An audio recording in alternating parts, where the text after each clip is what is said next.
In the case of timing, the run begins upon selecting a file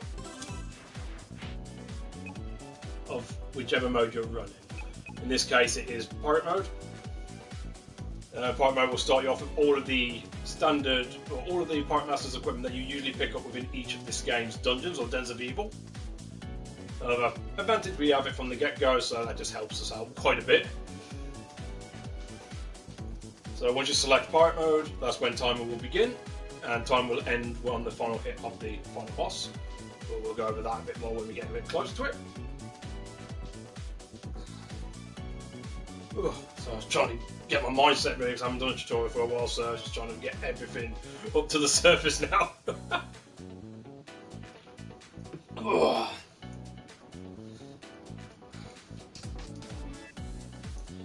Alright, so as mentioned, category will begin on 3, 2, 1, start your timer.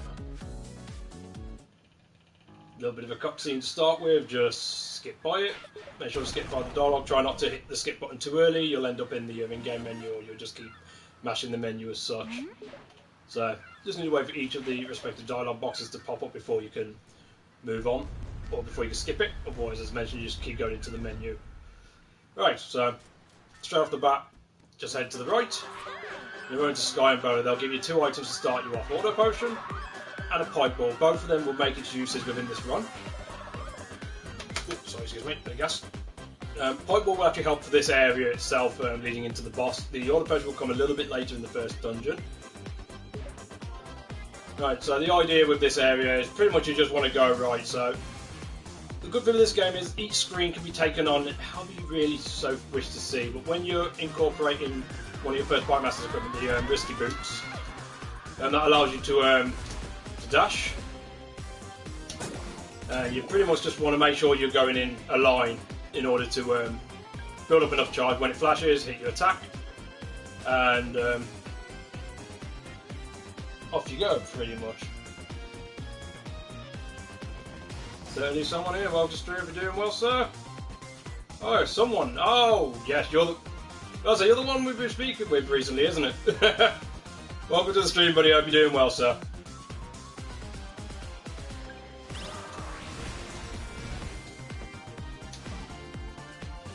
Yeah, so yeah, this is a tutorial for any percent pirate. Both myself and Jake have been speaking about doing a tutorial. I tend to go with the approach of I'll throw everything that I know into this tutorial. So this tutorial will probably end up being like a 4-odd-hour tutorial, just filled with whatever I know. I'm hoping Jake will approach a more shorter end approach, so at least then you've got different ways and different looks and aspects to what can be done within the run, or what different viewpoints can go through.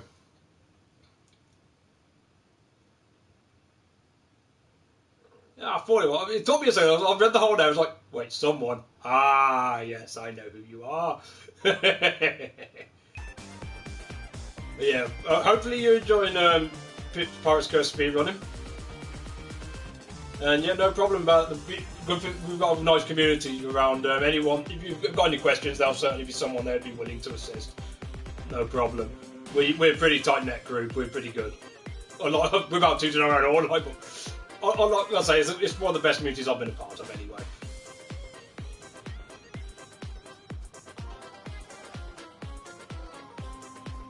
Now, fair enough, stick around and hopefully I can offer you some information on here. As I was mentioning with this over screen, there's no real one way of doing certain things. You can just, to be fair, you could just stay along the ground. The idea is to just keep your charge going throughout. I'm going to try and not keep going back and forth with screens too often, because I've done that in previous ones. But that's the first screen. Pretty much as long as you keep going across, you'll be fine. Right, so next screen, there's a couple of walls that are going to be in the way, so you pretty much just want to get your dash across. Ooh, okay, well, the problem for me is I'm kind of starting the screen off awkwardly. But I say, usually if you go straight off the bat, this guy here will not hit you. You will always get under him. So just for the sake of this, I'm just going to take him out. But yeah, normally if you just go there, skip your text and run, you'll automatically be getting past him without any worries whatsoever.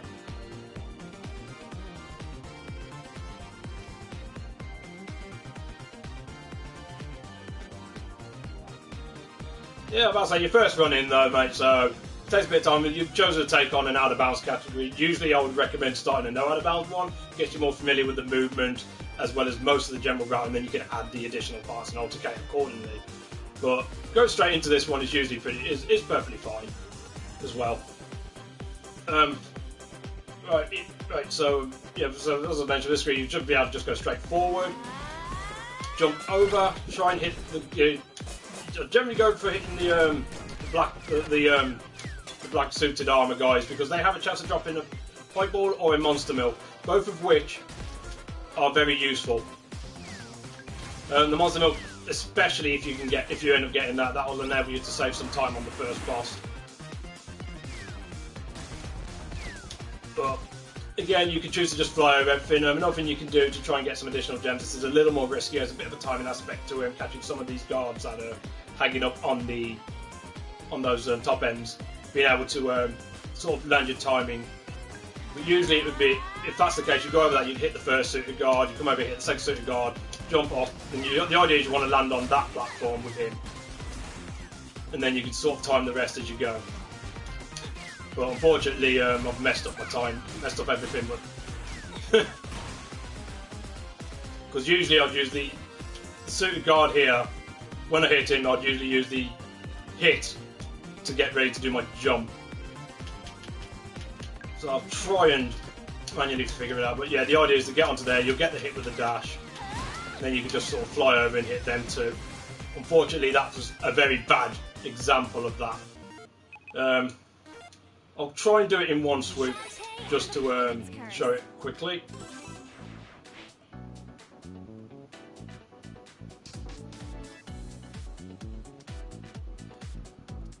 Oh, yeah, no, that's fair enough. Whichever category takes your interest, it's just sort of a personal recommendation. I started at no out of bounds as well because I wasn't. I mean, back then I couldn't find anything on the out of bounds tricks properly, and I thought, well, you know what? If I enjoy it, then maybe I'll look further into category. It turns out 5 minutes into training, I had the goofiest smile on my face, and I just couldn't help myself but keep going. It's the most fun I've had to do with speedrunning. But yeah, just to show that, just try to chat in one swoop, hopefully. And hopefully hopefully show the example of what I mean by catching those guards. I mean, if you can catch them guards, the idea is they have a chance of dropping some 5 gems, which will give you some additional pocket change going forward. Although it is entirely up to the runner whether or not they go. You can just jump and cannon fly over them all, and that'll be perfectly fine. So yeah, I tend to go onto the roof here just to get myself into the air, safe sitting in the enemies. I don't tend to go for items on the first screen, but again, you can just run straight across, and that's perfectly fine. So as mentioned, as long as you run straight away, you'll get under him, no problem. Hit the first guard, fly across, hit the second guard now, hopefully. I jumped too early, but I managed to recover it, but that's sort of the idea. Just to try and get some more potential gems anyway. The moment you enter the next screen, you want to jump. A good thing with this game is as you go from one screen to the next, you can actually hold the jump button to buffer. So there's a couple of buffer strategies that can be used at time to time, but usually when you enter from one screen to the next, holding the jump button, Shantae will jump on the first available frame. So again, a hop jump and a quick cannon or something like that gets you past that guard onto this ledge that I'm on now. Then it's just a case of cannoning your way up, keeping yourself to the left a bit, because just above me here, there's going to be a black suited guard who you want to shoot left, because if you shoot him right, there's a chance that he might clip you. You may get lucky, he might shoot you into the loam zone, sometimes he'll probably just knock you onto the floor. So the idea is to stay to the side here, let him get him to fire off that side, and then you can move into the next screen. When you go from one screen transition to the next, you're able to buffer a jump. It's also something you can use. It's not often used with this category unless you get an early flare, but usually if you like at the beginning of the run in the first area when you've gotten a couple of items, there's a buffer jump that you could do if you flare back to Risky to avoid talking to Risky and exiting the island. But I mean, if I can get enough gems, I'll try and show that as well, because I'm planning on getting a lot more items than I normally would at the start of the run, just so I can show a few things as I go. So yeah, right. So when you enter this screen, you'll be running. Well, the idea is you'll be running straight away, because again, if you're running straight away, you will not get shot down. You get your dash, cannon over, and flop down here. Alright, so now I've got to quickly explain a bit on Risky Shuffle. One of the most important parts of one of the most important parts of running this game, mainly because you're able to get the charge much sooner than you're supposed to, or in tighter corridors than you're supposed to. Right. Yeah, so when you get most of the rooms when you go into them, as long as you're going for it straight away, you shouldn't get hit by the corresponding enemies. Then you get into the dash, and the good thing with the dash is it does make you invulnerable as long as you're in that state. So you can't actually get struck out as long as you're dashing, so to speak. Whether you're flying in the air or not, that's what that little swirly stuff is around her. So risky shuffling is effectively the same thing as mentioned. When you're running a straight line, you'll store a charge, which you can then use the attack button when Shantae flashes in order to get her to do the dash. But in shorter corridors, unfortunately, because my camera's actually inverted, so my head is facing the screen. So it's a bit awkward to really show, but the idea is holding left on the D-pad and tapping right on the analog stick, or holding left on the analog stick and tapping right on the D-pad. Depends on what your preferences are, and obviously it depends on what controller you're using. In my case, I'm running off PS4, so the analog is underneath me, so this makes it a little more awkward and a bit more to get used to, because I have to keep switching my hand position to a clawing formation in order to get myself in the right spot to actually do what I want to do. But for other systems, as I say, it depends where the D-pad and the analog is. As long as you're holding left on one and tapping right on the other, what this will actually do is cause Shantae. You're basically overriding your left direction with your right, but the game will still register it as you running in a continuous line, which will still enact and store the charge. Now I mention this because on this next bit, you'll be doing a short charge, or quick shuffle, shall I put it. So normally you come down, you come on here, and you'll be just going hop up, that'll fire off, you'll do a quick shuffle, and then go. Usually the bullets would not be in the way, so the most you normally do is you literally go like that. One very quick shuffle, jump up, land on that platform to break those pots, because there's a guaranteed 5 gem in those 2 small pots there. So that'll give you a little bit of additional finance there. Hey Trent, hey Phantom Soul, how's it going? Welcome to the stream, guys. Hope you're doing well.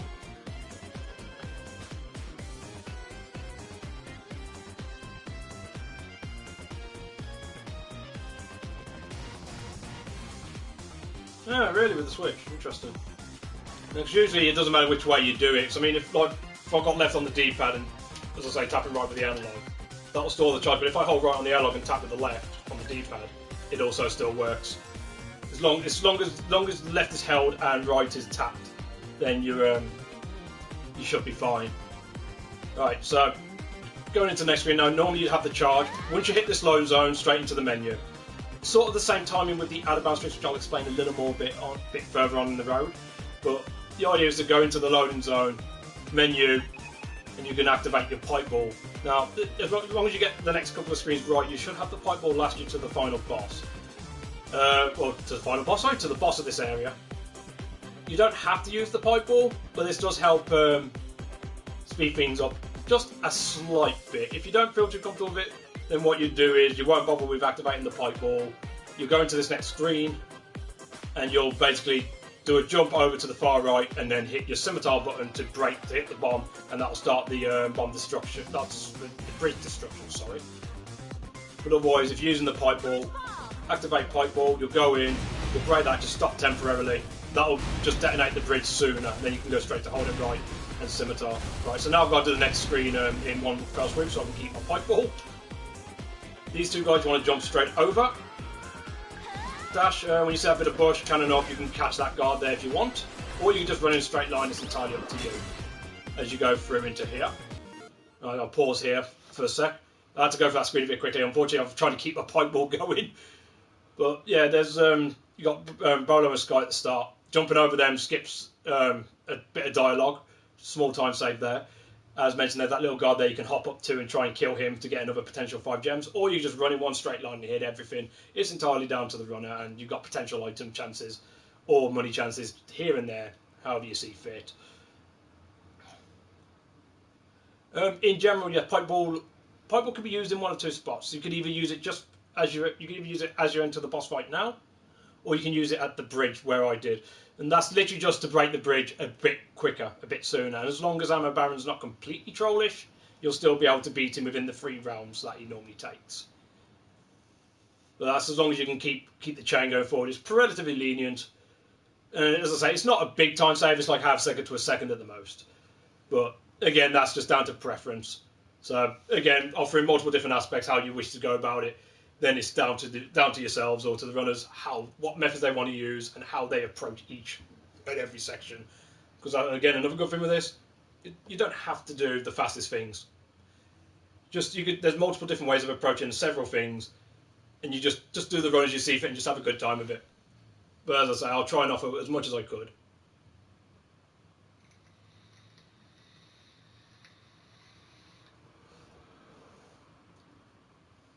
Not even on the boss. Right, so the main reason for the boss is Shantae alone cannot do enough damage to get Ammo Baron into his final steps. Just to briefly speak on him, what the Pieball does is it gets an extra couple of hits on the first 2 rounds. But that in conjunction with your hair strikes will do enough damage to Ammo Baron to put him into his final phase where you hit the red cannonball into him and he's done. Otherwise, you generally go 4 rounds with him. How Ammo Baron generally works, is an RNG fight.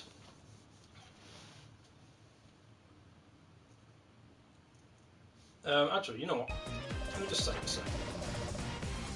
I might lose my pipe ball for that, but just remember I can actually show another method on Ammo Baron, which is pipe ballers, which will still get you the 3 rounds.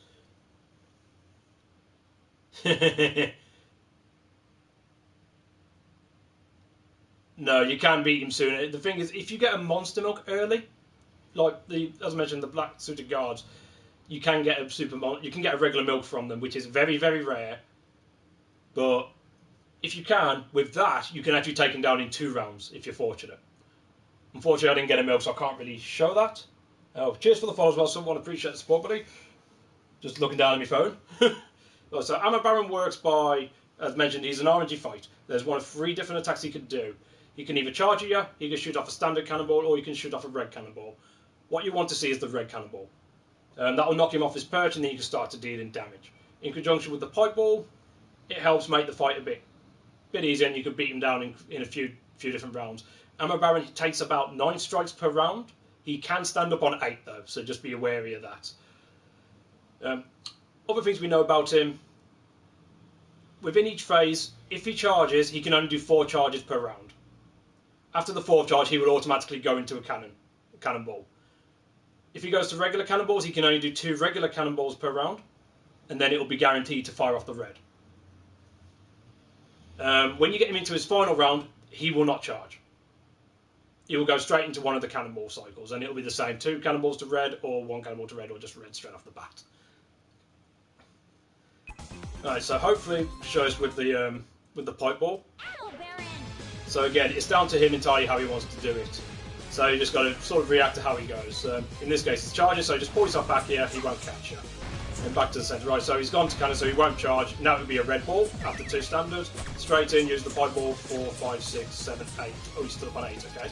It's fine, as long as you got the pipe ball, that's not really a major. You should still be able to do enough damage. That's 1 charge, right, straight into cannon, so he won't fire off, he won't charge again. Straight in, 1, 2, 3, 4, 5, 6, 7, 8, 9. Now he should be on his final phase, so he won't charge. Right, 1 cannon, 2 cannon, red for the finish, and down. So it's just having that bit of knowledge just to know what he's going to do, or what he can do at what time, just helps out a bit. Where I'm stood now, you probably see a bit of like a crack in the floor. That's just sort of like a visual cue of knowing where to roughly stand so you don't end up face tanking the red ball when it comes out, which can happen. There is a couple of other things you could do. I mean, you can risk jumping towards him and hitting the red ball a bit quicker. I wouldn't recommend it, because once you do, he will go straight into his restarting his phase. And in the case of the final round, I'll say he won't charge on the final phase. If you happen to face tank the red ball, or you don't get the red ball into him, he will restart that phase, and he can charge then. So you have to be careful. But as long as you keep the distance, you'll be fine. If he charges, you just go just beyond the block, the crates in the background there. He'll hit them. He won't touch you.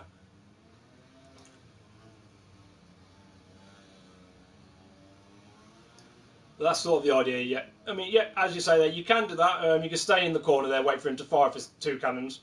Then when you know the red's coming out, you can just hop onto the box, and it should bounce just around in front of you, and then you can hair whip it straight in. pirate's curse. If I remember rightly, anyway. Ow,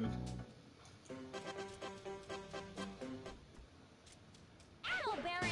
Yeah, that's one thing you can do. I'll see if I can replicate what you're saying. But yeah, what you can do is you can just go straight back here, let him charge, let him do what he's going to do. There's one, there's two. The red's coming out. Up on here, bang, and then you can go in. I mean, this is more of a safer aspect of doing the fight.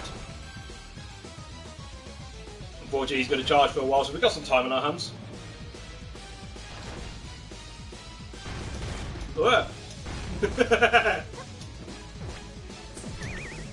That's just sort of a safer way of going about it. But because I haven't got the pipe ball out,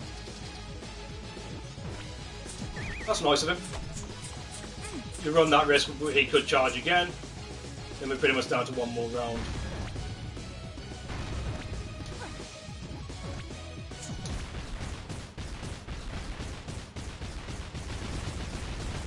Yes, that's what I'm going to be going on to now, if I can quite remember it. Right, so if I remember it right, there is a way of actually getting him down in 3 rounds without the pipe ball.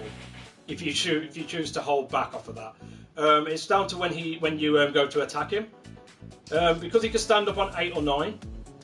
The idea is to strike him 7 times, and then you want to quickly fire off 3 cannons into him, or 3 cannon strikes into him, so you get a total of 10 hits. If you can get that for both round 1 and 2, then round 3 should be he's done, and he's ready. He's just waiting to take the red cannonball to the face. I haven't used this method in a while, so I may mess it up, but hopefully it'll be fine. Ow, Baron! But yeah, as you can see where Shantae is there. You see that crack at the back of her foot? Tend to use just behind that line of the visual cue of where to stand.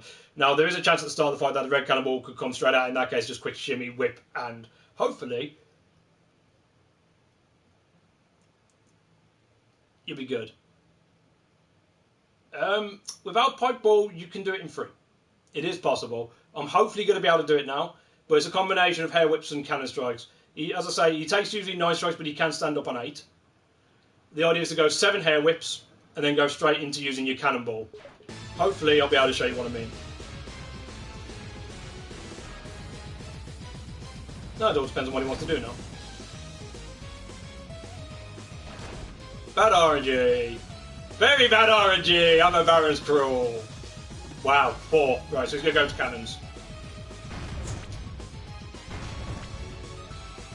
Right, so hopefully 1, 2, 3, 4, 5, 6, 7.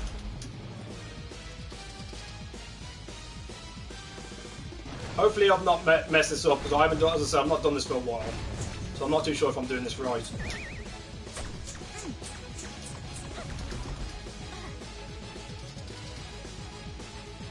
I missed something. Alright, I think I was a bit too far out on the first time. And the pirate's curse. Try it again. No, I will get it, I will show it! I think I was a bit too far out that he stood up a bit too quick. So the idea is to get right up into him, get your 7 whips, and then quickly get your cannons out.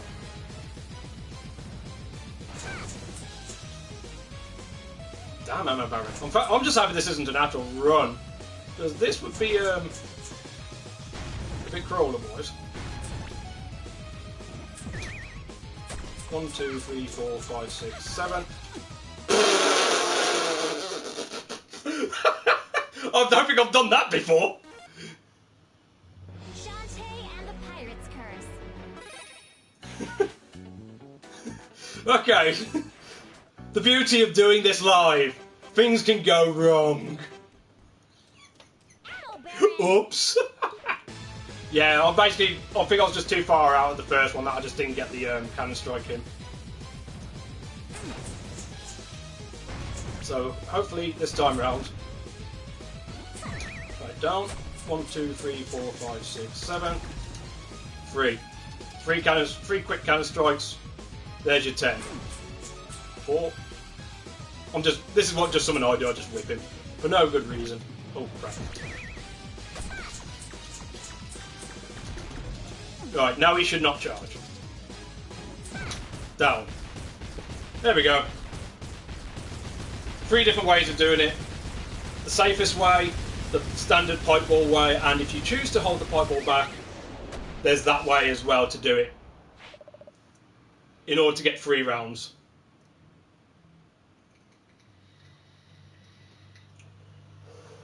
Unfortunately, I've not done that method in a while. I always tend to go with the pipe wall just because it's a bit safer and it just saves an extra second prior.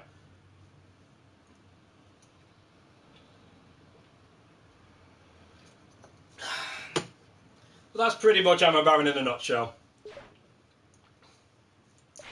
And now we have text. And for some reason, Shantae's hiding behind Uncle Mimic. That sometimes happens, but it's fine. No, I'm tempted to show something, but actually no, I can't because it'll kill the stream, so I can't show that. That was just something in response to what I mentioned yesterday about potentially crashing the game on Tanline. Unfortunately, I cannot show that because it'll crash the game.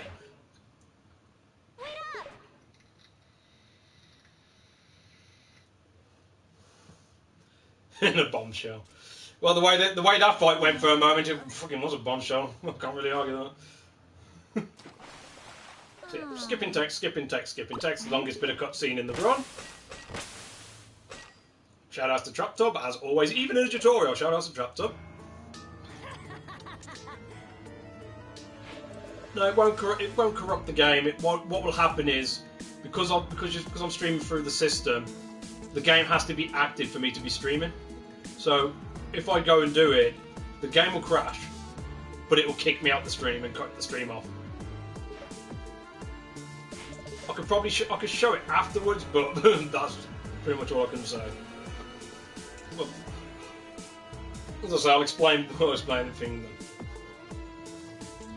Yeah, I don't own a PC. I've got a laptop which is not the best, but it does standard things I could do, like randomizers, which is always a good thing. So I have no idea when TrapTub gets his own game. Alright, so the Cacklebats, first Cacklebat and the only Cacklebat. There's a couple of ways you can do it. Obviously, unless I go back to Ammo Baron, I can only really show one in this tutorial, so I'll show the main one I do, but I'll try and explain one or two other ways of doing it. Now, one of the safest ways is simply just to hit him, let him land, and then keep hitting him, and just dodge and avoid. Unfortunately, that will cost you a good amount of time if you do it that way. Another way, you can start off by doing a risky shuffle and dashing into him, and then trying to get your hair whips in accordingly. The main method I'm going to show you is what sort of is just about the quickest way, although I believe there's one or two other methods that give about the same time. The idea is to follow the Cacklebat's arc. Cacklebats have about 40 points of health, and when they've hit a threshold of 25, I believe, that'll be the point where they can go in, where they'll go into the air, flap around a bit before they lunge at you. The idea is to skip him from doing that. So when I start, I'm going to go straight to him. I'm going to whip him once, see where he jumps, and I'm going to time my jump to go with him. Get 3 strikes off. Well, is it 3? I believe I'm trying to remember how many it is myself now. 3 strikes. It's 3 strikes I want, but I want to get 2 strikes first. Then I want to delay because I want to make sure the first strike makes him jump again. If you do 3 quick strikes, it will hit him and he won't jump. And then the 4th one will force him to fly, to stay in the air. So it'd be jump, be whip, walk into him, whip him, let him jump with him, 2 strikes, land, delay, whip to send him off again, and then follow the arc again, and then get 4 strikes in. That should take him down.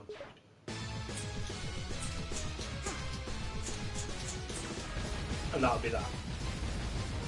You sort of want to find this staircase here. Again, you've got these lines in the floor. Just around the edge of the staircase, you'll see there's a bit of a line there. Just get that right in between Shantae's legs. And you'll be in the right spot for when this next bit of dialogue happens. If you happen to be over to the far side, Shantae will walk to that position before this dialogue will trigger.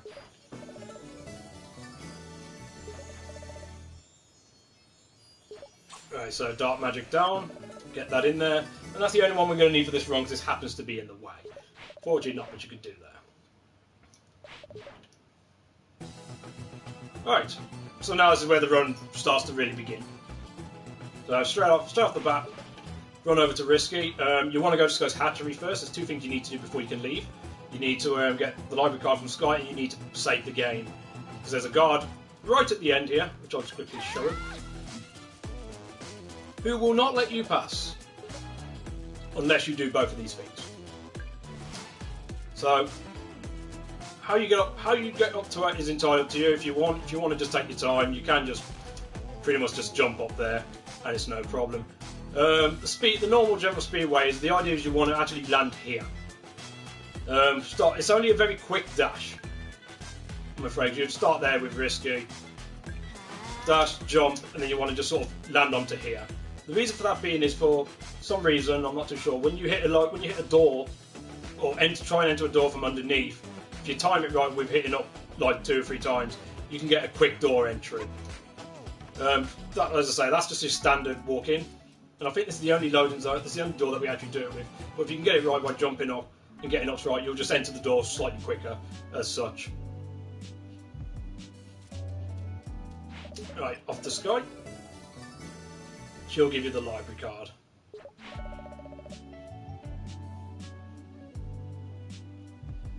There is that. You're kind of running back. I suppose there's no real reason why you can't. I'm not really too sure what the time difference would be for doing either or, but that's pretty much entirely up to you. Then we straight down and across into the save room. Whoops! Shoot the old man in the face. Save the game because you have to. But yeah, but as long as you meet those 2 requirements, you're fine. I mean, you could go there, jump up there straight away. The only bugger is you'd keep falling down here, so if you are to do that, then you'll probably want to do a risky shuffle up the top before running across.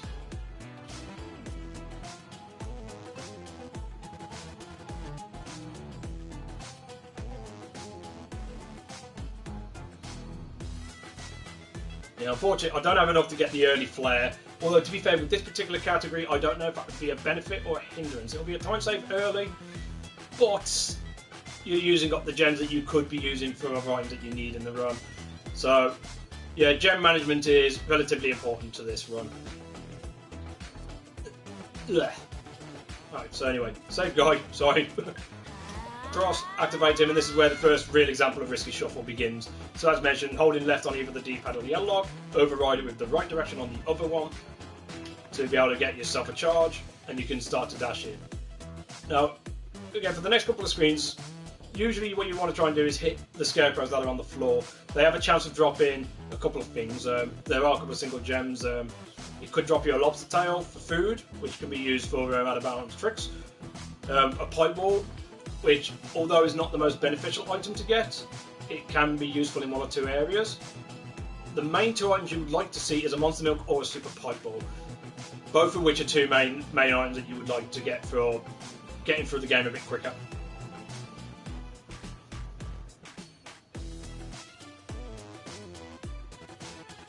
Yeah, I'll probably say if you're looking to getting a health upgrade, then yeah, I would probably say get the 2 on the podiums.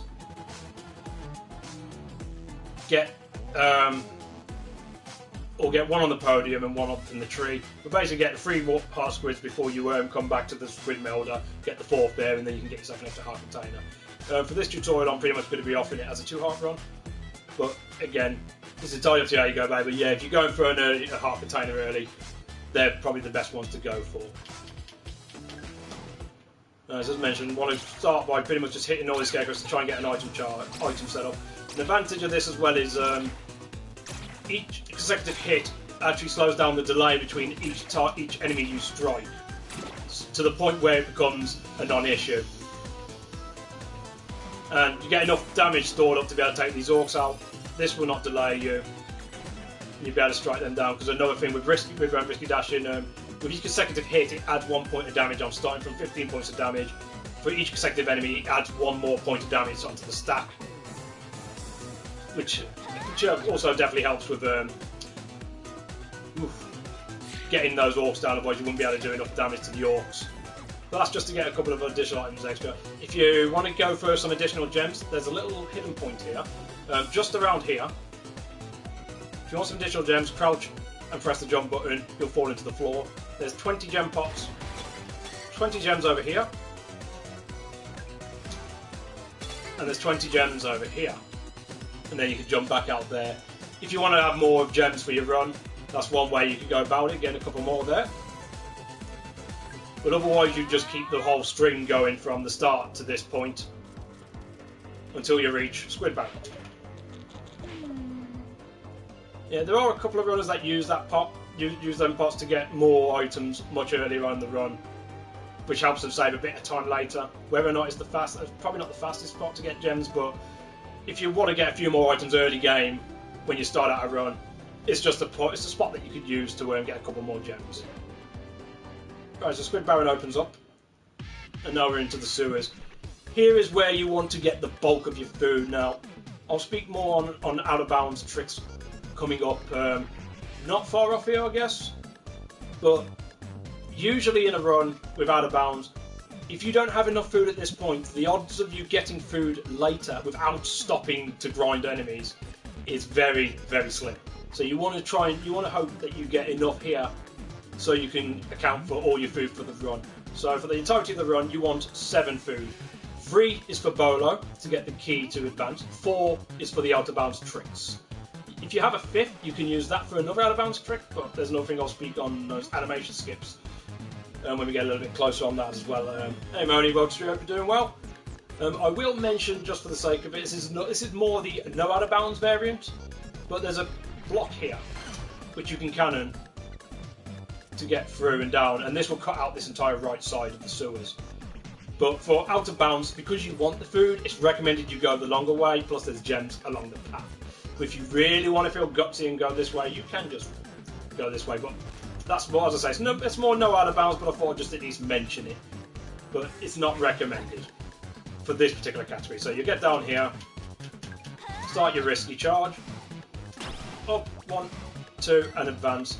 Now, the problem with this second enemy, I tend to do, if it falls behind me, I just run, I don't care. But if it drops on, you can stop and grab it, or you could just take your time and just take each enemy out accordingly. If you want a few more gems, again, there's some down here that you can pick up there. I can't remember exactly what's there, I think it's 20. Also, due to note, if you break gem pots or break pots that are in a distance that contain like gems or hearts, you can use the lamp to draw that money and that health in. Or you can get 9 just because safety. Again, that's up to you. I will get more food than I normally would, just because then I've gotten more than enough to be able to show the run. But yeah, you generally be dashing across here and into here. Right, so there's a thing that you could do, death manipulation, well, I'm not quite sure what it's really called. It's sort of like a hitbox manipulation. Because the roof is low enough between the enemy and the roof, you can get yourself pincered between, well, I call them snakes, they're actually slugs, but they're snakes to me.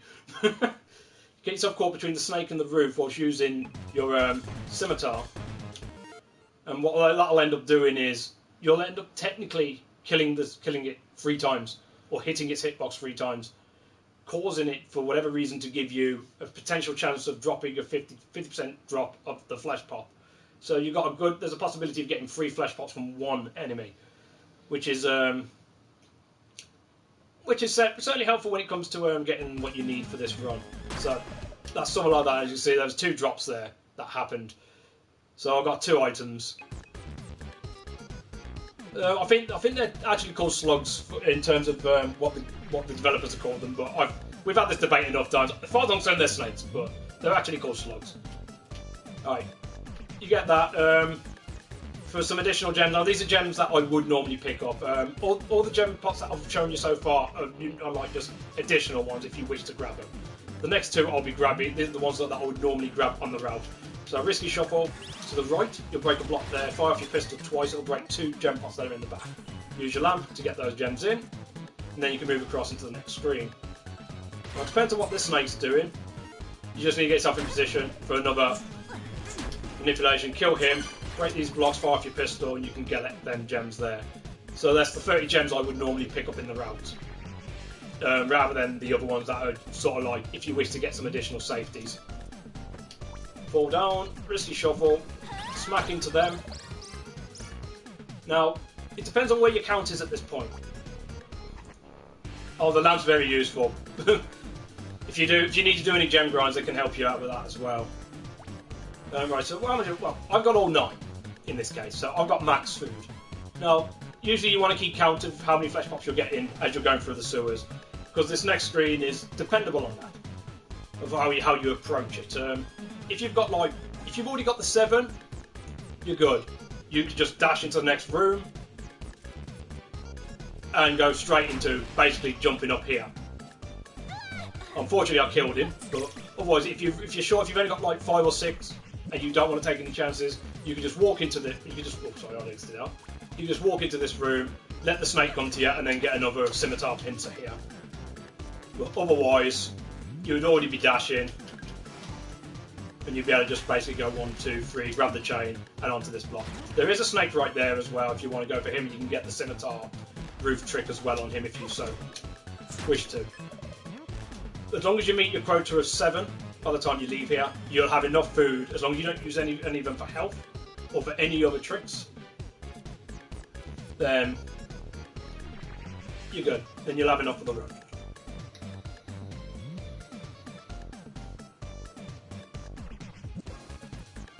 I know how to suck, though, yeah. Still kick your ass. At least at this. Dick. By the way, for those who don't know, Trent gives me a lot of shit all the time, and I give him just as much shit. That's just the way we are.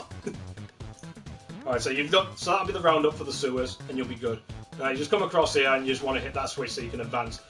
Again, 2 ways of doing it. You can either take it safe, just get yourself onto here, fire off your pistol, and you're done. Or, if you want, you can go for the snipe shot,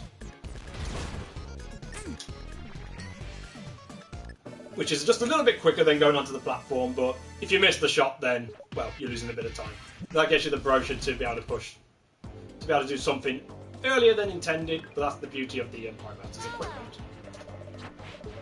Alright, so speaking off the bolo.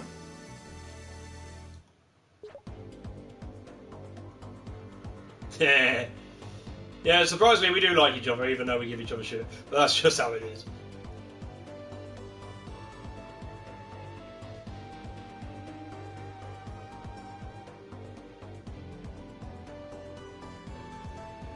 Well, again, that'll be down to the runners. I mean, the Discord's there. I mean, anyone who wants to come in and ask away, there's plenty of us that would be more than willing to help out.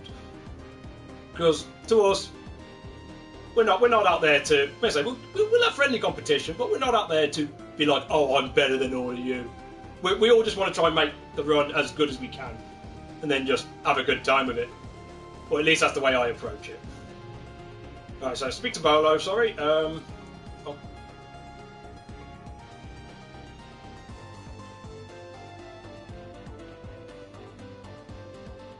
Oh yeah, when you first get here, yes, you'll just ignore him. Because this is the first time I've spoken with him. You normally go straight past him, go to Squid Baron into the sewers, you'll do your loot, then when you come back out, you'll talk to him with your flesh pops. As you can see, I've gone 3 down now. That's the 3 I've given to him. He's given me the key to be able to advance forward. Then it's off back to Squid Baron. Now, you can just run at him and then talk to him. There's a visual cue I tend to use for where I go, and it's this lamppost here. Or just past it. It's about here I tend to go. But the idea is, when I see that mark, I'll tap, jump, and then hold hat. That will put me right in front of Squid Baron. So there's the lamp. Tap, jump, hover, and then I'm right in front of him. Then I can go straight into talking with him. If you have a flare star, that's when the route slightly changes with the star. Unfortunately, I don't have a flare, so I can't really show you what I mean by it. And then once you've spoken with him, hold the hat and just hold left and it'll cut you over there, or you can just jump over, entirely up to you. If you do have an early flare start, I'll just talk about it. If you have the early flare, after you speak to Bolo, you'd go into here first, and then speak to Squid Baron after. It's just a bit quicker to do it that way. Alright, so in here. Dash away!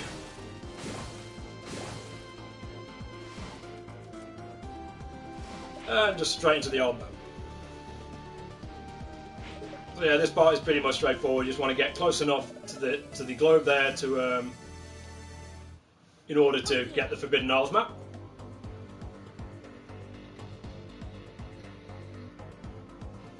Yep. So there are certain gaps where you can just hold the hat button and it will take you across. There are certain other screens for different categories as well where that is beneficial. Alright, so you get the map.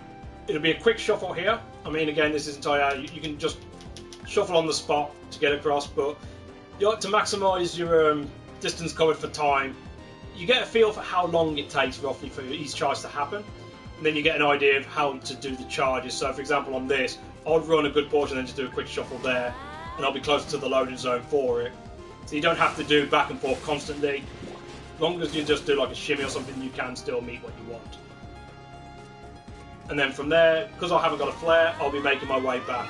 Now, I've got an extra pipe ball here, which is beneficial. If you have to get a pipe ball drop before getting to here, or you don't use the one on Ammo Baron, this is a good point to use it.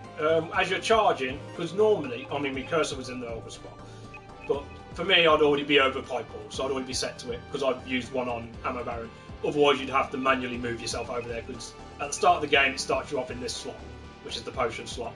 So you'd have to move yourself over if you don't use the pipe ball on Ammo Baron. If you do, you should already be hovering across it. The reason this will give you an advantage is it gives you a bit of a chance on these on the orcs in the next screen. Again, they can drop you a 5 gem, they can drop you a bento box, they can also drop you a pirate flare. Very rare, but they can drop you a pirate flare. I think they take about 20 damage of hit, and each at the start of the charge is 15 points of damage. But it just turns out, if you activate the pipe ball on this screen, when you enter the next screen, the pipe ball will be in just the right spot to be able to do the 5 hits on each of the respective orcs to take them down and potentially get some additional drops. But that's only if you're lucky enough to have an early pipe ball. So activate it there, smack, smack, smack. Once again, just for the purpose of this, I'm just going to grab some additional gems just to make sure I've got a lot more than I would generally have, just to obviously to be able to make sure I've got plenty of backers so I can show off what we need to show off.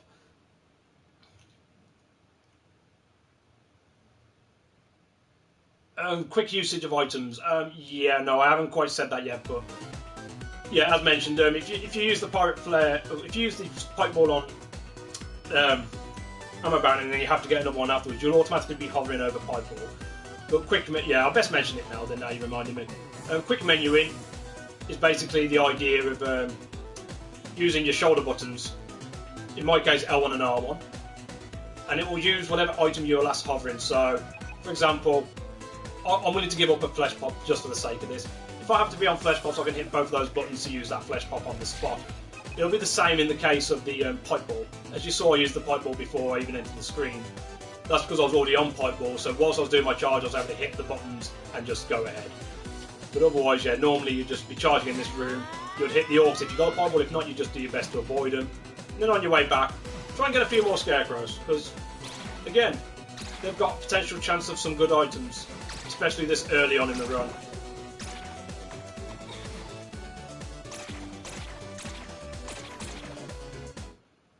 Lobster tail, okay. Then you want to make your way back to Sky's Hatchery.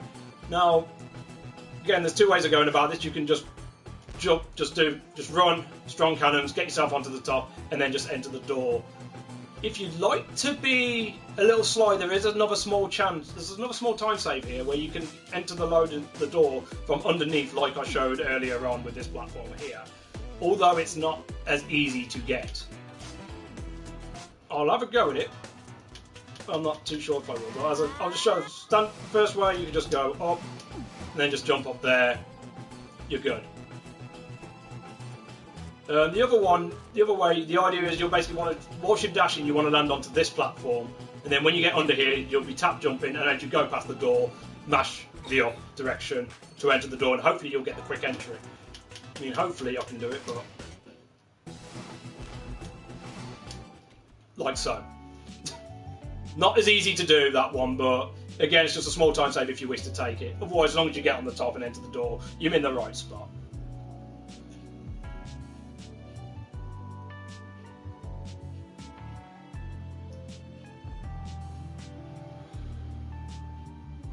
Oh yeah, I mean, that could be a thing with the Switch version, actually. I'm not too sure. I will briefly mention with the Wii U version, at least with the Wii U version, there was a button on there that you could just mash to skip dialogue without having to worry about waiting for the dialogue box to hit up and go into the menu. I don't know if it's the same with the Switch though. But yeah. Now, I've got far too many gems right now. I've got a lot more than I should have because I grinded extra gems. But the idea of returning back to Sky is returning the library card, she'll give you 100 money or 100 gems to add to your total. For your first standard shop, you'd at least want to have 145, if I remember rightly. No, 155, sorry. 155 is what you're aiming to have. But in this case, I've stopped to gather more gems than I would traditionally get. That's just simply because I've got more than enough to deal with showing what I'm going to try and show off. I don't know if the Switch version, she mentioned with the mouse button to skip in dialogue, I don't know if it's, I mean, if that's the menu button as well, because with the Wii U version you had because the menu, it probably is the same menu button, because the advantage with the Wii U version with dialogue anyway, because the gamepad had the menu on it, you had a button on the gamepad for the menu, but there was another button you could use to skip dialogue without interacting with the menu. So, as I mentioned at the start, you don't want to just... They'll both go into menu, okay, so it won't work then. Because, I mean, the idea is to time when each... or get familiar with when each dialogue shows, obviously you know when to skip it. But with the Wii U, there was a button where you could just literally just mash it, and as soon as the box appears, you could skip it. As I mentioned, you want to be at least around... You're aiming to have 155 gems at this point. And that'll get you your first shop. Now, your first shop can change slightly dependent on a couple of factors. One of it being the RNG factor of the Scarecrows. Now, if you get a Super Pipe Ball drop from the Scarecrow, you don't need to purchase it from the shop. It doesn't mean you don't purchase it. You can still grab it if you wish. But that could save you 40 gems if RNG plays fair, it plays nice to you. But of course, that's entirely up to the game. So, as mentioned, RNG will have an impact depending on how the run goes. But for the general standard, for Out of Bounds, the shop items you want, and it all depends on what you need. Normally you'd go 1 potion, 3 potions, so you got 4. Down to flares, get 3 flares. Down to Super Pipe Ball, pick up a Super Pipe Ball. That would be your general shop. Something like that. Obviously, you get used to that a bit more as you go on. But the idea is you want to have 4 potions, 3 flares, and a Super Pipe Ball, and that will cover you throughout the run. Well, that'll cover you through most of the run, with the potions anyway. Throughout the entirety of the run, you want 6 potions for out of bounds tricks for this category. You can get away with going with 5, to be fair, and it will just skip out 1 skip, which only saves a small amount of time. But in general, you want 4, 3, and 1 Super Pipe. In this case, again, I'm just going to basically overload myself. Oh, I don't have enough money. Never mind. Well, I've got additional flares and stuff, so this is just to cover. This is so I can cover a bit more of the run. I probably should have got an additional auto potion, but oh well.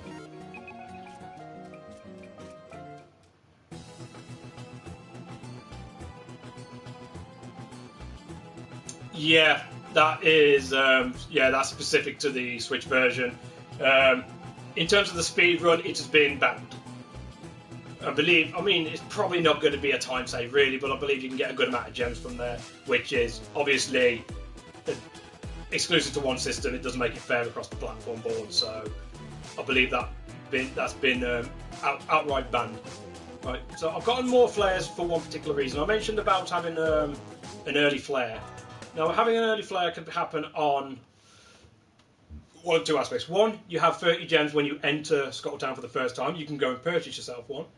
It will cost you time going into the shop, but it will save you time overall of about 15 to 20 seconds. Although you run the risk of you're using additional gems. Or you could happen to get a drop from the Orcs.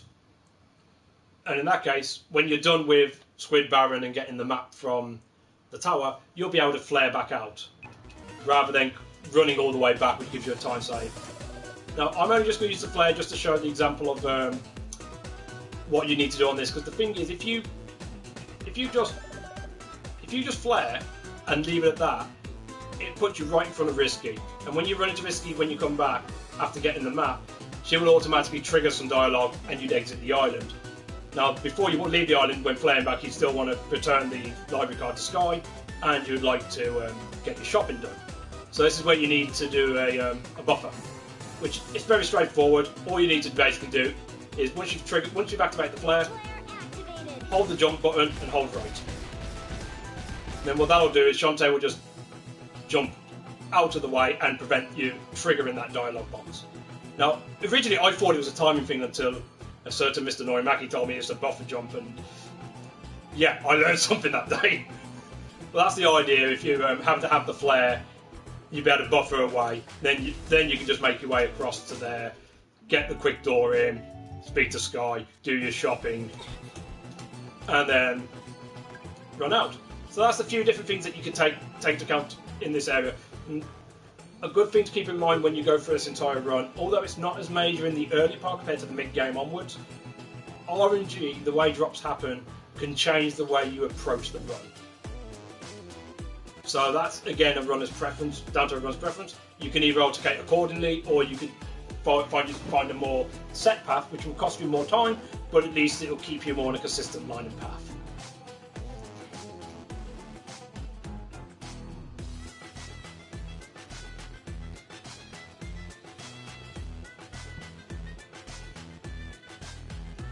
Yeah, I don't know why that is, actually. Yeah, you've just got to mash the buttons on that one.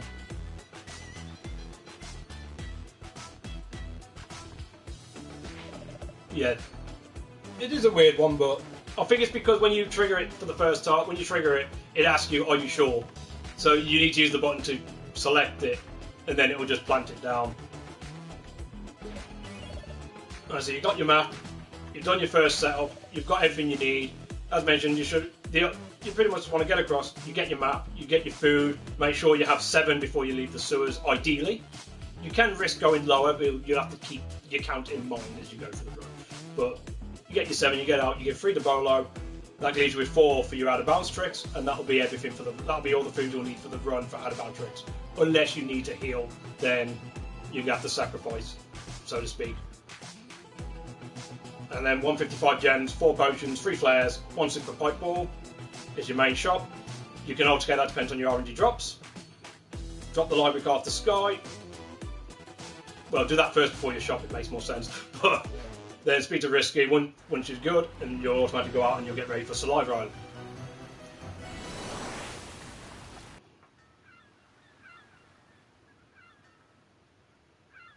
Okay, so I'm going to have to go slightly out of my way here to hit a save point, just so I can show a couple of ways of approaching this next part. But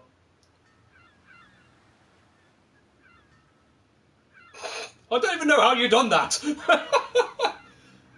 Well, actually, I've seen something like that once before with Pirate Master, because my mate done it inadvertently, and I think what he did on that one, I don't know what exactly you did with yours, but he basically took damage from the boss on the same frame that he finished him off,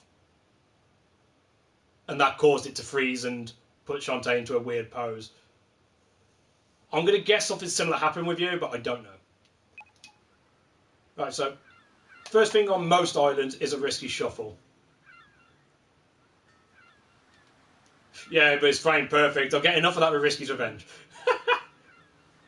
The risky shuffle is something you want to do with the opening of each island, or the opening of most islands. And that's just, yeah, go across, quick shuffle, and go.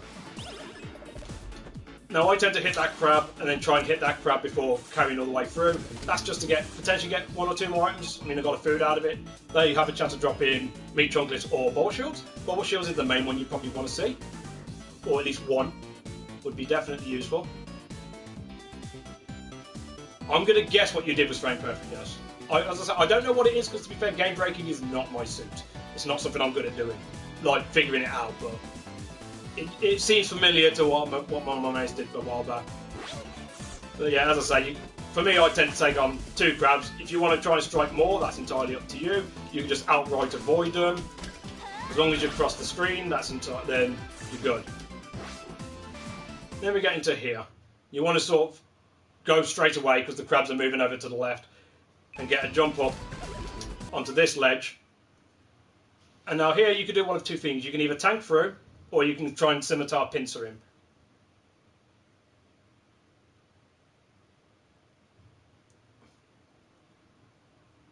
I'm not. When I say breaking games, I mean like when someone actually looks to find ways of skipping sections or working around the game code and stuff like that, and figuring out how to pull these things off. I have no fucking clue how it's done. I just know based off of what the information they give back and then be able to execute it in the run. So I'm more optimizer than actual game breaker. And I've said before, it's those who are able to find these kind of things that give us runners the opportunity to be able to make the most of it. So they're the true gods of the game. As mentioned, you can do one of two things here. You can either tank through him and then crouch down and go for the floor, or you can try and get a scimitar pincer there for a potential drop. They can drop a bubble shield or a monster milk. So both items would be good if you can. However, if you don't get the pincer right, you'll probably get knocked back slightly. You should stay on the ledge, but you'll get knocked back slightly. Or as I said, you just run into him, crouch down here, jump up, through, and then just fall into this gap here, and then you'll go into there. Now, as I say, I'm just going to take a slight detour because I want to hit the save point, or hit the nearest save point, so I can show one or two things off here in regards to Out of Bounds, which is where this is going to start to begin.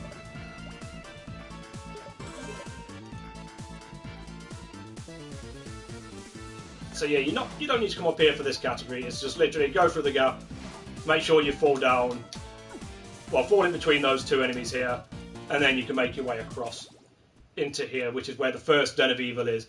Now,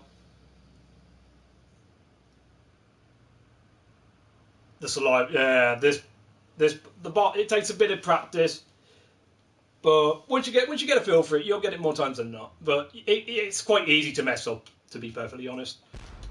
Right, so here is where Out of Bounds begin. Truly. So there's two factors to keep in mind, which is why we wanted these two things. Now, normally I'd only have 4 potions. I've got 9 because I overdone it. And again, food is dependable, but you want at least 4. So both of these types of items are used to do 2 different variants of the trick. For now, I'll stick with potions, because that's the item we need to use anyway. It's what's known as potion dropping. And I'm not exactly sure of the actual logistics or what actually happens. But the idea is you want to trigger the item as you're some point within the loading zone whilst charging. Then you activate the potion, which I'm not quite sure, sort of overrides something and just deloads certain things within the screen, enabling you to maneuver around and go through spots that you're not supposed to in order to reach other zones. Exactly the actual stats of what actually is going on, there are other runners that's best explained to that. But potion dropping, once the trick has started, you will automatically start to fall. Upon that, you will have control over Shantae and she'll start to fall, but there is a visual indicator for that. I will just automatically allow this to soft lock, just to show a reason, because the big risk of this is anytime you go out of bounds, if you fall too far out of the zone, out of range, to a point where it's unrecoverable, you soft lock the game and your run is gone. But that's sort of roughly the timing I would say for hitting the low zone. You don't want to go straight away. If you try and do it straight away... Oh, apparently that worked. Apparently I was in the right spot. But if you try and do it quickly, it will not use the item. If that's the case, pretty much what you want to do is something like that. Quickly out the menu, quickly in. Shantae will shift over a bit more and should be in the right spot for it. But as a visual cue of when the trick begins.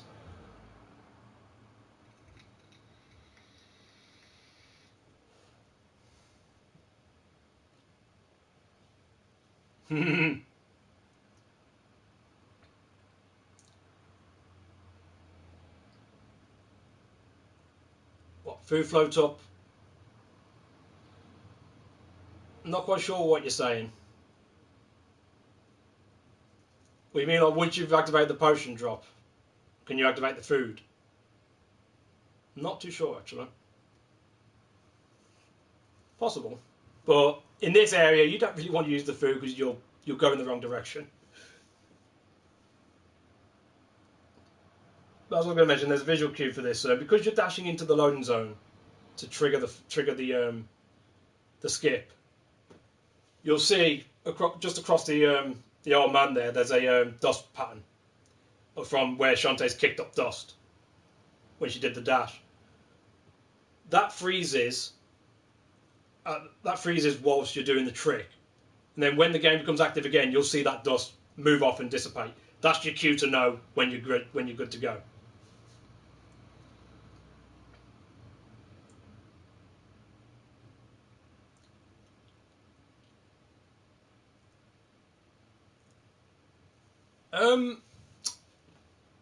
I've never tried to do things that way around, to be honest. I mean, I know you can go from a food float into a potion drop, but I've never tried doing it the other way around.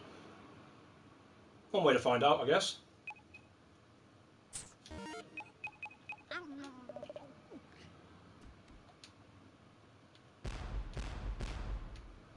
Doesn't look like it. I guess it depends on where. It depends on where you are. I think you need to be more inbounds for that to work, but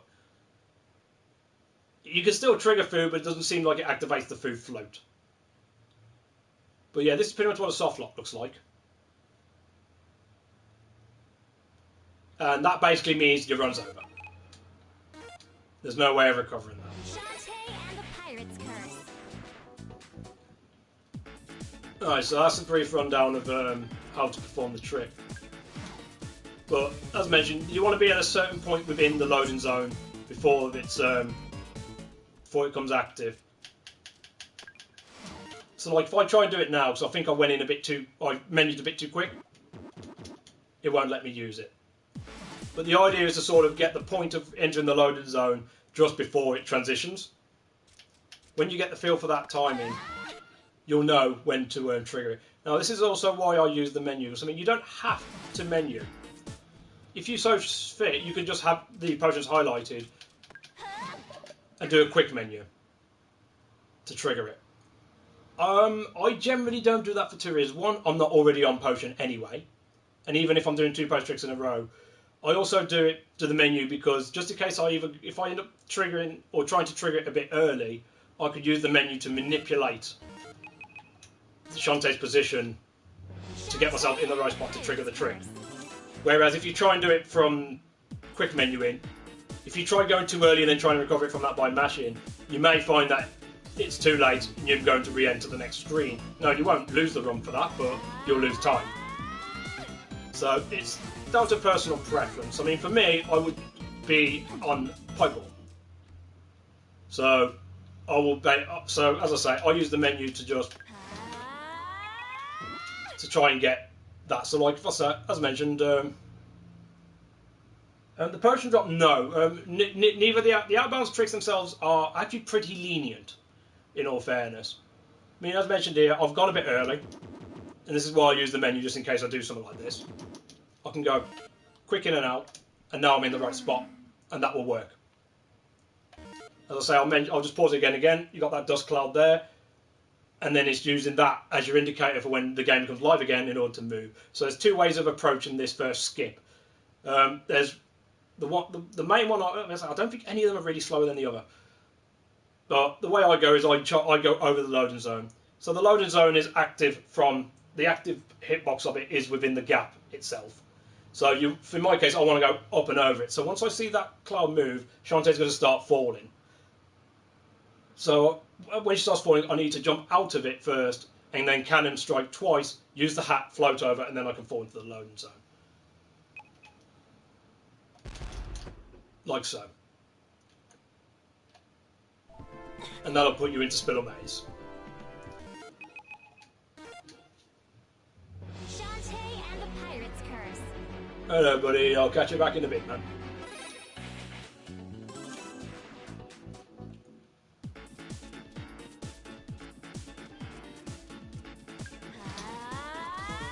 So that's a brief rundown of how our potion drop works. Now, the other way you could do it is through is going underneath slightly and using a method known as whip jumps. If you were to do that, to get by the loading zone, when you trigger the potion drop, you want to be holding right straight away. So it'd be in, trigger, and then when you come back into the game like so, you want to be holding right straight away. So when Shantae drops, she'll drop and go to the right. Now, whip jump cancellation, when you're in a potion drop state, basically it's sort of like one overrides and cancels out on the other. So by whipping by jumping and then using the whip afterwards. I mean, I tend to start with whip just because that's easier for my stroke motion down the controller. You whip, jump, and then when you hit the whip again, it resets your jump. So you could effectively infinitely jump. But when that happens, when the dust settles, you're holding right, give it upwards of a second. Try not to leave it too late, you'll fall down. If you go too quick, you'll end up jumping back into the loading zone. It will drag you back to the other screen. You'd have to reattempt the trick. And that's basically what the whip jumping is, just in mode, just showing motion. As I say, for me, I'm just strolling my thumb across both the whip and the jump button, and that basically gives you an infinite amount of jumps, so to speak. As long as you don't accidentally use the cannon, because the moment you use the cannon, you cannot do it anymore. And then again, that'll get you back into the loading zone. Alright, there was one thing I forgot to briefly mention, which is basically where the active loading zone is to where you're trying to hit. So hence why I've restarted again. I mean, I've had to stop pushing things a bit forward because I'm not even offside island and it's an hour 15 into the stream. But pretty much from the edge of the old man, or from where the old man is about here to about here, is where the active loading zone is to Spittle Maze. And even though you've not done the side quest stuff to actually access this legitimately, the loading zone still exists. So as long as when you're in the outbound stage, as long as you fall within that gap, you're good. So usually you'd be risky shuffling to do these tricks because you're right by the load zone you want to be. And then you can just do the shuffle, dash in, get to your potion. The dust has moved, so I know I can move straight away, hit the loading zone, and I'm into Spittle Maze.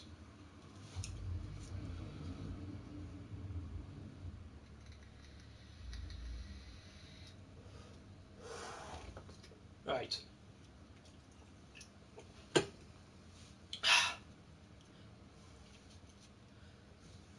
Okay. So, the opening of Spittle Maze is relatively straightforward. You're pretty much just going to the right. So, just fall down, into the right, you'll get your dash, and go. You can choose to jump these guys if you want, but those snakes have a very rare chance of dropping a monster milk. So it's always nice to try and go for. If you want to try and go for additional items, or as I say, you can just float over. So this next screen it's one of the more awkward feeling tricks. It's not the hardest realistically to execute, but the loading zone you want to hit is a little finicky. Because the idea is you want to get into this screen, past this door. But obviously I've not picked up any keys, I cannot go through. So we use an out of bounds trick in order to hit into that loading zone. Now, even though you've got that whole wide loading zone there, it seems to trigger mainly nearer the floor than it does in the air. So you kind of need to land in the floor area to be able to trigger it. I mean, it's not as lenient as other loading zones, is pretty much what I'm trying to say. But you've also got to be careful at the same time, because when you're out of bounds in this particular part, there are certain things that are still active. Basically, these enemies are going to be still active. So if you happen to get hit by one of them while you're in the out of bounds state, they're basically going to knock you all the way down, and you can say goodnight. And just to pretty much show what I mean.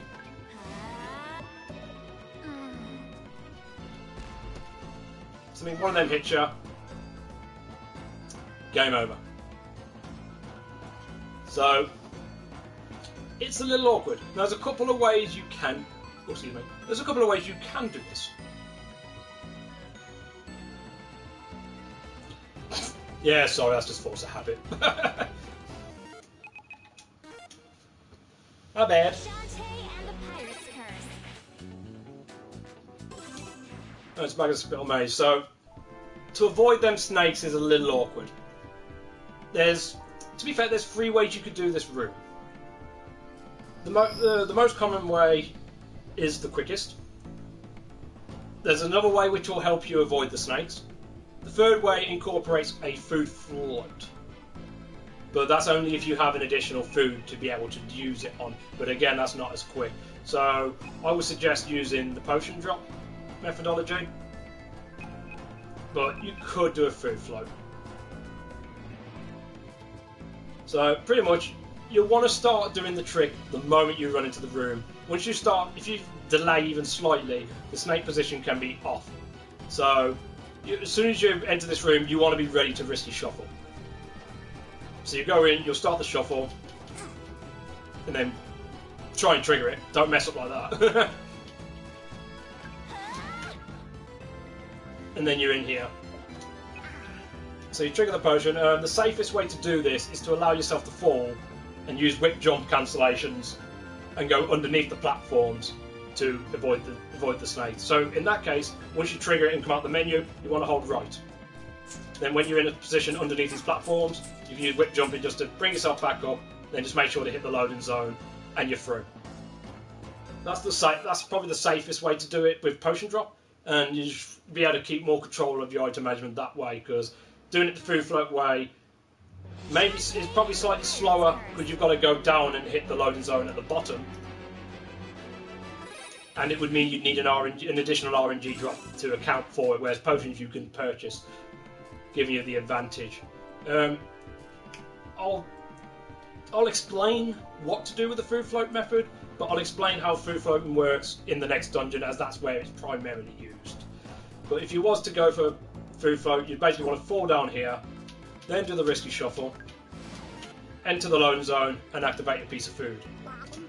Now, for food floating, pretty much when the game becomes active again, you're safe. You don't have to worry. But once you hit the jump button, Shantae will skyrocket. And in this case, you want to sort of fly and hit the loading zone. A way of descending yourself, I'll explain it a little more, and I'll probably repeat this when I get there. But a way of descending yourself is to jump, cannon, and then use your pistol, then you can use your hat. Don't ask how that works. Well, I'll kind of explain a bit more later, but basically go. Then use your hat to slow your ascent to be able to hit the loading zone. But that's just to show you basically that that's an alternative method, as I said. Once I get to the next dungeon where the food floating really starts to begin, I'll start to explain food floating in a bit more in depth. The main method of going by this, or the quickest method, I mean, if you take the potion drop to go underneath, you probably get away with having a bit of a delay before going about it. You can still go low enough before you start activating your whip jumps to be able to climb back up and get underneath. But if you go for this method, you pretty much want to go straight away. Once you enter the room, start your shuffle. Enter the zone, you'll trigger your potion. The idea is you want to hold right straight off the bat. Give it a slight delay. Strong jump, tap cannon, strong jump. Then at the right time, tap cannon, hold your hat, and that should glide you right into the right position whilst avoiding the snakes.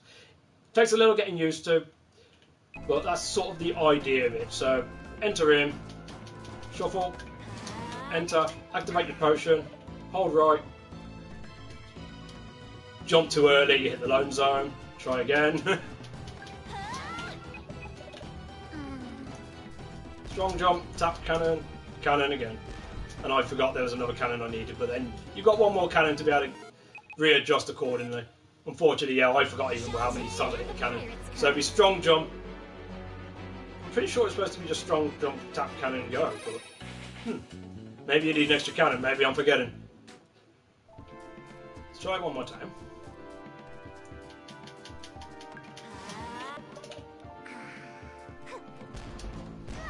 Oh, it is 2 then.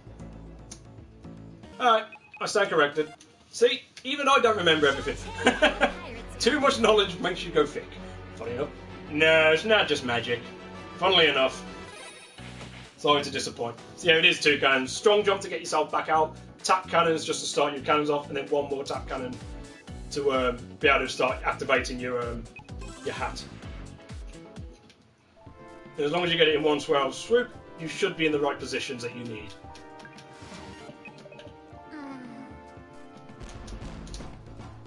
If not, you can always just let go of the D-pad and just basically just watch your arch and just make sure to land in the right spot. If you need to delay back, you can. If you start falling under, you should still have at least one more cannon strike. You can use that to get yourself back up. If not, there is a way to potentially recover, although this is a little awkward to do. Even I don't like doing it in this sort of style if I happen to miss. But as I said, not everything has been desynced. So if you miss the loading zone and start to fall, as I say, certain things are still active. So this chain is still active. Now, I'm holding onto the chain, but I am still in an out of bounds state. but then you got to sort of try and get yourself back up there accordingly. Now the thing is, because you're in out of that state, certain things may still knock you like that. Then you can just sort of recover in that sort of vein. So that's one way of recovering it. So the chain's there should you need it. Dante and the Pirate's Curse. Hey Hellcave, how's it going, stream buddy? Hope you're doing well. But yeah, hopefully if everything goes right, one final time, shuffle, enter, potion. Now I moved to auto potion, that's just to set myself up for the next trick, ready. Hold right, strong jump, cannon, cannon, hold hat, glide across. If you get the position timing right, you should just be, as long as you hold him right, you should just glide right onto the loading zone. But again, that just takes a bit of feeling to get used to it. Right, into here, you just want to go up and to the right. To the left, sorry. Up and to the left. You can go straight onto there, break them, because you also want to be collecting certain gems as you go along your route. You need to build up your gems for certain shop aspects. That's 2 of them that you get. So, again, a couple of ways of going about it. Easiest way is to just hop up there, jump up there, smash that. If you want to be a little riskier, this is not any quicker, this is just to show. This is sort of what I do. Onto the lift there, and then bang in and across there. So that was a little more thinky, but as long as you go up and to the left, break those 2 pots, collect those gems, then you're on the right path. Oh, you was in the UK, damn! I missed you. That's the same. Right, so into here. Now, it's always nicer to get this in one fell swoop, and obviously delaying yourself, you end up having these fireballs firing off. But you're going to want to go into this crawling zone. You can jump pistol there just to break that pot for an additional gem, maybe, but it's not guaranteed. But you want to come through here and get onto here. Well, get up into this area. A couple of ways of doing it. If you want to do it safe, just whip that, jump on here, time your shot, and you're good. You could also just hit it, and then as you're falling, try and make the shot off. So you're ready to go. Or the quickest method of going about it is to sort of do it all in one motion. So you sort of come in and sort of go something like that, but you should hopefully land onto the platform you're looking for. Wow, I can't get it. There we go. But using the same switch, and just as you're landing, to go and smack that in, then you could go up and across to manoeuvre yourself. But obviously the room's a bit out of sync, so the idea is to sort of go straight in, into the gap. Oh god, let me reset that. You can tell I've come prepared. So be in, through, then you should be able to avoid that. Just wait for that one, then you can get yourself across and through there. So yeah, just getting the timing. Just you may notice when I jumped up to hit the switch, I intentionally pulled myself back because there's a pot that's on top of that head that's now on the far right. And yeah, I'm pointing at my TV again. I realise there's that face on the far right of my screen currently. There's a small pot on there with potential 5 gem. So I tend to hit the switch, pull back over a couple of cannon strikes to get 1 my position, and 2 to break that pot to hopefully get a 5 gem that I can add to my inventory once I cross. Because as mentioned, you guys delay anyway for a flame. So if you have to get a 5 gem, when you cross over, you can use the lamp to collect it and then move on forward. Right, onto here. Cannon up and cannon up. Or you can go in one fair motion by using your hat. 1, 2, 3, and across. Now, I've already took damage, so I don't want to take a hit here. But let's just get rid of him anyway for now. Normally, if you're on full health, you want to at least be 1 point of damage for this next trick, because you'll be wanting to hit the crab to take the damage and ready for this, because this is a little finicky. This can be a little awkward. There is 2 ways of doing it. I'm only going to show you the one because the original method is much harder and is certainly not recommended for the sort of 0.5 second time save, whereas doing the risky dash prior to it gives you more leeway, because the idea is you want to trigger your auto potion at a point of when you enter the room while dashing, because the room is still trying to load up, it will still act as a potion drop, enabling you to then cut through the wall and save you doing the gauntlet. Now, just for the sake of, if you choose not to do this trick to start with, because the risk of this is it uses this auto potion up, and that's a safety net. When you first come into this run, you may want to keep that back for other aspects of the run. Obviously, that's down to preference. So if you choose to hold it back and do this room, pretty much what you want to do, the idea is to manipulate these two guys to go into one side of the room. So you can start off, a couple of cannon strikes, a couple of hair whips, get them both to come over, then just hold scimitar on top of their head. You can mix in some cannon shots as well, but the scimitar kills both or attacks both enemies at once. So this is just the safest way of going about it.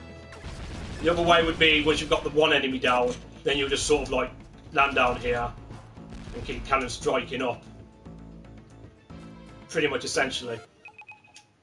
For the Outer Bounds trick itself, I mean, I've got to go back to doing this trick first because of where the save points are. Unfortunately, it is what it is.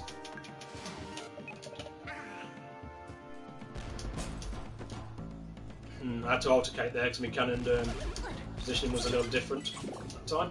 Yeah, obviously this whole section would look something more akin to this.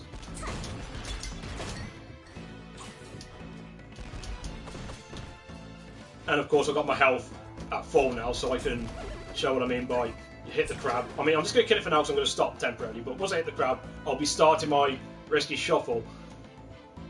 Because you've got a limited time of when you can trigger this auto potion off to get the trick. If you do it too early, the loading zone will suck you back in, you'll be back onto this screen. If you go too late, it'll just use the auto potion and you're stuck in the room, you've got to do the gauntlet. You've got to do the little gauntlet room there. So it's a case of, you get it right, but what the risky dash does, because even though the window is about the same, whether you use the dash or not, the dash will pull you further away from the loading zone, which essentially gives you just that fraction more time, that bit more time to trigger the potion off to actually score the out of bounds. And the auto potion itself acts the same as a regular potion. So once it triggers, you'll begin to fall. But the difference between the two is when you use a potion, you have that delay first before the game becomes active again. With auto potion, once your health gets back to full, because I'm only on 1 point of damage, it's going to go back to full pretty much straight away. That's when the trick becomes active. So you basically got to be dash in, auto potion at the right point, and then be ready to just fire off a couple of cannons and glide and hit yourself into the loading zone. So hopefully, something like that. 2 cannon strikes to start with in quick succession. That's just to push you out. That's just to push you out of the ground or to push you away from the ground, so you don't end up getting caught in, and it'll allow you to get your hat triggered to glide across. You've then still got a third cannon if you choose to use it before using your hat, and then you just position yourself right. As long as you don't twat into one of the enemies, you'll be fine. But again, a lot of these tricks, the best way to explain them is it may take a bit of getting used to, but they're relatively lenient. So there's no frame perfect aspects to it. It just takes a bit of time to get used to. But once you get used to it, it's pretty straightforward. But you can still mess it up. Right, so into here, cannon off on the right, turn around, shoot that pot, get 10 gems. Just to add on to your infantry.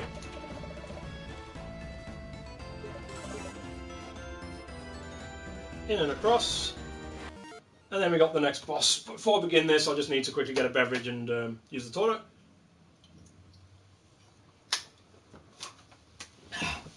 And we'll be back with this in a sec.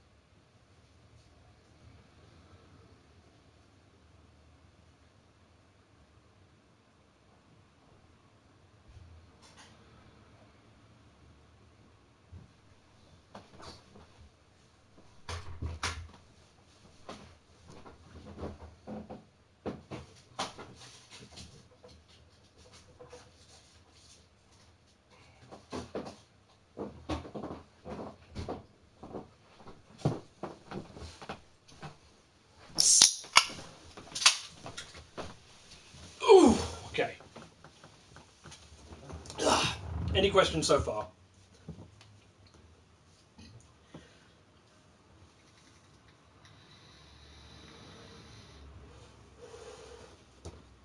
Hi.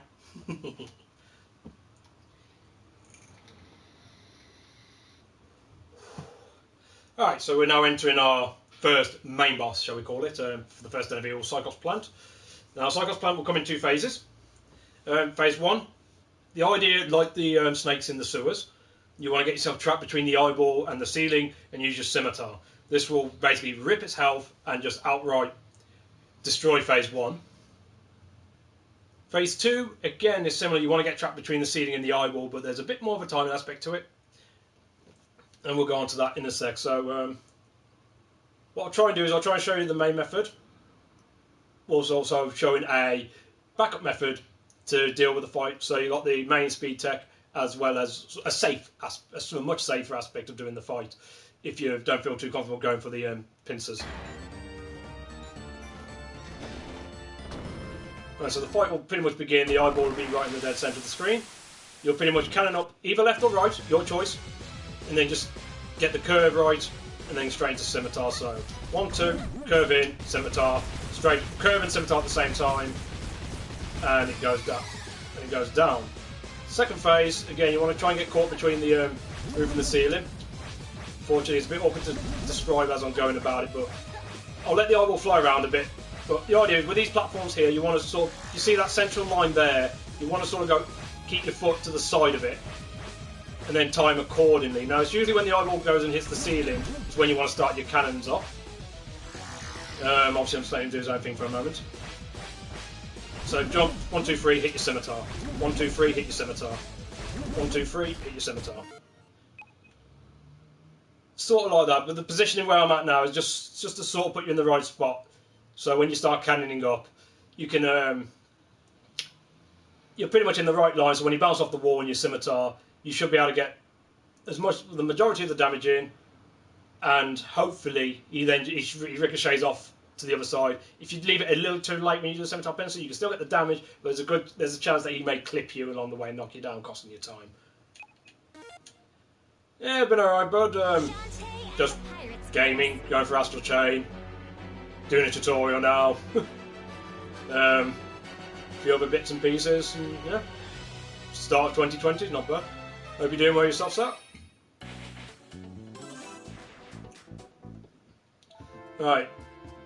That's the rough gist of Cyclops Plant. I'll explain a bit more with it in a sec, but I'm going to show a safer way of doing the fight. If you don't feel comfortable with pincer striking, it's basically using your cannon, using time between your cannons and your hair whips to your advantage to basically go up to the side of him and just basically hair whip him. So he only takes a few strikes. So you go 1, 2, 3. Let him fire up his laser, switch sides 1, 2, and 3. And that'll be phase 1. Phase 2, you sort of want to position yourself a little further away. Then when he comes into you, just sort of whip away. If you can get a bit closer, you can get away with getting 2 strikes in at the same time. After about 3 or 4, he should come close to the wall, and then you'll be able to strike at him. Unfortunately, I went a little too early.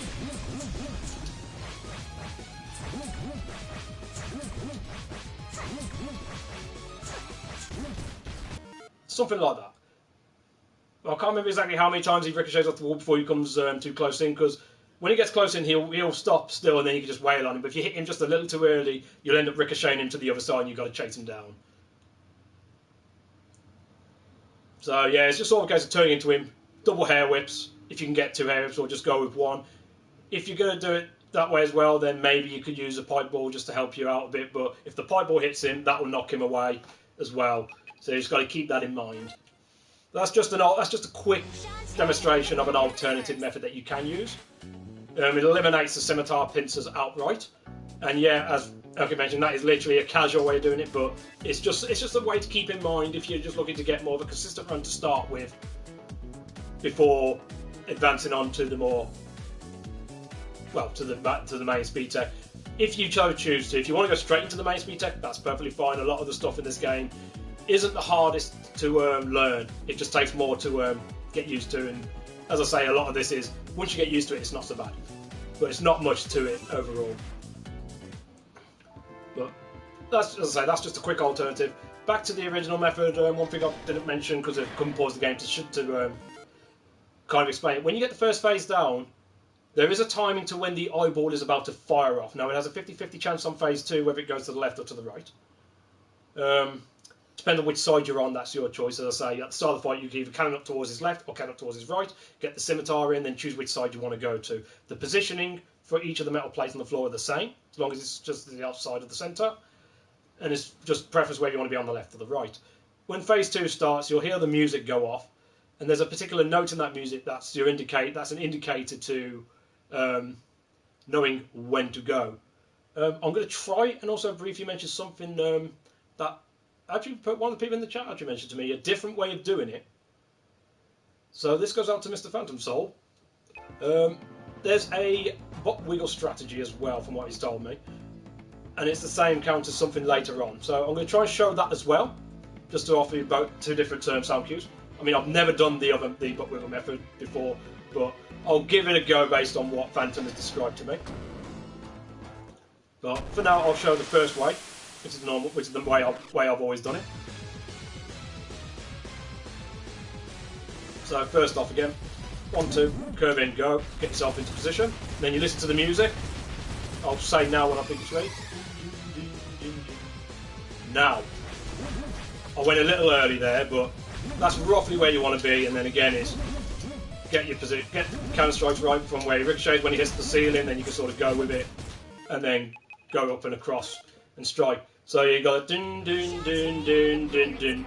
It's around then when you want to jump.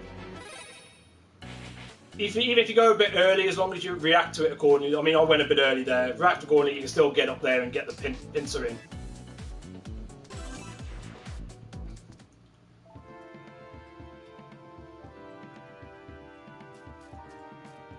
So I'm going to try and show Phantom's way of doing it.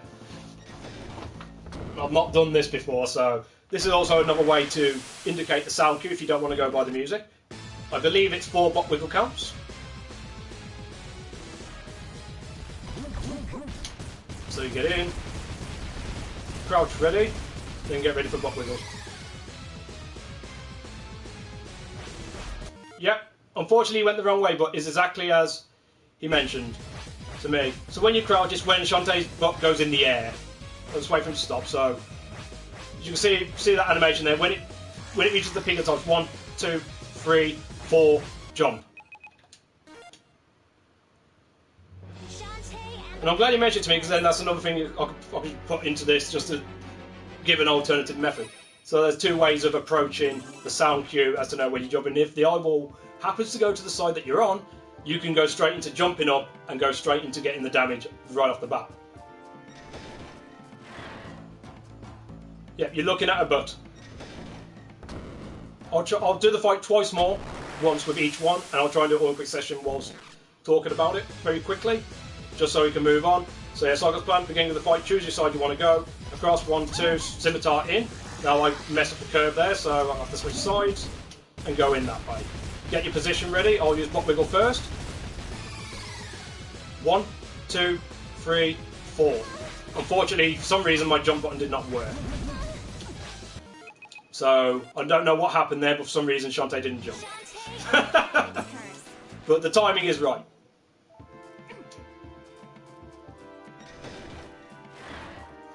I'll try that once more. Obviously, I don't want to keep us here too long, because I already know the VOD's going to be about 4 hours as it is. So we'll try that again. So again, 1, 2, curve over, in, get into position, get ready for bot wiggles.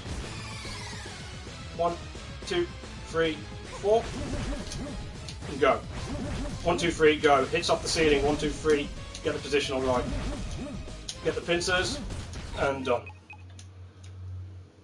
So that's sort of the gist of it. That's the one way of getting the visual, or getting the sound. Well, in this case, it's a visual cue to know when the eyeball's moving. As mentioned, 50-50 shot which way it goes. But if it happens to go your way, you can start your cannon to the sense up. Then after it, when it bounces off the wall, it'll ricochet off the ceiling, and then when it starts to come across, that's sort of when you start your jump. And then when he's starts getting underneath you, 1, 2, 3, cannon, scimitar, pincer, done. Thanks for that, Phantom. That was actually an interesting way of doing it.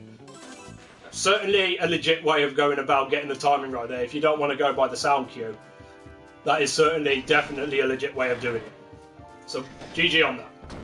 So yeah, one last time, but this time with the sound cue in mind. And I'll hopefully won't keep you at too many bosses for too long. So yeah, 1, 2, curve. So the sound is based off of the music. Go. Unfortunately, went the wrong way. And again, I went slightly early, but that's sort of roughly in the music cue that you want to go, if you want to use the sound cue.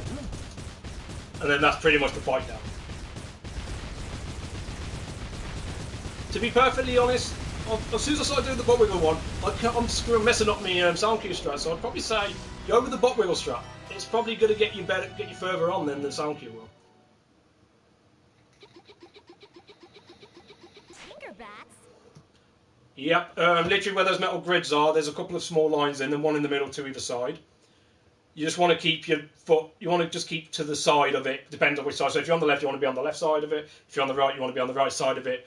Wait for the right cue, wait for the right position on the eyeball, jump up, 1, 2, 3 cannons, hope for the eyeball to meet you there, hit your scimitar in.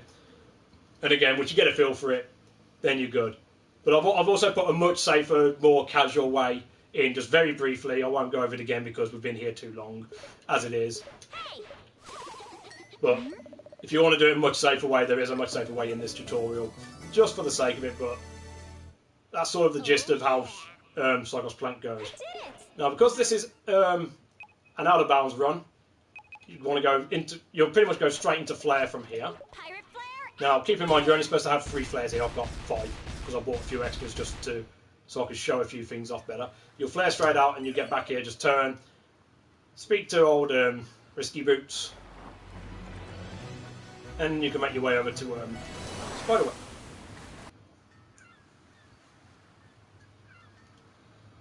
So front half of Spiderweb is pretty straightforward. Once again, start at the iron, just like with Saliva. Run across, do yourself a small shuffle, and then you just want to get across screen. Just remember to jump at least at the beginning. After that, you can just run all the way across, or you can just float all the way across like that. So with this room, you want to ascend up. Now, there's several ghosts that will spawn in this room. Now, the idea of the ghosts is they're sort of like a box, is the best way to put it. So imagine just like a surface area, like a circumference in certain areas, in certain spots of this screen. The ghost has a chance of spawning somewhere within that vicinity for each of the respective ghosts. Now, usually what I'll do is to try and avoid the majority of it, is I'd go from roughly where I am, maybe a little more across. 1, 2, 3 onto this branch, straight across to the right, onto the edge of this branch. And then that ghost could be right in my way there, or he could be where it is now. If he's towards the right and in your way, you'll just go from here, cannon up twice, straight over, and then go across. Or from here, I can just jump straight across as such. Start the shuffle using the tree as your visual cue. So when you touch the tree, just pull back a bit, go forward, run, break the front block, and get that. Now, obviously, I've left a bit of a gap there, but if you don't leave any gaps, the idea will be you'll leave that one block there, you'll jump on there, you'll start your shuffle, the crab on the tree will rise, and then you're good. But he's already risen, so I'll just go straight on in this case. Do a shuffle, get the dash, and then again with this run, there's some go. So just 1, 2, 3. From the moment you stop, turn, and you're good. And then it'd be 1 strong cannon, 2 taps to the right, under there, quick shuffle, and you're good. Well, I say you're good, but you're here. Now, this is Run Run Roddy Top, so this is something that not many speedrunners are a fan of.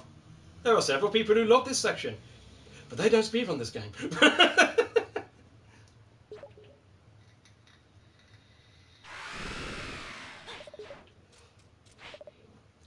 Now, I will note one thing, and I haven't done it because I didn't save. If you really want to troll someone who's watching you, who loves this section, on the screen before this, try crawling into the loading zone. That actually softlocks the game. I mean, don't do it in the actual speedrun, but I thought it's worth just a nice little funny thing to mention. And I've done that before on this channel. People go like, "Oh, come on, run, run, run." I'm like, nope, softlock.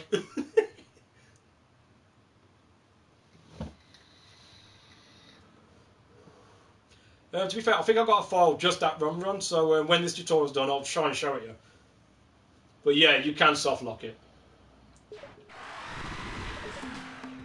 Right, so Run is pretty much this game's version of an auto-scroller. There isn't a great deal...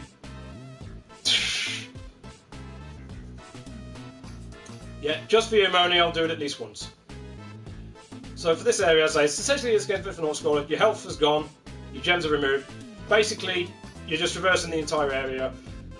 You take a hit, you'll just explode, and you'll be sent back to the beginning of the screen you're on. You cannot lose or run in this area. You can lose a lot of time, but you won't effectively die. So just to start off, all you need to do is jump on the first set, wait till you get across these first two hands, then make sure to jump over that one. Get to the edge of this bridge, jump across, and you're good. Onto there, jump over that pit, fall down, go to the left, and again, jump on the edge, jump on the edge. Now for this next one, you don't want to jump off of this edge. You actually want to fall down first, and then jump, so you can reach that. Otherwise, if you try and jump straight away, you'll miss, and you'll basically run into it. So, run off, jump up, and go. So the next room is where the tongues come in. It's one of the few spots of this section where you can actually save a bit of time.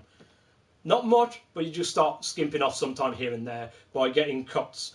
So the idea is to cut around certain tongues. So the first guy is what we know as the gatekeeper. This is just basically RNG. You can either be stubborn like me and just go for it, or you can wait for him to spew his tongue out and then go. That is entirely up to you.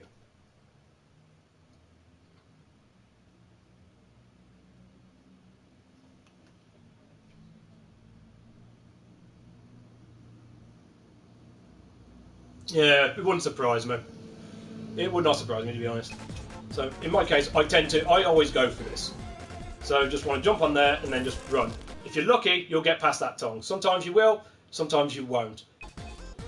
Now, the rest of this is where the cuts come in. The idea is to basically you can either stop dead, or you can sort of run off and curve back to the left. Now, I'm going to go with stopping dead, because that's how I've always done it. But you can curve back if you wish.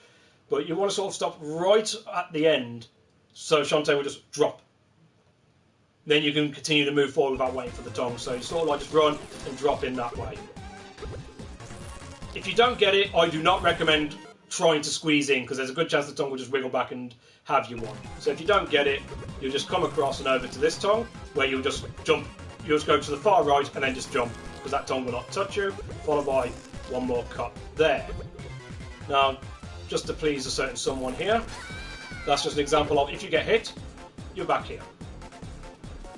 So trying to get it all in one motion is always a good thing to do. So as I say, Gatekeeper's random. As you can see, in this case he had me, so there's nothing I can do there.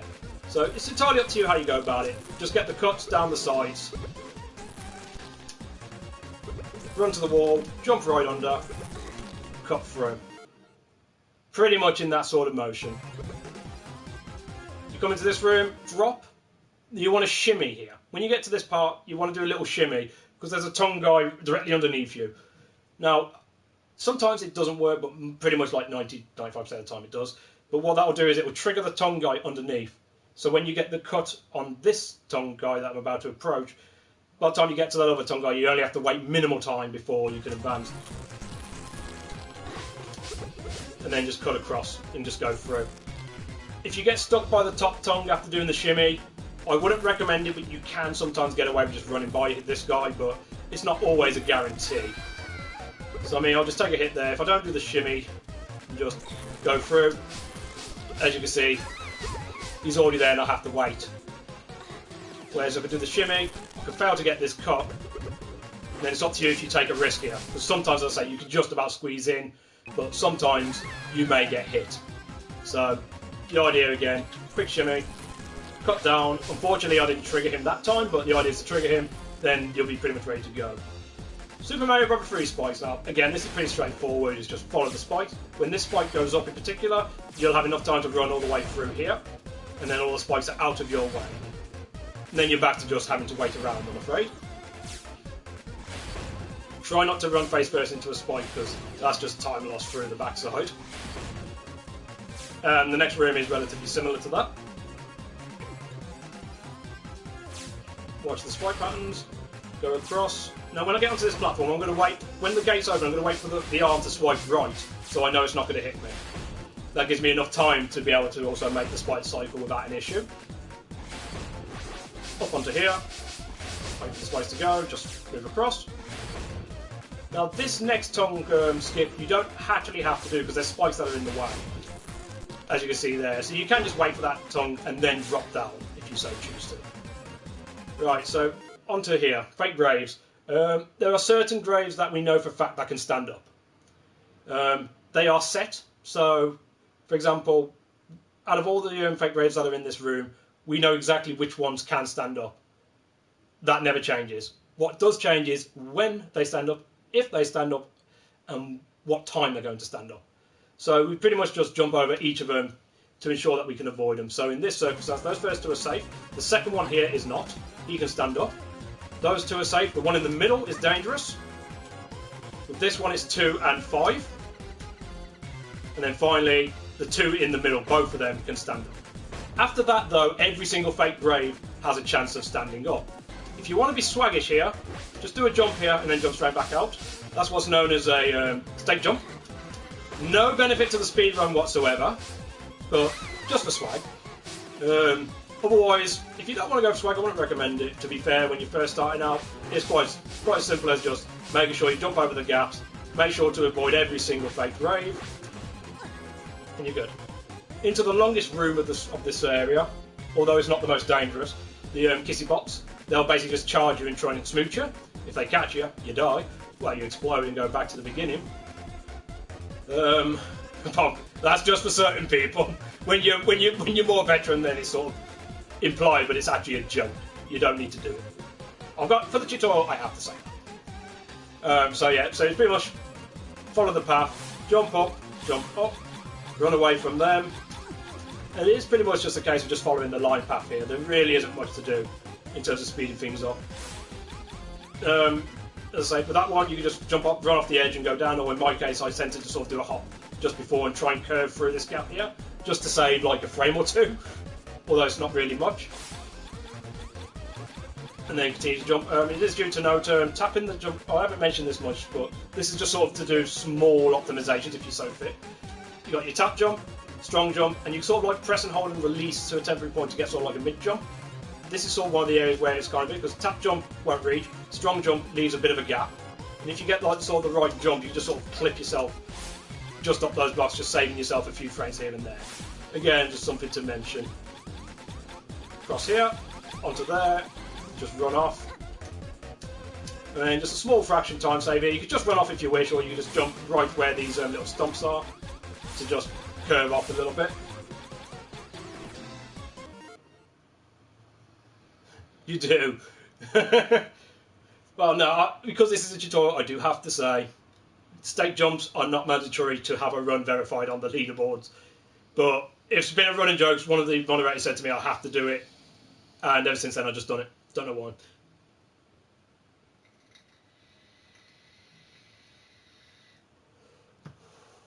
Right, so a nice calm groove. Stake jumps. You know, a couple of screens back when I was jumping into the hands and then jumping back out. It's what we call stake jumps. It's just for swag. Trust me, it's not a part of the actual. It's not something you have to do in a speedrun. It doesn't do any benefit apart from put you at risk.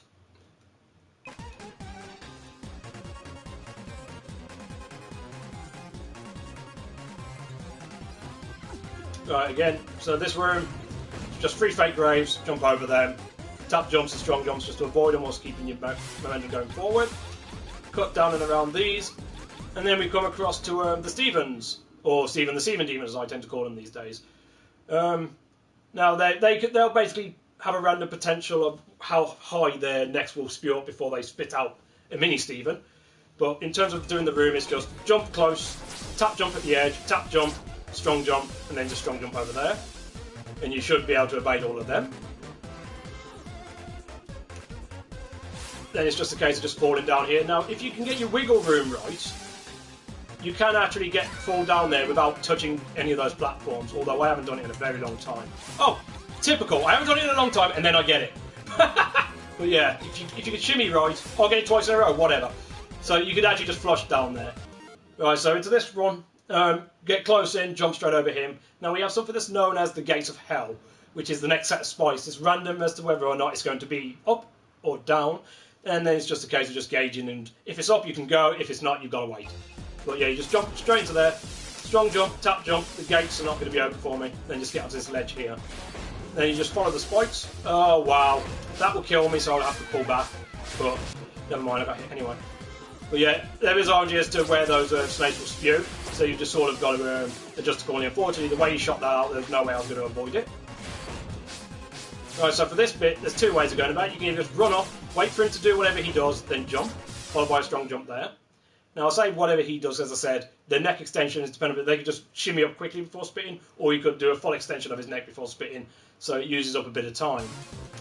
Another thing is a very small time saver, what's known as the X-Hop, which is to do with that particular screen as well, or to do with that particular part. It's literally jumping on the ledge right in front of the Stephen and jumping up. But the biggest thing with that is you've got to gauge in that instance how high his neck's going to go, because if he goes high and you try and jump straight across, you're going to get hit. So you sort of got to, if you go for the X-Hop, you jump on the ledge, then jump vertical, and then just sort of get an idea of when to jump, when to go across. Like so.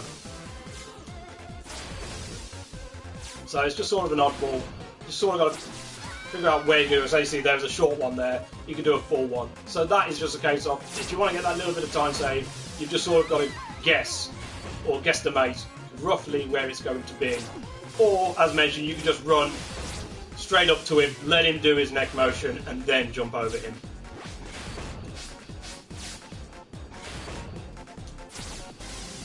And then strong jump there. Right, final room.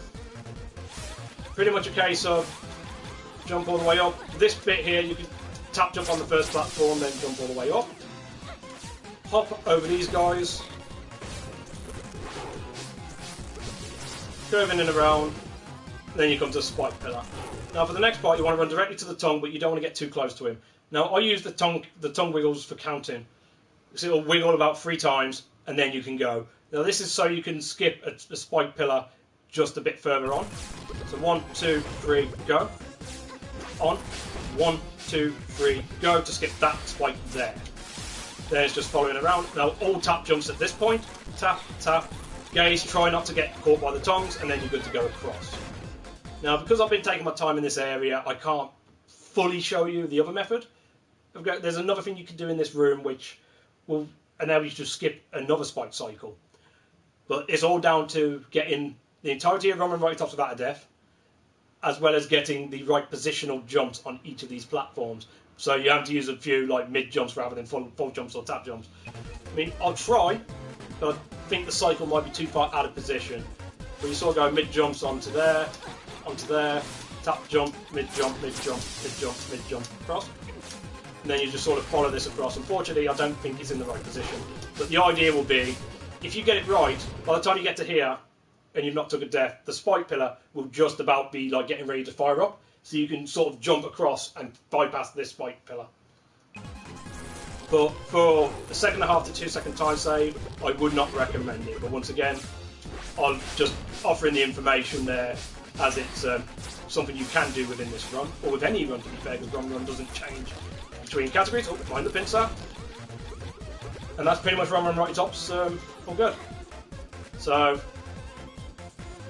tease the Kakobat, just something I do, but just jump over the Kakobat, try not to get caught by him, or it'll just send you back to the beginning of this screen, so it's not the biggest mage if you do run into him, but just jump over him and you're good.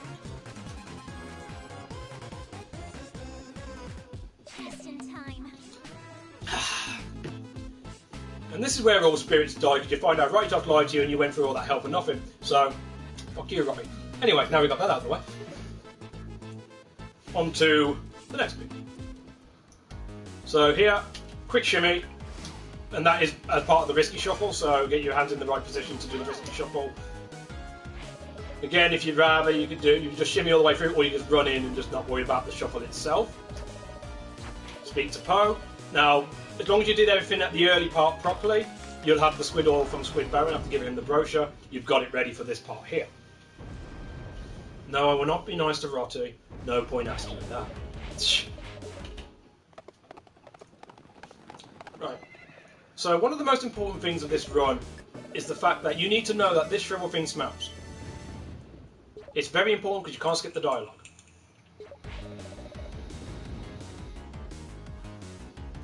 Cherish this always, but now only if there was another T in there, because that'd be sort of indicating what Shantae wants to do with it.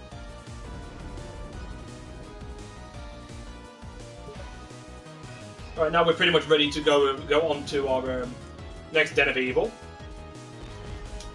Just climb the tree, across. Just allow your normal run string to happen. Speak on this gate, and you'll give the shuttle thing up, and you'll be able to enter Cackle Tower. Now this is where the other mechanic of out of bounds comes into play, primarily. It's known as the food float. I gave a brief example of it earlier on as a potential backup if you have the extra food. But you'll start this dungeon off with a quick shuffle, fall down, straight into a shuffle, and go.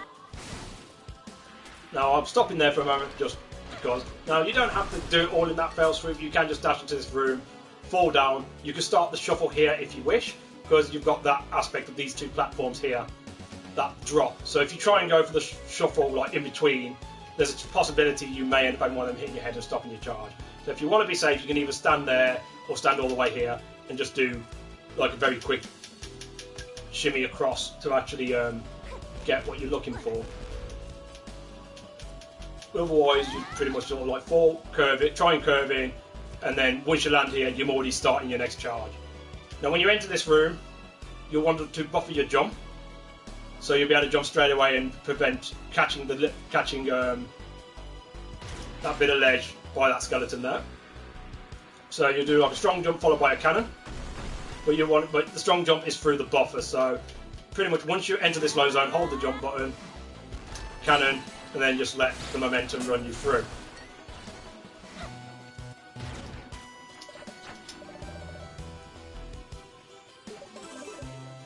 Okay, so food floating. Now the good thing with food float, just like the potion drop, the timing of when you trigger it is no different between the two. It's again charging into the loading zone and triggering the food at the right time. Now unlike the potion drop, the food float doesn't trigger straight away. So when the game becomes active, Shantae is still off screen and on a platform. The float doesn't begin until you hit the jump button, which will then skyrocket Shantae up into the air. And then the idea is to basically get yourself in the right position to go into the loading zone. There's a couple of ways to do it. You could either do it straight off the bat. You can pull yourself out of the screen and go in and try and curve your timing right to hit the loading zone. Or you can use a safer method, which is the one I generally use, which isn't really a time loss as long as you get the timing right.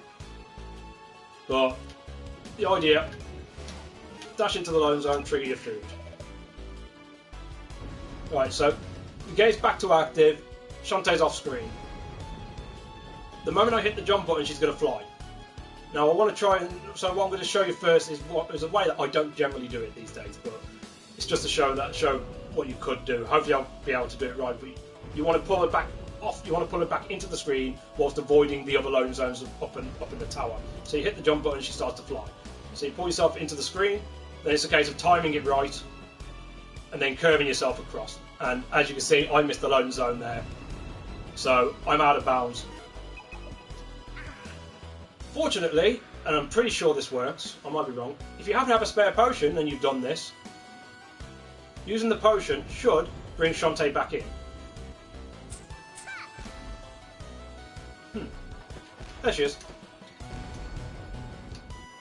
I was much higher than... To be fair, I thought I went too high to the point that it was unrecoverable, but it turned out she dropped down eventually. But yeah, unfortunately doing it the other way around doesn't seem to work, where you go, if you mess up your potion drop, you can't use the food float trick to recover. But if you're using a food float, you can use a potion to bring yourself back in. And just like as mentioned earlier with whip cancellation or whip jump cancellations, once you can make sure that you fall back in the screen, and then as long as you've not triggered a cannon when you've done the potion drop, you can use the whip jumps to your advantage. I'll quickly show that as well. Oh, be good if I remember which item to use. So jump, I'll pull myself back into the screen as I did last time. And now this time I'm going to intentionally let myself fly too high. Now I'm too far out of bounds. I've missed the loading zone. I could trigger the potion now. That'll put me back into a potion drop state. And as mentioned earlier, as long as you don't trigger a cannon, you can use whip jumps to your advantage. So Shantae will fall back into bounds.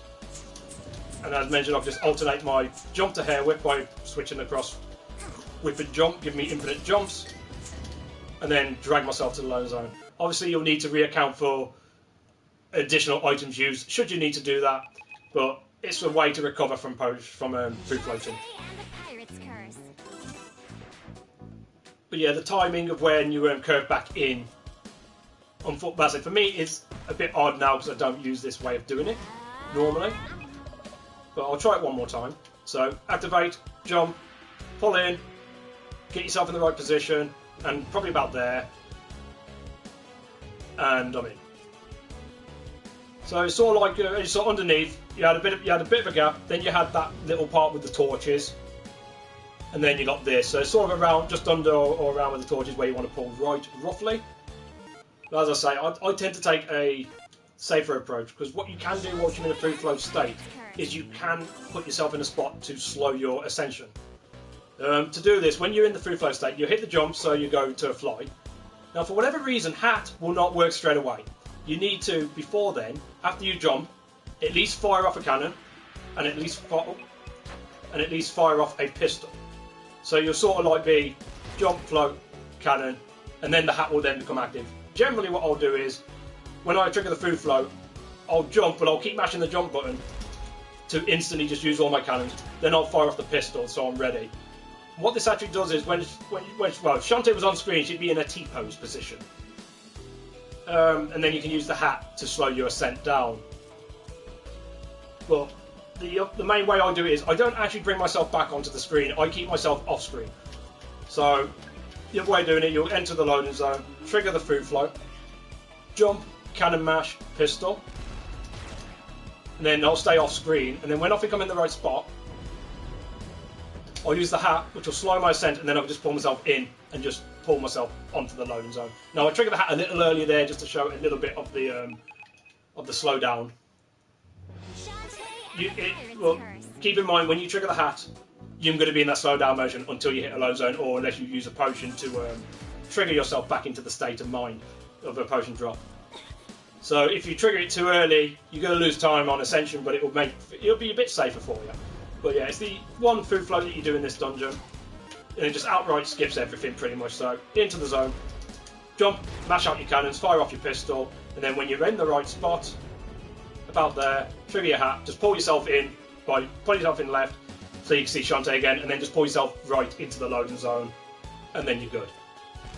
And then you can make your way up to the next Den of Evil boss. Now, if you happen to have an extra piece of food, and you want to do this, I'm going to mention it as an optional thing. I tend to hold this back for a different particular trick, because, of course, as mentioned, whenever you're in an out-of-bounds state, you run the risk of soft lock. But it's going to be the same essential aspect as what I just did, but it's a shorter gap. So you can use a food float here, if you have an extra food. Now keep in mind, if you're going with 7 food at the beginning, so you're left with 4 for the out-of-bound tricks, do not do this one, because you'll end up one short. You'll need 5 food if you want to include this. But as mentioned, it's the same. Trigger the trick, jump, cannon mash, pistol, and then at the right time, fire off your hat, pull yourself into the loading zone, and you're good. That's only if you have an additional piece of food and you'd like to do that. It's only a 3-second time save though, so it's not much of a time save versus doing it the traditional way, which is what I'd recommend doing because of what's known as animation skips that can save you a bit more time. Well, save you a little less time, but it's far safer and it doesn't put your run at risk. So one more time, into the loading zone, jump, cannon, cannon, cannon, pistol. Get the timing right. Hat, pull yourself in, and make sure you hit the loading zone. Then you can make your way up. If you don't do the food float here, which as I say I wouldn't recommend personally, because you're usually aiming for food, otherwise you have to keep account for 1 additional.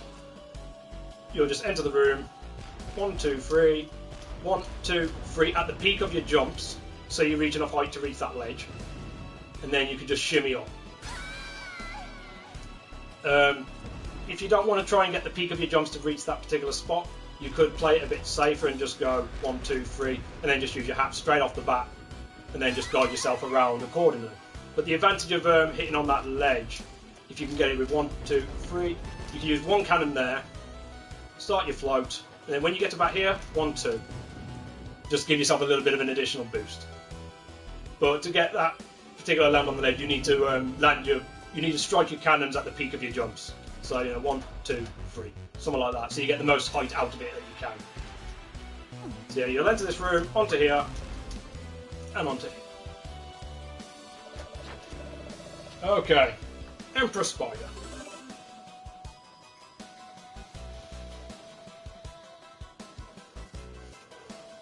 Right, so Emperor Spider is probably the more technical boss fight to do at speed.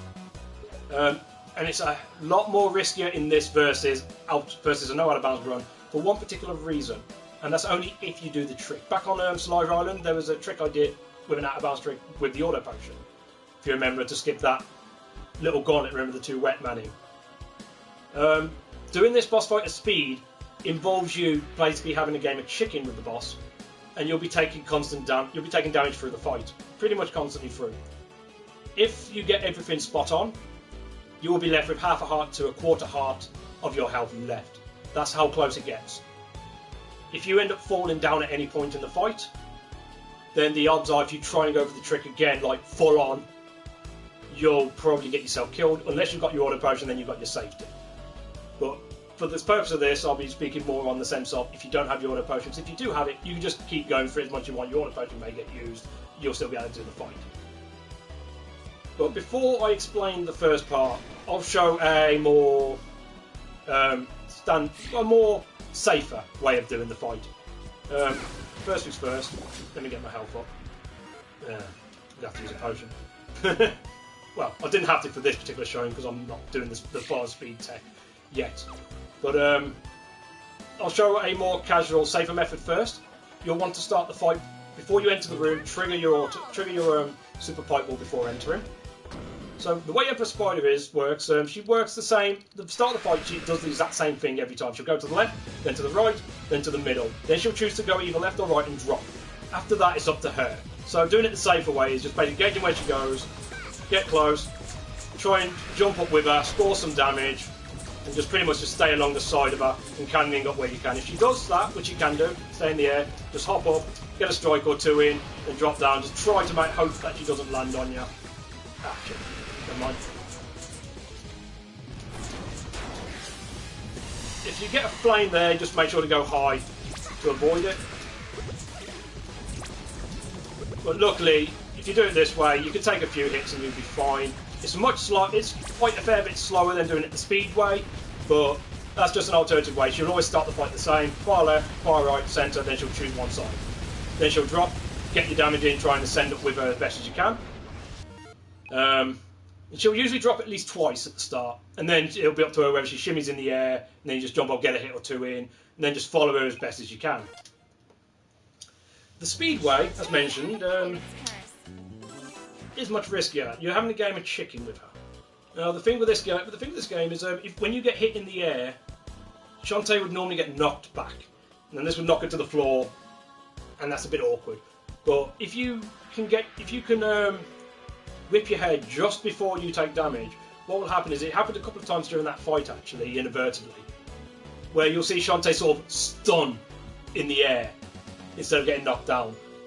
That's the mechanic that we want to abuse in this fight, to basically keep ourselves in the air, let the super pipe will do a lot of the work whilst getting what hair which we can, and you want to time your cannon jumps in a rhythmic time, so you're sort of like doing this right by her. Usually get about 2 strikes before a cannon. Try to keep to tap cannons. You want to sort of keep your line of attack as well slightly to the side of her big central eye. But you sort of want to stay sort of like, so if that was like the central eye, you sort of want to be like there. But keep following her as you go, because she can get away from you. But that's sort of the rhythmic timing you sort of want to go into the fight with, or to go through the fight with, and then super do the work. If you can get the whip just before you take damage, as I said, it'll stun you instead of knocking you back, but this also gives you the advantage of replenishing your cannon strikes. So you could basically infinitely stay in the air for it, you get stunned, and then you just rinse and repeat and follow her as best as you can. As mentioned though, you'll be taking a lot of damage during the fight, and you run the risk of ending your run, especially if you've done the auto potion skip. And if you get everything right, you'll pretty much be ending the fight with half a heart to 1 heart of health to your health ball left. And as mentioned, if you happen to get knocked down or you fall down, be careful about. You can go back into the trick, but be careful for how long you stay into it, because at that point, if you took a knockdown or you've fallen down, there's a good chance that you may not be able to get enough damage in to kill her before she kills you. Then you may have to revert to the safer method for the end part of the fight, just to keep yourself alive. Or if you've got a spare piece of food, you can heal yourself up accordingly.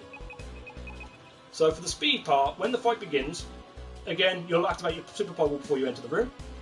The fight will begin, and as I mentioned, she always goes to the left first. So you want to jump up and towards her, but you don't want to go straight into her straight away. You want to jump up and towards her, get a couple of strikes in, and then on your final cannon strike, jump in whilst whipping your hair. That will hopefully get you the stun lock, and then you'll basically just go for the stun lock methodology, keeping the whip and keeping that super Pokeball dealing the damage as best you can whilst trying to follow, because there is a chance that sometimes she may not stay stunned constantly with you. She may jitter a bit, and she may even just dart off. So unfortunately, that's down to the game. Not much you can do about certain things like that. But as mentioned, this is one of the more technical boss fights and one of the harder ones to execute well. So hopefully, it looks a little bit like this.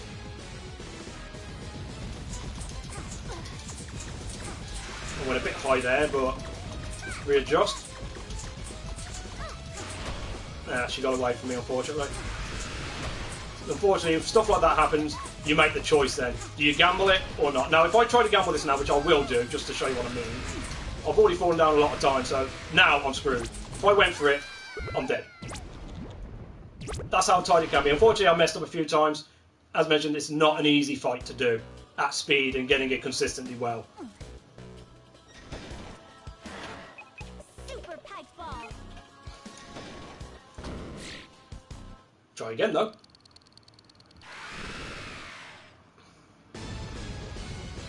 So yeah, as soon as the fight begins, jump up to the left with her. Keep to the side, cannon, jump into her, and then just get the rhythmic timing, stay in line with her as best as you can. Keep getting those stun locks as best as you can. If she gets away from you, you sort of just have to work with it as best as you can.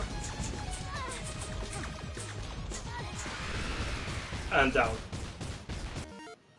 Wasn't spot on, but again, that's just sort of showing, that just sort of gave an example of, well, me dropping once and her getting away from me a bit. Fortunately, I was able to get away with it. I got some good damage in the fight that I felt as though I could get away with continuing the strat. But, as mentioned, normally a fall down isn't so bad. You can sort of risk it a bit. It's when you get knocked down is when you really want to think twice about continuing the method. Now, I'll try it once or twice more just to try and get more of a spot on fight, and then we'll move on. That's a bad start. So yeah, in that case, I got knocked down. The odds are if I tried to go for the stun lock method then, I may be able to get away with it, but I'd be pushing my luck. And there'd be a good chance that she'll end up killing me just before I kill her. Oh. Well, you know what, I'll just restart. I forgot to do the one thing I said you need to do. Activate your Pipe Ball straight away. That's simply because then you can just go straight into dealing with the fight at speed, rather than trying to activate the Super Pipe Ball whilst in the battle. If you go for the safer method, you can activate the Pipe Ball in the battle, on the battlefield rather than before.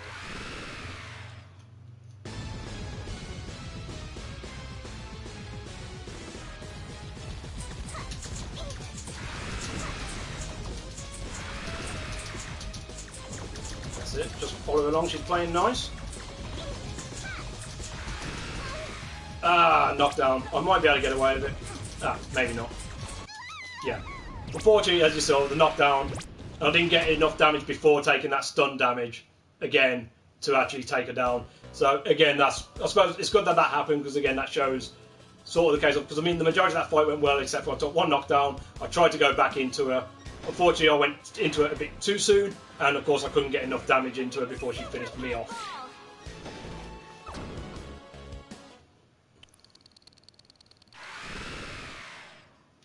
Come on, Emperor Spider.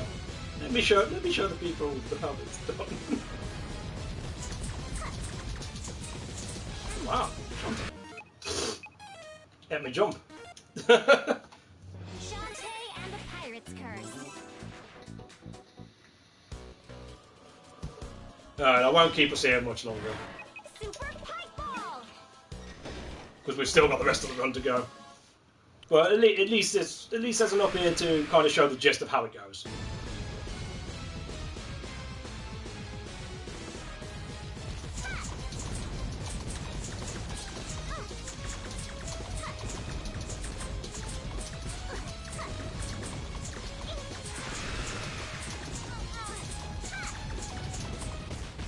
That'll do it. I didn't get that last stun there, but I took her down before I fell. But that's pretty much the idea of getting that fight without an issue. You can see, if I'd have gotten the additional stun hit, she would have died just around the same time as I took that hit. I'd have been down a quarter heart. But in the end, I'm not half health. Luckily, it doesn't matter because I get full replenishment before or after the fight. But that's how close that fight can get when you go for that method. But yeah, the main thing to keep in mind for that is, again, you see her go, just jump up. Don't go straight into her because you want to get a bit of damage before you jump into it, before you go right into her, just to score some damage before she starts damaging you. And then it's a case of getting that rhythmic timing, staying within that line of eye, getting the whip just before the damage, and then just continually rinse and repeat, replenishing your cannon strikes, and hope that you win the game of chicken. And then we can move on to Tanline. Oh yeah. Did it. So once you're out of here, usually in the menu, you go into the menu to activate your Super Pipe Ball before the boss. Then you'll just hit across to be on your flare. So by the time you get here, you should already be on the flare. You can just quick menu and flare out. Welcome back, Phantom. Welcome back.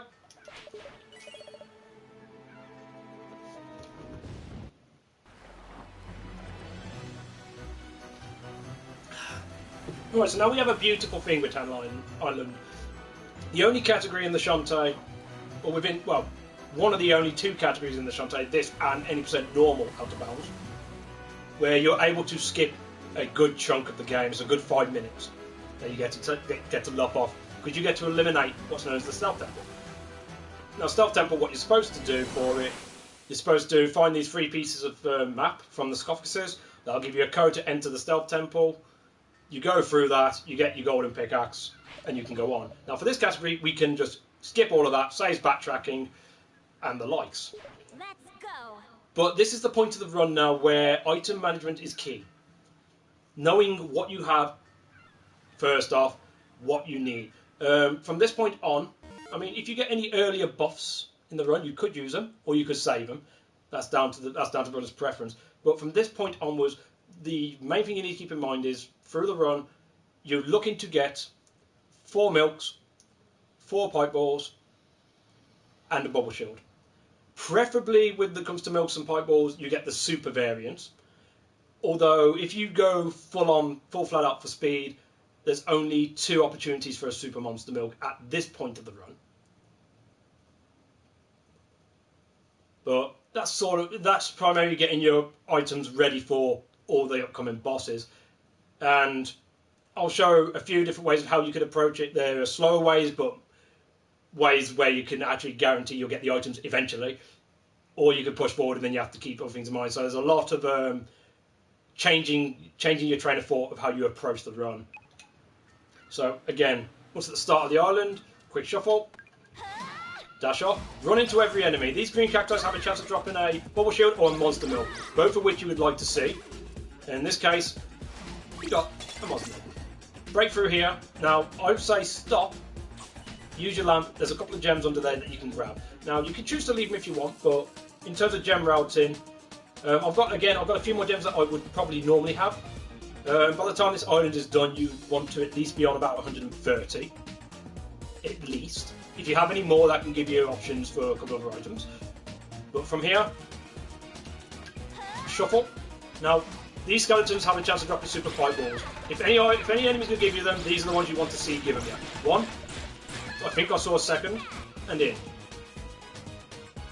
So, yeah, I got 2 out of that. But if they can end up giving you all the super pipe balls for the run, that'll be great. The odds of it, although, are slim, but because you're running through them anyway, you're pretty much hoping that they'll give them to you. Right, so you want the sword that's out of here. But there's also 20 gems hidden in the wall. But, I mean, I've only stopped my dash for the sake of just to explain a bit on this. But there's a thing you can do in this room where you can maintain your dash and still open the chest. Whilst you're charging through this room, I'll go back into this room in a minute. As you're running by this, basically when you come in here, if you just mash hair whip whilst you're dashing, sometimes, the odd occasion, it won't work for whatever reason, maybe because it just missed it. But more times than not, you'll actually open the chest as you go past it, dash into the wall and get the gems. So just for this, now I'll just do a quick shuffle. You'll run into this room, mash the hair whip, opens the chest, break, and then you can get the sword and get the gems without stopping momentum, saving you a bit of time. Then it'll be shuffle to make your way back, and again you're hoping for some super pipe balls.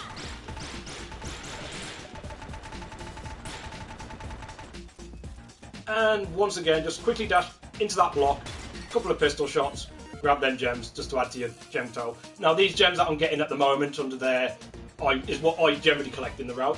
Again, it depends on where you collect gems, is which ones you choose to get, which ones you choose to skip.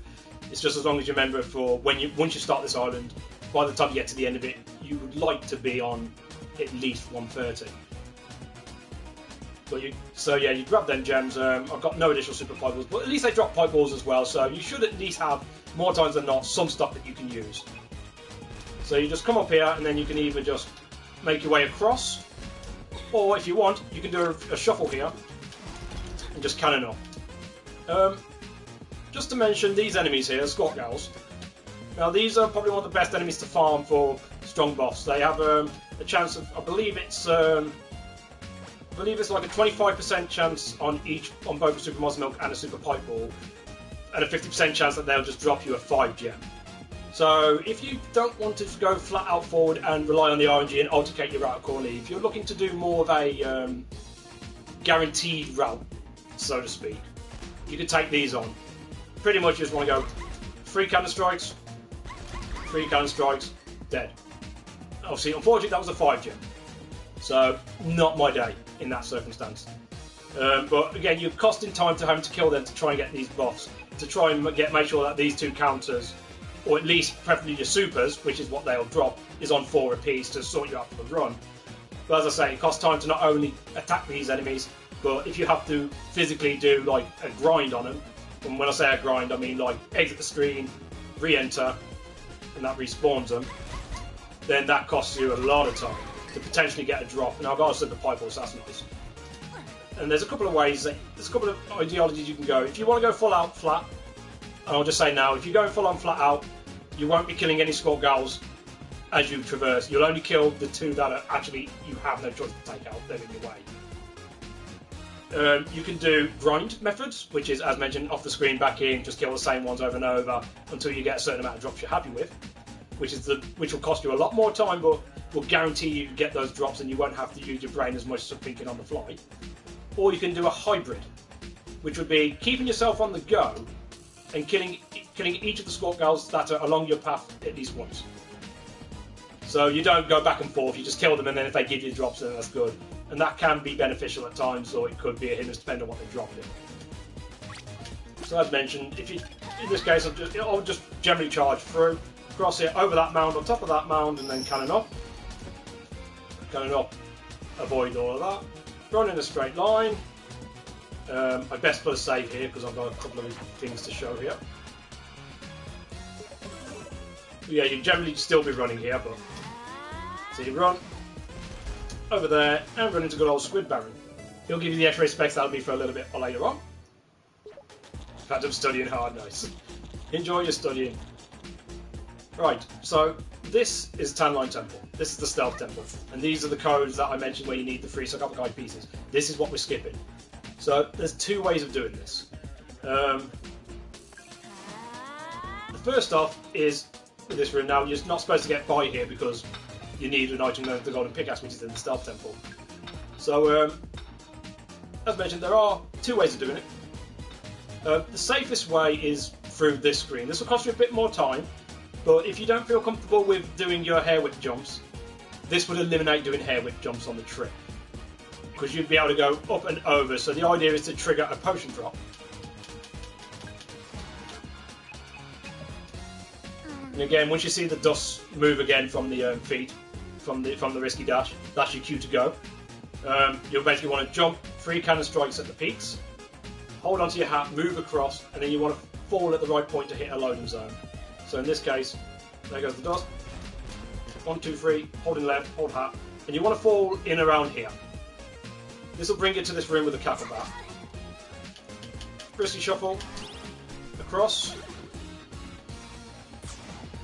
tap cannon, maybe a strong cannon there if you get bogged down a bit to get to here.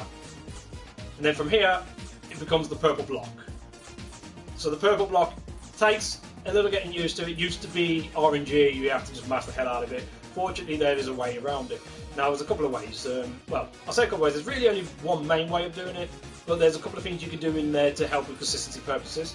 Because when you jump in here, you're now stuck. You're caught between the floor and this purple block. But as you can hear, you can still trigger your cannon. Now, as far as I'm aware, you can just stand in the spot and do that, which I'll explain a little more in a sec.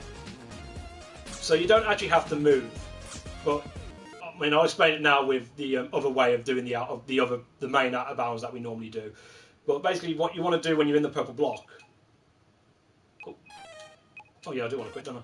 When you're under the purple block, you want to jump and then hit jump and pistol at the same time. You want to do them in very quick succession, so it's sort of like, well, it's a bit awkward to show. I can't hardly point at the camera. So I mean, the controller's a bit backwards, but it's basically like, there's your jump and there's both. So jump and then both. So you want to do like,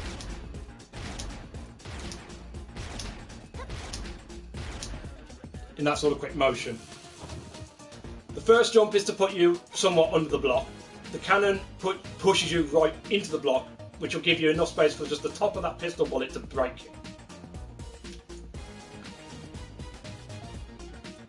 But that's, as mentioned, the first path this side is a safer. It's a somewhat safer way because it saves your hand to do the whip jumps, and it's much shorter distance to get into a loading zone that you need, and it's a wider loading zone to hit.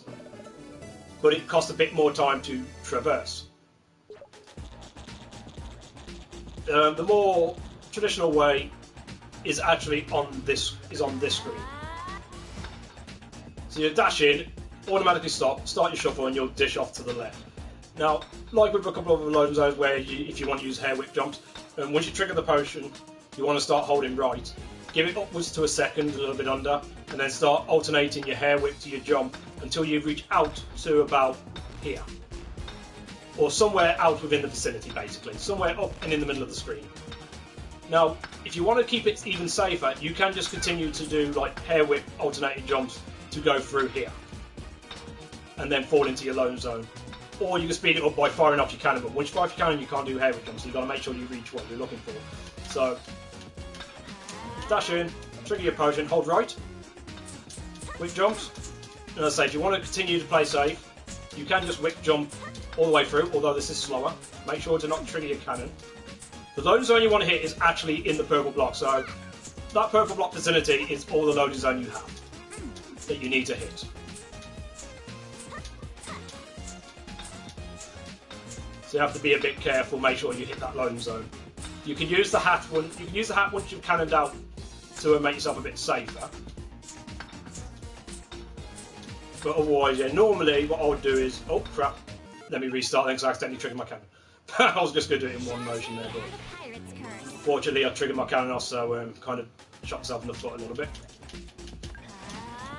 But normally when I get into the right vicinity, I will fire off my cannon and use the cannon in conjunction with the hat to cover good ground and keep forward momentum going quicker than doing the hair whip jumps. Although, be careful about using so you normally need to use 2 cannon strikes. Be careful of where you use your second cannon strikes. If you use it pretty much on the edge of this brick wall or within the brick wall, there's a possibility that you'll bonk off of something that you don't really want to bonk off of, and that'll force you underground and you're soft locked. So, where I normally go, in, trigger, hold right. Once I'm in play, leave it a bit, whip jumps, get out, cannon, glide, cannon, hold the glide until I'm in the right zone, and then drop. And that'll put you into the purple block zone. Then you just jump back up, and you're into the block. As mentioned, you can just go with jump shot in the quick succession from here. You don't have to move. although I have found myself to miss it once or twice whilst doing that. So what I tend to do, costs a little bit of time, but to me it's a bit more consistent. You may find it a bit different for yourselves. I tend to move all the way to the left, which is only a small amount, tap right, just to turn Shantae around, and then I'll do the motion. And then you can just cannon yourself out. From here, if you're going full out, you'll just start to do your risky shuffle and go. If you're looking to get some Scorch Gal kills in, you've got to be careful of these floaty green guys. But you can, again, kill them whilst they're on your route. If you want to spend a little more time, there is another one behind you.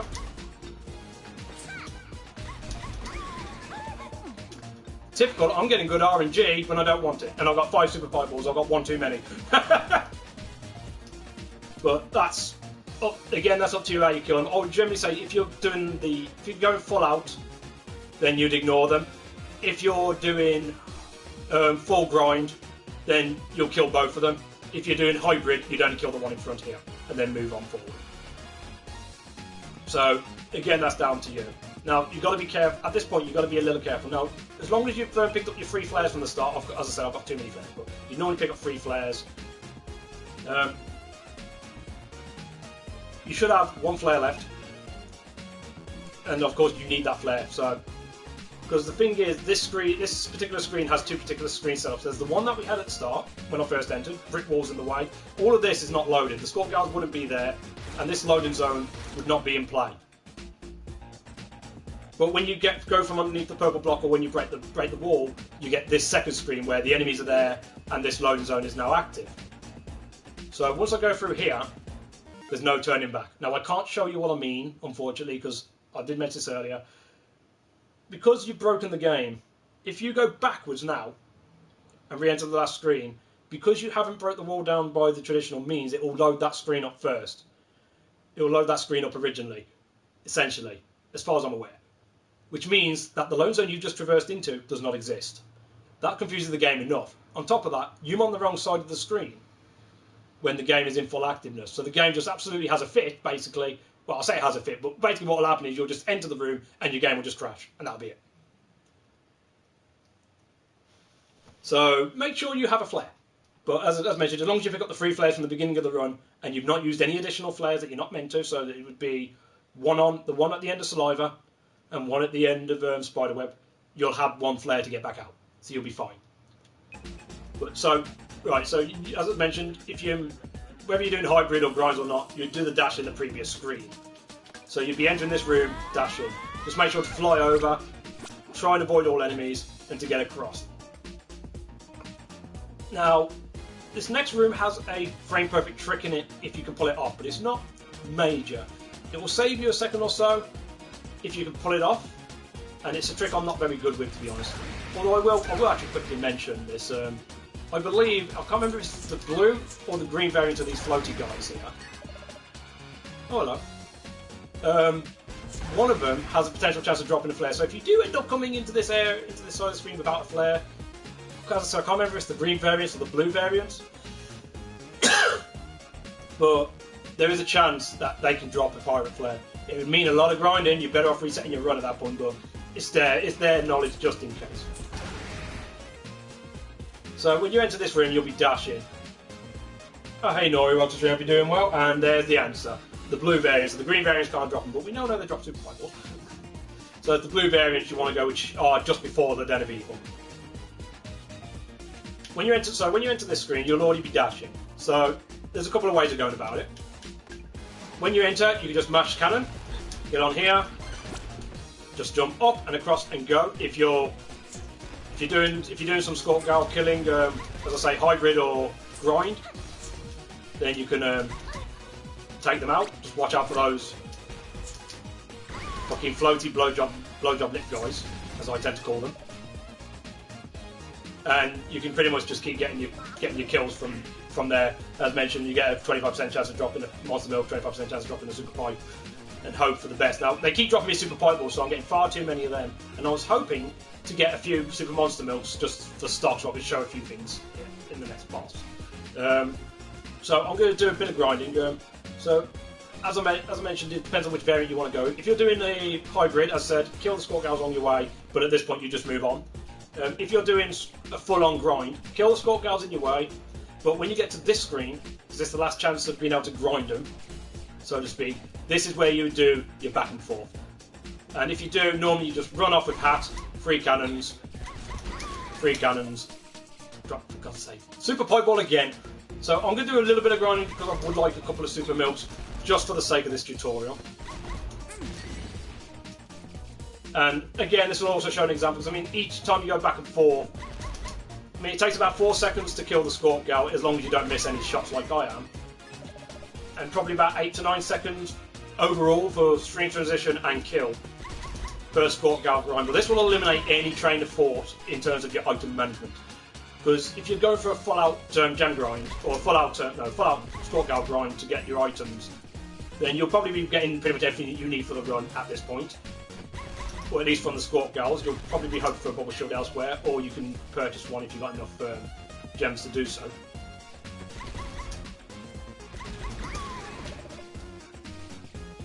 And yeah, this is just a case of you just keep going back and forth for as long as you see fit to get your items. Again, of course, this will cost you a lot of time, but it will relieve your mind. This is sort of a method I would suggest maybe going for if you're someone who wants to keep brain storage to route learning, at least for the first couple of runs, so you don't have to worry about item management as much. But overall, I'd probably say a hybrid is probably a better option than doing it this way, if I'm perfectly honest. But that's just me. That's just the way I see it. And again, as mentioned, this run, the beautiful thing is you can do the run as you see fit. So take what you want, adapt anything else to your own personal standard, and then just have fun with it.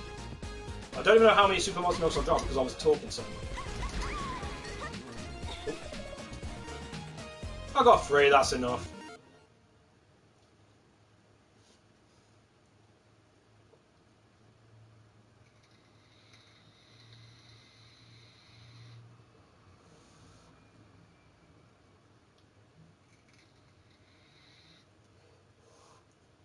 No, you don't. In terms of the first island, if you're looking to get a heart early, I believe 1, 2, 3. There's 6 of them on that island. You got 2 in the Scarecrow Fields, both on the platforms. You got 1 in the tree where those orcs are. You got 1 in the sewers. You got 1 in the shop, and at the very beginning of the game, if you go left, there's 1 across there. So I would say go for, if you're going to go for the heart containers, go for two on the platforms, 1 in the sewers, and then 1 in the heart melding zone to start with.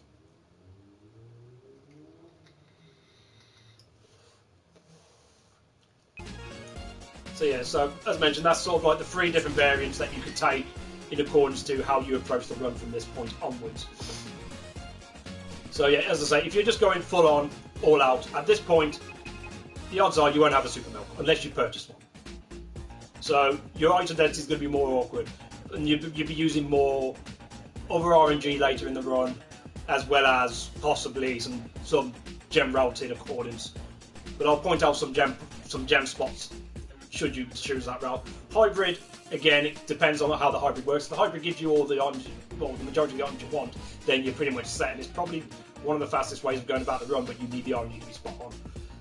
And as I say, if you're just going for Scorch Gal grinds, you'll probably have pretty much everything you're after, minus a Bubble Shield, which you can get from the green cacti, or from the shop, or from the little crab enemies on the first island, possible drops for them. And then you go from there. So if you've just jumped up here and done the grind or whatnot, you start your shuffle off there.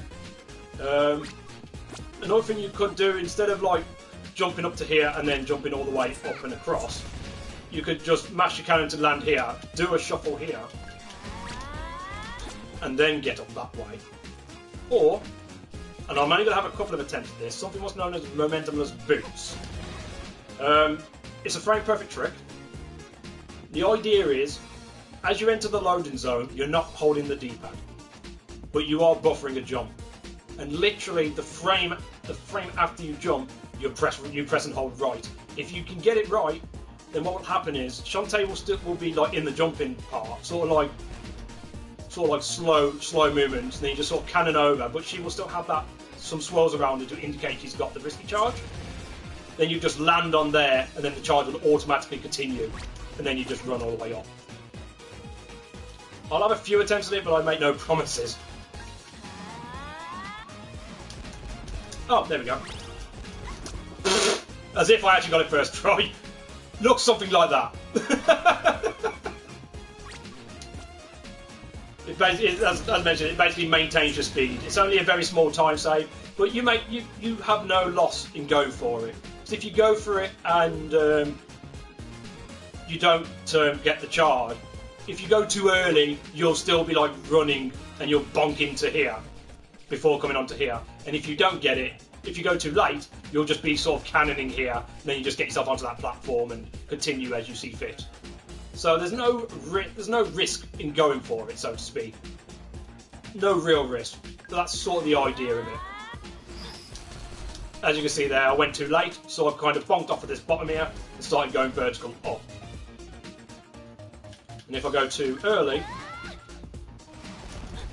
it will just be as though I never let go of the directional pad and I just held right all the way through, and I'll just hit the wall there and then just climb up accordingly. And unfortunately I didn't get it there, but I got it once, so that's good, we can move on. So you'll be dashing through here, jump, cannon, float, cannon, and then at the right time, if you can, just scimitar into the hole, and you're into the Lost Catacombs. So our next Den of Evil, this is a pretty quick dungeon, considering the fact that you have scimitar already, which is the main item you get from this particular dungeon.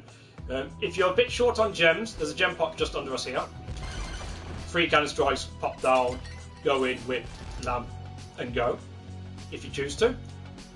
Otherwise, if you're pretty much happy with your gem count, you'll scimitar down here.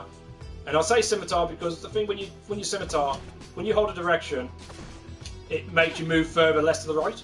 Whereas if you just fall in and move to the right, you'll sort of land on a platform here. And you won't get a charge if you just keep holding right. You'd have to do sort of like a shimmy. Whereas if you scimitar straight in, you'll have enough gap between you to get a charge to come into this room here. And the idea is, as you fall, you want to basically hit scimitar around here, around that gap there, so you fall straight down. Or you can just charge all the way through and around here and just fall down the side. Pretty much is the idea for this room.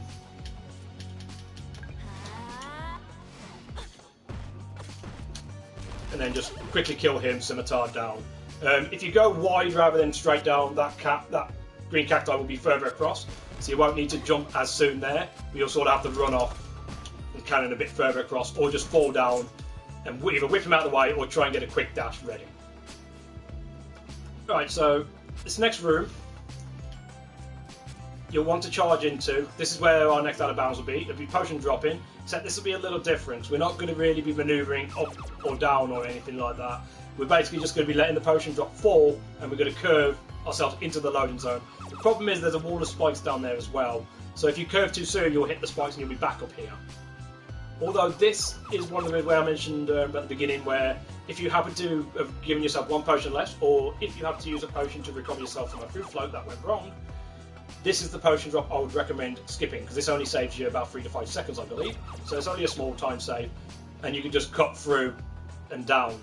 I don't think there's a save guide near me, so I may have to regenerate the room if I do this. But if you don't want to do the potion drop, the idea is to break through the blocks. But it also gives you a chance to get a few more items. So you maybe just want to run across, kill those 2, and start making your way down. Now, because the gap is so short, trying to pull off a cannon doesn't happen. So if you do go with this way of not doing the out of bounds trick, as you're mashing the jump, you want to hold on to scimitar. So it'll just about get the scimitar to trigger and break the blocks for you. So you fall into the centre. Now that green cacti would not normally be in the way. So you go across, same method with the scimitar, same method with the scimitar. He will be in your way though, unfortunately. Take him out, 1, 2, 3. Try and break that pot for a guaranteed 5, and then you can make your way across. Now I've got to try and get back up and try and regenerate this room a bit. I don't think I can just regenerate like that, can I? I may have to exit the dungeon and re-enter. Luckily the entrance is right here, so...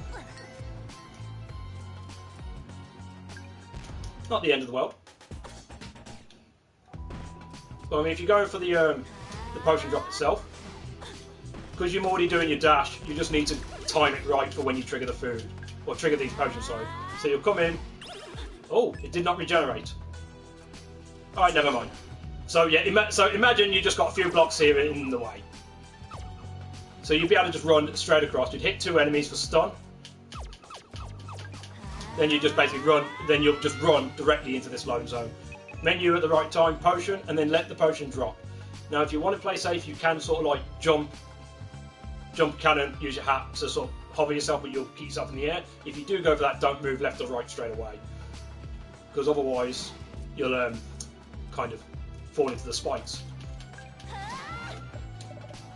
So if you want to go for that method, you'll sort of jump, cannon, hat, and then you'll be able to pull yourself in. Alright, so I'll show that trick again once I get past this room because of how it brought me in. But that's sort of a safer way of doing it. So I have to go and speak on this room because this is a lock-in room, this is a gauntlet room. I mean, you could always save your auto potion for this room instead of the wet room, skip this room in the same way. The problem with that is, I think both rooms are relatively similar for time, but this room has 2 Scorp Girls in it automatically, gives you a chance at some strong boss. So I'd recommend not skipping this room and use the auto potion on the previous showing.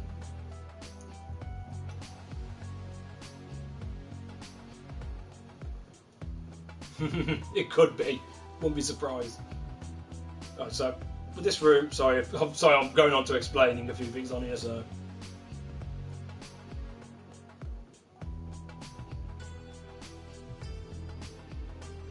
what to a spider web? Oh yeah, it does. If you dash into the room, you see her run in and then she just disappears. Fun little animation. It's like she realises where she's getting into, then she focuses on, oh, do I have to do this? Really? Fine.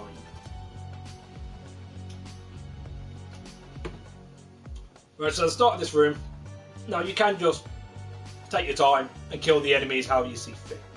I'm just going to go show you the more faster way. We're going to be using the risky shuffle to our advantage here. So as soon as the room starts, you get the shuffle. Use the shuffle to take them out. Delay, pull across, shuffle, shuffle in. 3 cannon jumps to the head. That takes him out. And then when these come in, just like the Scorp Girl grind, cannon shots. Hopefully you get some items out of it, and that'll be that gauntlet room done. Alright, just to oh lovely! The blocks have respawned.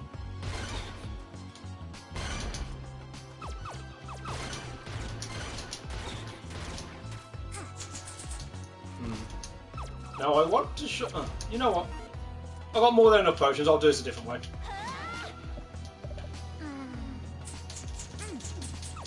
I could climb back up there by breaking the blocks from underneath, but we'll just do it a little easier and climb back up. So, the quicker way to do this, instead of, as mentioned, if you go for the safer way, you'd be falling. You jump, then you cannon, then you hat. Because if you don't do it in that way, at least in that way, the hat won't trigger, for reasons. But otherwise, the idea would be to fall, time it right, and then just hold left. So you let yourself fall. And I missed. Luckily, I realised I was going too far under, so I was able to recover. Well, I say recover, I got myself hit. But as mentioned, fall to the left at the right time, you'll hit the loading zone and you're in here. And then we go on to the Crusher. So the Crusher, depends how you want to go about it. You can play safe. Just get yourself a shuffle so you can get by a good amount. Break the block. And then go. Now unfortunately that block, I need to recover that block somehow now to show the main speedway. Or, one of the speedways. It's a bit tricky to pull. I just need to make sure the block is there. But as I say, there is other ways to do it. You don't have to go for the charge.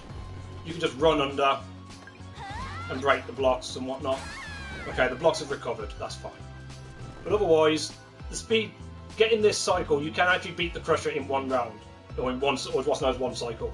And again, it's using butt wiggle strategies. This butt wiggle strategy was known before the sound cue butt wiggle strategy of Cyclops Plan. But it's the same timing. You'll enter the room, and as you enter the room, you'll be holding down straight away. Count 4 butt wiggles to the peaks of the butt. And then the idea will be, when you've hit 4, you'll start your risky shuffle towards the wall, back to about here, then back, and then you'll want to dash at the right time. Now there is a visual cue that will give you an indicator of whether or not you got it. Now if you dash and you go too soon, you'll bonk into the Crusher and you've missed it. If you start your dash and you go under and you've got clear enough space, you've missed it. What you're looking for is Shantae's hair. If you see, when you go for the trick and you see you get the shuffle, you get the dash, and you start going under the Crusher, if in that instant you see Shantae's hair clip into the Crusher, that's when you know you got it, and you'll be able to make it across in one. So we'll give it a shot. So enter, hold down, 1, 2, 3, 4, forward, back, forward. Hair's in the wall, or hair's in the Crusher, so that'll be in 1. As such. It's a nice trick to get it in 1, it saves you a good amount of time as well. But that's pretty much the gist of it. The thing is, if you mess it up once, trying to restart it from here will not work. If you want to go for it again, although to be fair, if you mess it up once, you may as well just continue going forward rather than resetting. Because otherwise, to get the positions right, you'd have to exit the room and re-enter to reposition. So once again, you enter the room, you're holding down straight away. 1, 2, 3, 4. To the wall, shimmy back, forward, and dash. And of course, I went a bit early there. But of course, when you're entering the room, you're going down 1, 2, 3, 4. When you start moving forward, you want your hands in the position to do the risky shuffle. Because that's effectively what you're doing here. You're doing a risky shuffle to the wall, back, forward, to get your charge in that short space. And then, as I say, once you dash, go too early, you'll bonk off the wall. If you go under the Crusher, you want to see at the very beginning whether or not your hair's clipped into the Crusher enough. If it has, you'll make it through. If it hasn't, or it's only very slightly clipped in, you've likely gone a little bit too late and the Crusher will have you right at the end. So I'll try it one more time. 2, 3, 4. Oh, I think I went a bit early there. Luckily, readjusted, that should be fine. And in here.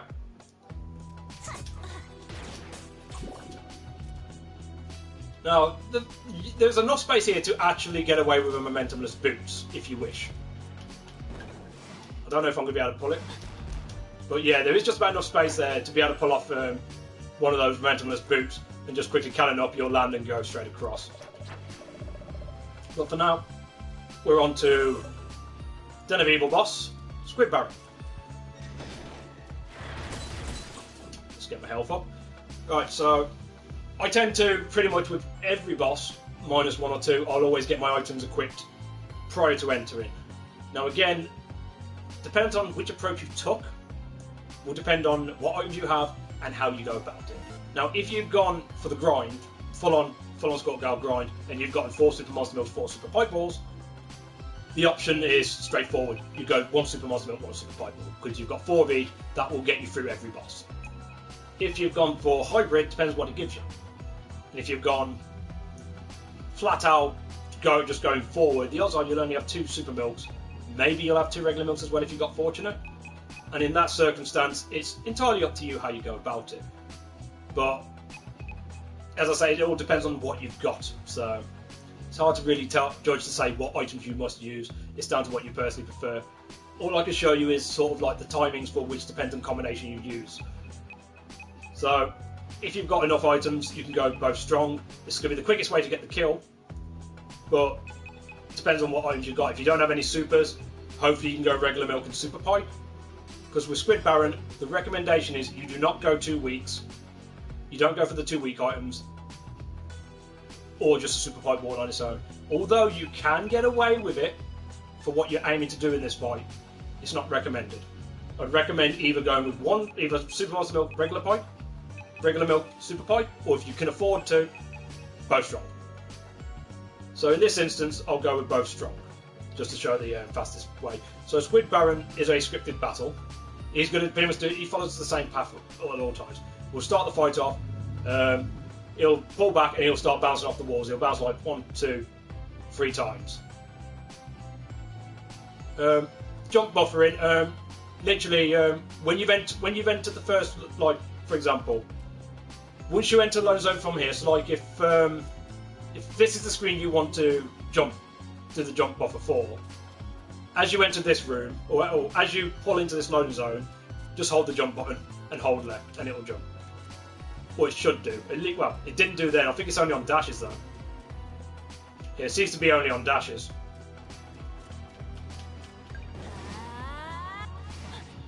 Yeah, it seems to only be on dashes. You need to be dashing to be able to buffer your jump on this screen for some reason. Yeah, I guess jump buffering doesn't work as much as I thought. So I mean, you can do the jump buffer with the flare back to risky, I know that. But apparently you can't jump buffer by just running. I think it's only on dashes then, maybe. Okay, I'm learning more as I go. So even with 4 years under my belt, I don't know everything, I will admit. I mean, it's not hard for me to admit, to be fair. It's pretty common knowledge, I don't know everything. Right. So as mentioning, sorry, Squid Baron is scripted. He'll start by pulling back, he'll bounce off the wall about 3 times, 1 left, 1 right, stop at the left. Second part, he'll jump into the air and he'll slam onto the floor, shooting off some shockwaves. Now, there's a little bit of RNG into this, whether he goes to the far left, far right, or into the middle, but he will do 3 in that phase, and he will always do 1 on each. So if he goes right and then middle, he's definitely going left for the final one, so on and so forth. Then he'll do another dash, and then he'll go into his eating phase. The main goal of phase 1 is to beat him before he goes into his eating phase. With the 2 strongest buffs, you should be able to beat him before he goes into his charge. If you get everything right. If that's the case, then you've got to sort of change slightly how you begin phase 2 accordingly. Because Squid Baron will begin his second phase on the next part of his script. So if you beat him before charge phase 2, or second charge, once the second phase begins, you'll crack his shell open because he has an armoured shell that begins, or he gets into an armoured shell. You crack that open, he'll go into his dash phase. However, you can manipulate that, which I'll explain a little more once it happens. But the idea is you want him to start, once you crack the shell, you want Squid Baron to be eating. If you've got the 2 strongest buffs in play, and you get him to that point of eating phase, you'll be able to defeat him there and then.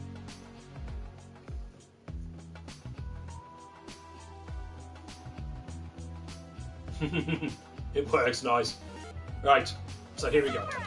2 strongest.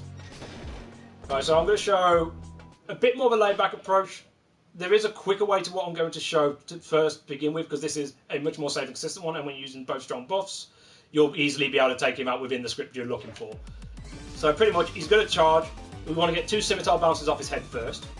Then I'm going to fire off a cannon. So 1, 2, fire off a cannon, then start whipping him.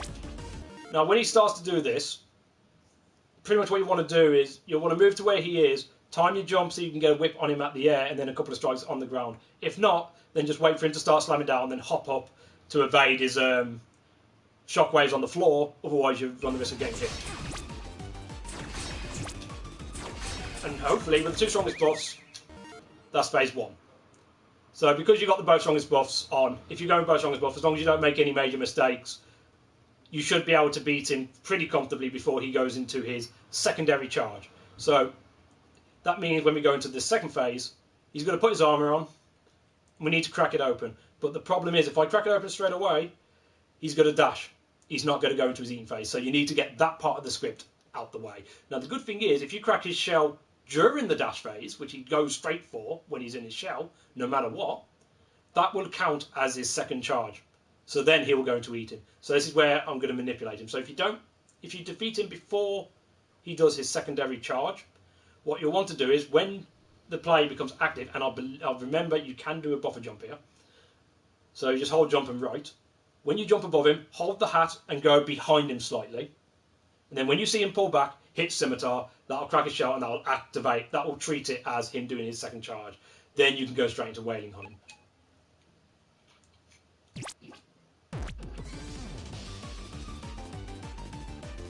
So, as mentioned, armor will go on, buffer my jump, hat, dash back, smack. So that's his dash phase done. and I've practiced Shell Open, I can start attacking him. And because I've got the 2 strongest buffs in play, that will outright, as long as your timing of your hair whips is fine, he will be down before he finishes. Because you'll be able to do more damage to him than he can eat. Unfortunately, I started whipping it a little late, so he might pull back. Yeah. I didn't whip straight away, so he pulled back a bit, but the idea, but he would have gone down, and that would be Squid Baron down. I'll do that in a full motion now, and then I'll do some quick showings of other ways you can approach the fight if you have to use weaker buffs, depending on your item management.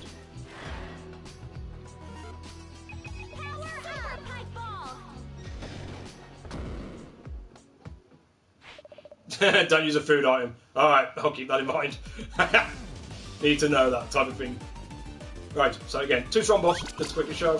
Scimitar, Scimitar, Cannon, over, start whipping. See where he goes. 1, 2, 3 if you can. 1, 2, 3. 1, 2, 3. Keep waiting on him, he'll be down before his charge phase. Or before he goes to his secondary charge. So we now know he's got secondary charge and eating phase next in the script. So again, because I know I've got to get rid of secondary charge, buff on my jump. Half behind him when he dashes back, smack his head. As soon as activates comes, his hitbox comes in play, just keep waiting on him, he'll be down before he moves. And that Squid Baron, that's the fastest way to take him down. But of course, as mentioned, it depends on how you choose to approach this run.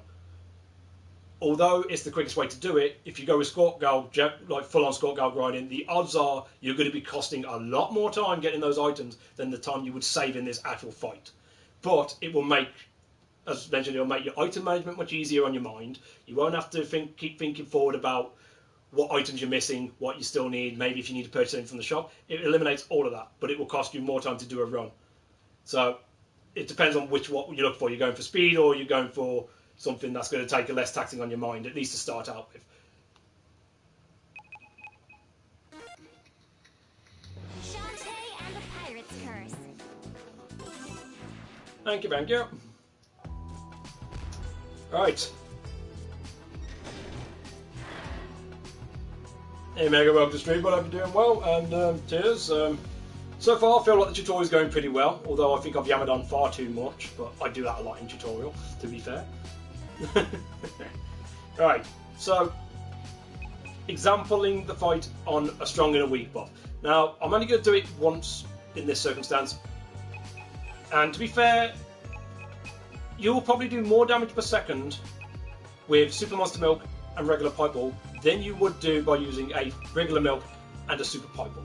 However, in terms of Squid Baron, the overall positions of where you get him in the script is identical.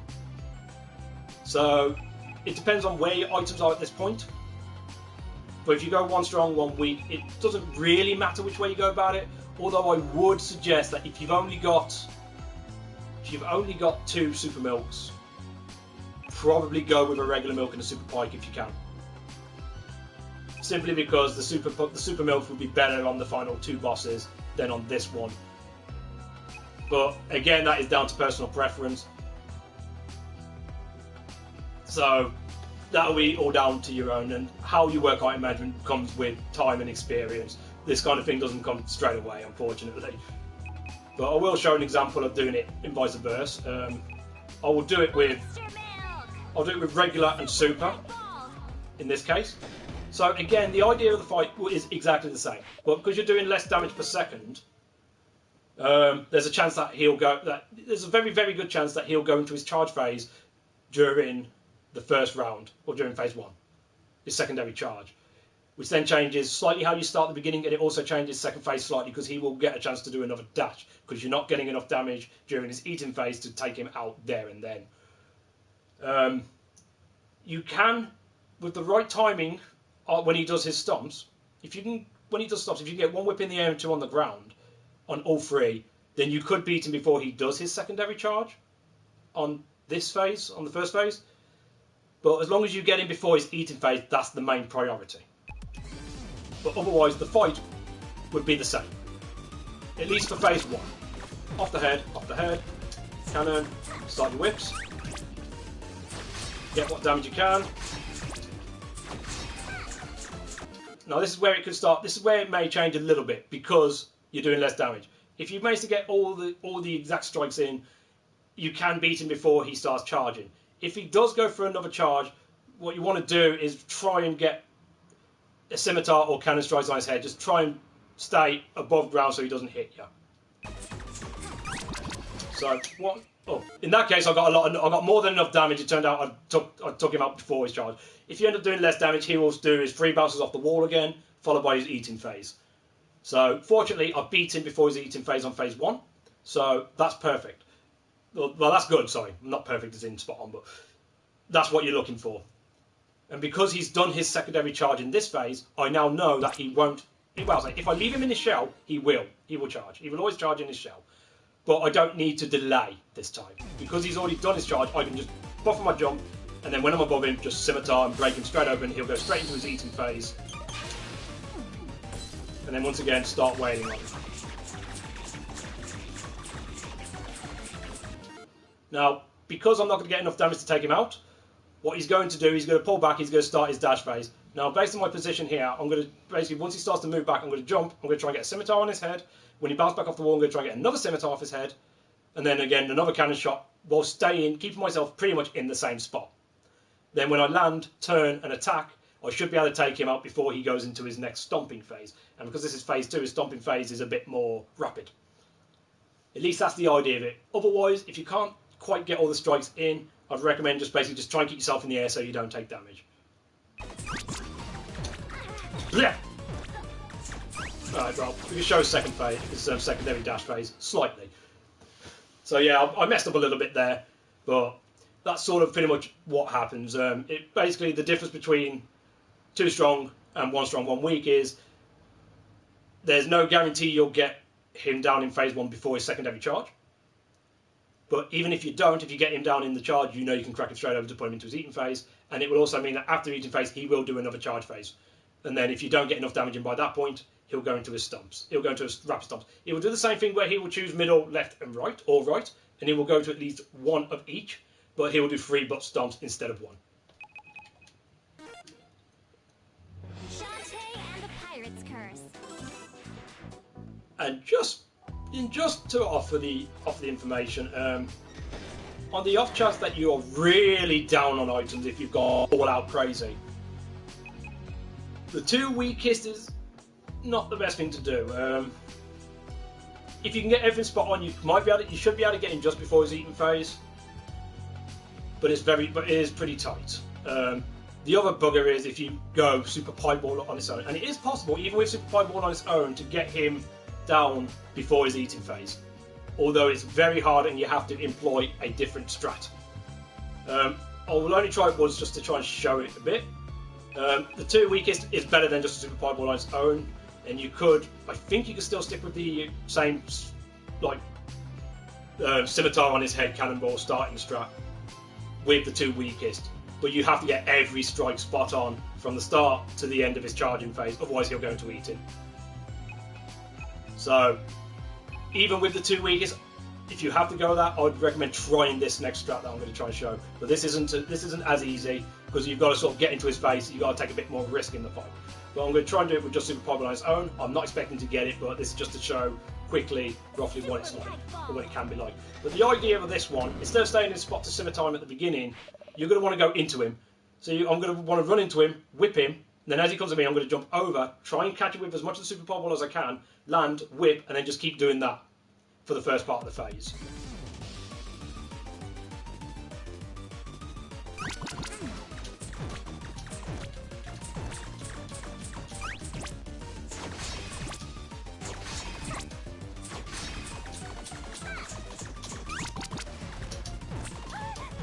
Messed it up. But yeah, unfortunately, took a bit of a knock there. But that's sort of the idea you want to go for with that. I'll do the fight once more. I'll do it with the 2 weakest using the similar method, and then we'll move on. I mean, a Pieball on its own should be a very last resort. Well, I'm going to try the same method again, but with the 2 weakest.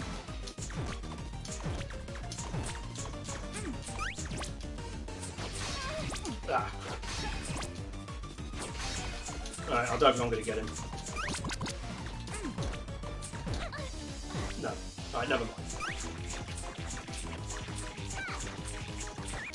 So yeah, that's the risk you take if you go with the weaker items, essentially. But that's sort of like the alternative method, or the method you kind of need to use if you're going with the weaker items to be able to get enough damage in to be able to get him at the right cycle. Otherwise, it's just a case of just get as much damage as you can and try and get through the fight as best as you can. Right, so now just to move on, I'll just go 1 weak, 1 strong. We'll get this fight done, and then we'll move on with the run.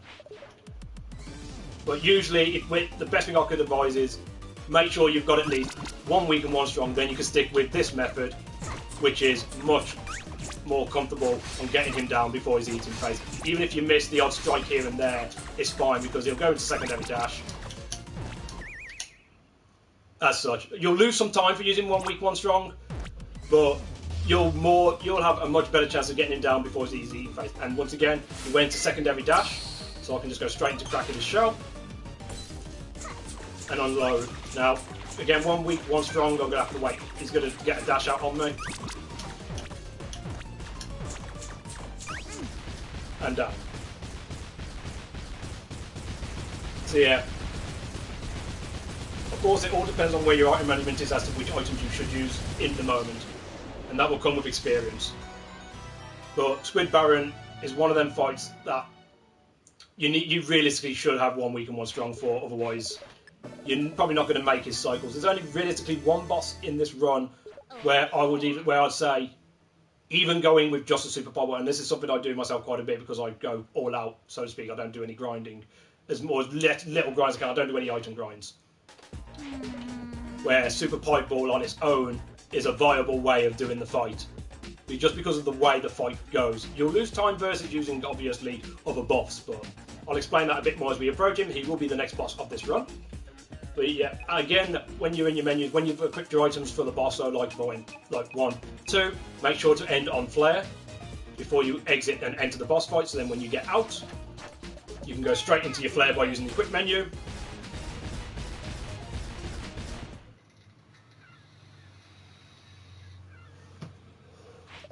And exit. Oh.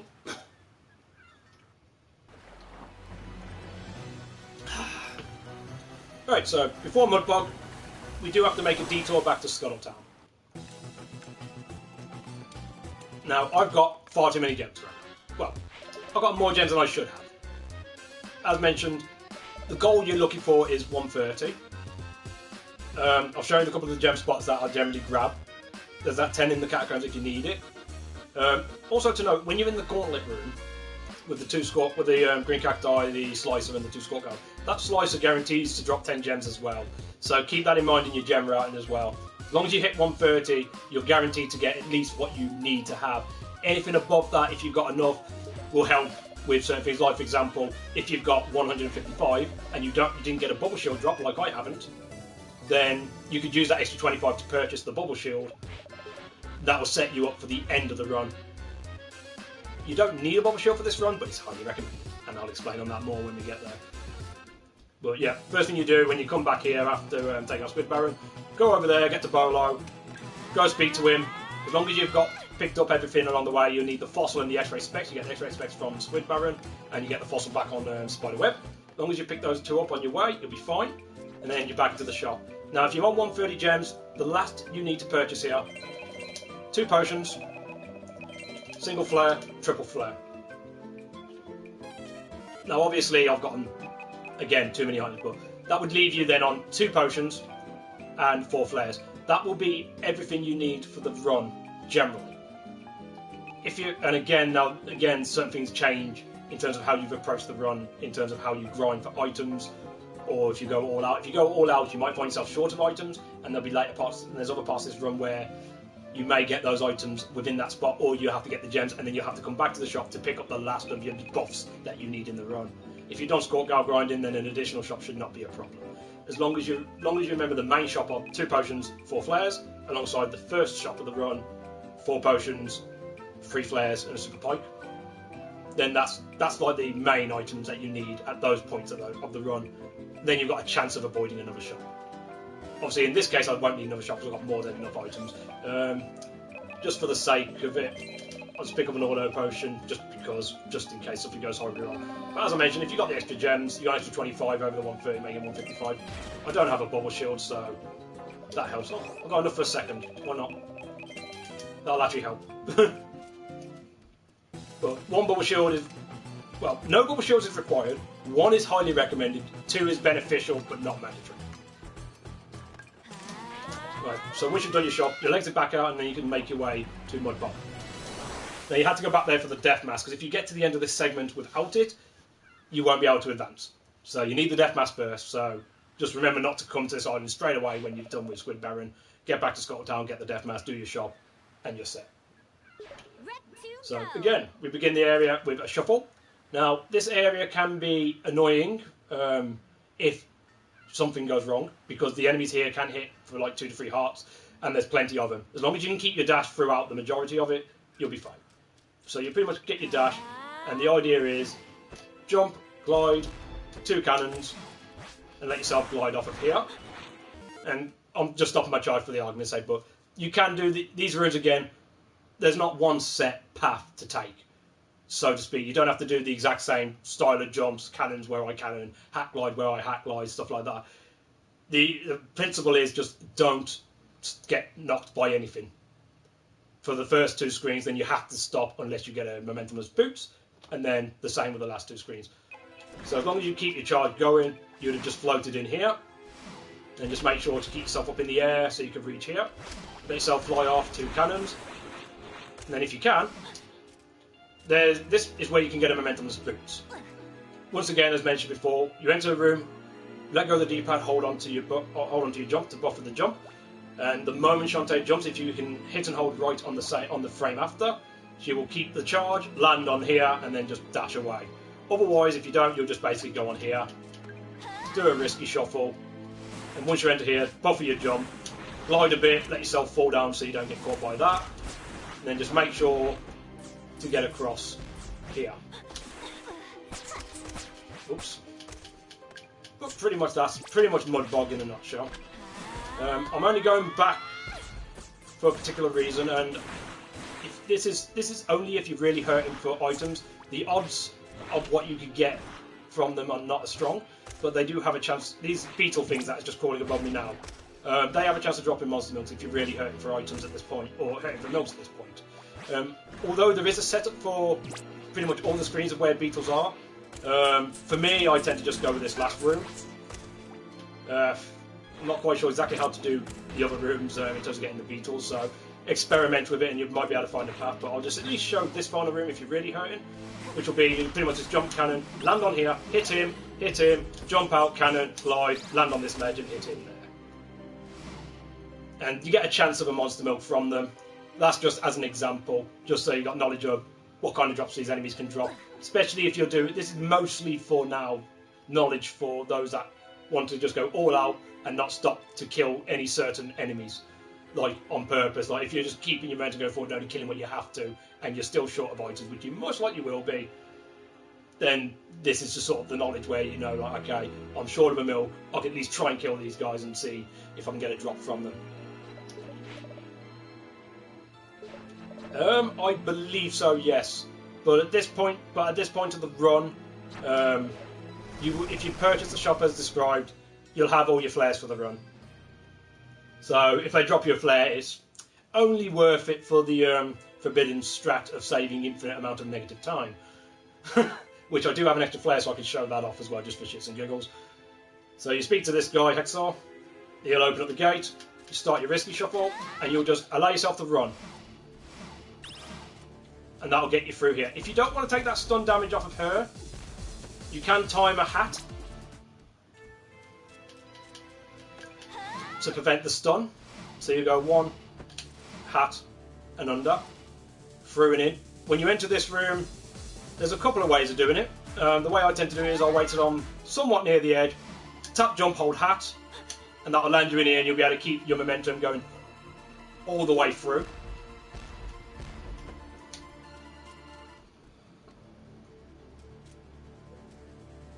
There is that actually, yeah, no, fair point. Yeah, there's a point later on where you can turn in this death mask to get a pirate flare, which is considered part of the route. But if you do happen to get a flare drop from somewhere, you could save yourself 5 seconds by not turning in the mask. Thank you for pointing that out, Nori. I appreciate it. But yeah, that's another way you could do this next room. If you wish, you could just run off, glide, cannon, and then glide through. As mentioned, there's a couple of ways of doing each of these respective rooms. I'll just do it all in one motion now, just to show pretty much how it all goes. Because the idea is you don't want to lose. You want to keep your charge going through this. So pretty much drop your hat in, so you get onto there, into here. However you want to execute it, as long as you can get the through the gap, then you'll let yourself fall all the way through. And then once again, you can mash the attack button whilst passing that chest to open up just a little quicker, or just stop your momentum and then whip. Because I've got more food on my person than I would do in a normal run, I will show something off which, to be fair, is rare to be done in a out of bounds run. Simply, well, with an 80% out of bounds run especially, simply because majority of what you've got, because this trick can be done with either potions or food, and you see where the problem is there. Because you're mainly keeping those items back for the out of bounds tricks themselves, which will save a lot more time versus doing what I'm going to show you now. But if you happen to have an additional piece of food on your person, so at this point of the run I should only need 3 food to do out of bounds. So I've got 2 spare that I can use for this. What's known as animation skipping. Because we don't collect any keys, we don't need to use them on keys. There's only certain items you can't use them on, like heart squids for example. You can only be used on stuff like keys and key items, such as the fossil, the brochure right at the beginning, these coins, stuff like that. But the idea is, once you've got it activated out on the floor, you want to keep the item highlighted because you'll be doing quick menuing for this. You'll jump and land on the item, and once you land on it, just start mashing the shoulder buttons. What happens there is the animation of Shantae eating the food overrides the animation of Shantae holding the item above her head and saying, "You got this," which basically which cuts off about 3 seconds. It takes about 6 seconds roughly for the animation of them holding the item up and then telling you what you got, versus about 3 seconds to use the food. However, you do have to keep in mind, because you're going back into the menu to alterate your position, that you're probably giving up an additional second on top of that. So on average it saves about 2 seconds per time you can get an animation skip out. It's very rare you will do in this run because of you need the items for other things, but again it's worth noting. And once you get the coin, get a shuffle up onto this platform, up into the sky, and you'll get coin number 2.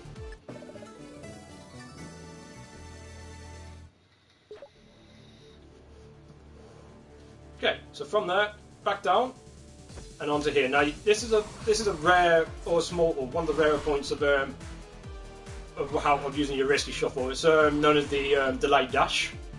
The problem is, for whatever reason, when you go from this room to this room, there's an invisible wall here. So if you charge a risky dash here and then dash, you'll hit that invisible wall and it will stop your dash. I'm not quite sure why that's there, but it is. So the idea of doing a delayed dash, I mean, if you don't feel comfortable doing it, you can just go into this room, get onto this platform, and get a dash there, or fall down into the centre platform and do a dash there if it's more comfortable. But otherwise, the idea is to time your dash to the point that when you enter the loading zone, Shantae is shining to indicate that she's ready to dash. Then, as soon as you enter the next screen, you have a very fractional delay. So if you do it instantly, you'll hit the wall still. So it's a very fractional delay to be able to trigger the dash, and you'll be able to just carry the dash through, like so. From here, just make sure to take the high ground, fall down, and then down here we go. Right, so random spawning ghosts, I'm just going to take them out quickly. But you've got random spawning ghosts there, so they can get in your way, they control you, they can be a right pain in the backside. In terms of additional gems, if you really need additional gems for anything else in the shop, if you're like short of milks, or you need bubble shields, or you need small supply balls, whatever it is you need, and you want some more gems to use a third shop, then you can do. This is one of the best gem spots in the game if you want to do grinding. Although you can get gems along your route much better. There's one I actually missed out not long ago, but I can show you that when I come back around there. But in this wall is 3 gem pots, all worth 10. Now, the traditional way is to break a block here, that you can go in and get them. Fortunately, there's a gap here which Shantae crawls out of, so if you fire your pistol off 3 times, and then use your lamp, then you'll collect 30 gems from that wall there. So say as you're going into that gap, you just land in, watch out for the ghosts, 1, 2, 3, quickly collect and go, or you can just come and get them on your way back. Or, because it is a very nice gem spot, you can sacrifice 6 seconds total, roughly, and just do that. Just keep regenerating the room, at least as a potential method. But that's just one of the gem spots you can get 30 gems from. At least if you don't gem grind, you can just hit for 30 and go. From there, Risky Shuffle in here.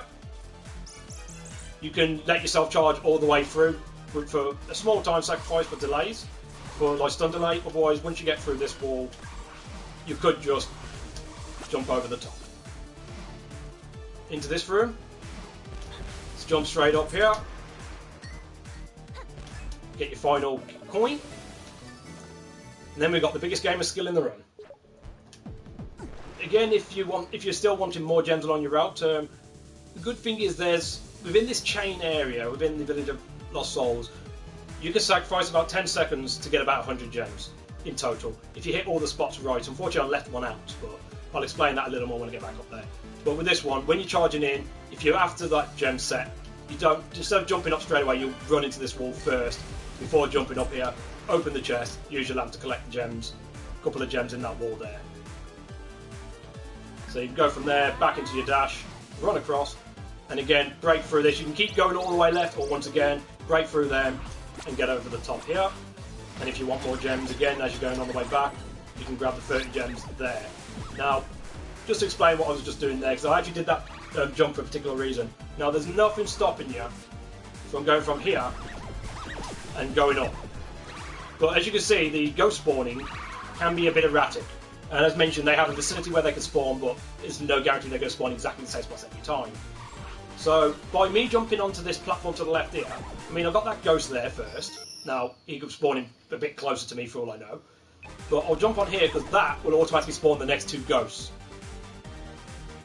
So I know exactly where they are, and then I can maneuver myself accordingly, hopefully. From here, onto this platform, Risky Shuffle, a couple of cannon shots to get up and over there. If you don't feel comfortable getting the shuffle on that board here, you can just cannon all the way up here and then do a Risky Shuffle for the exit. But the idea would be generally get on here, Risky Shuffle, get your cannon strikes up. Now you can do it in one cannon. Unfortunately, I'm messing my jump height, but otherwise, be safer. Fire off 2.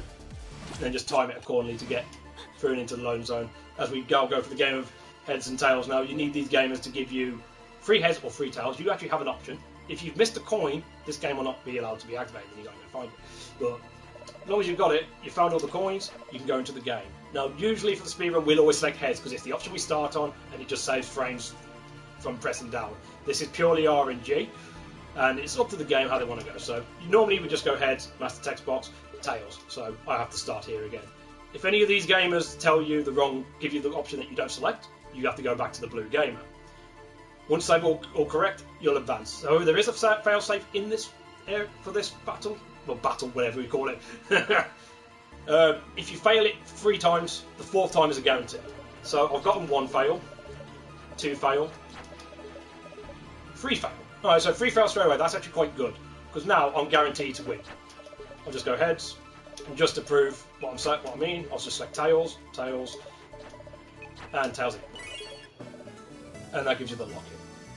So again, it is RNG. If they're going to troll you like that to the point of where they're going to make you have an instant win, that's the ideal RNG. All 3 fails on the blue, and then 1, 2, 3 across.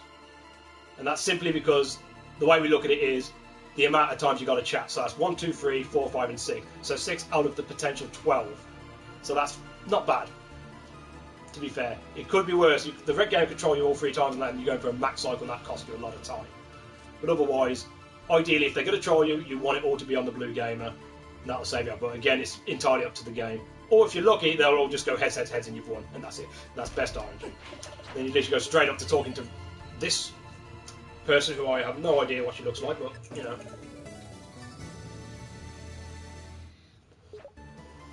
She'll give you the hopeful flame. So Locket did not last. Then straight back up the top here, this time you're going to the right. So you can activate the hopeful flame. Oh.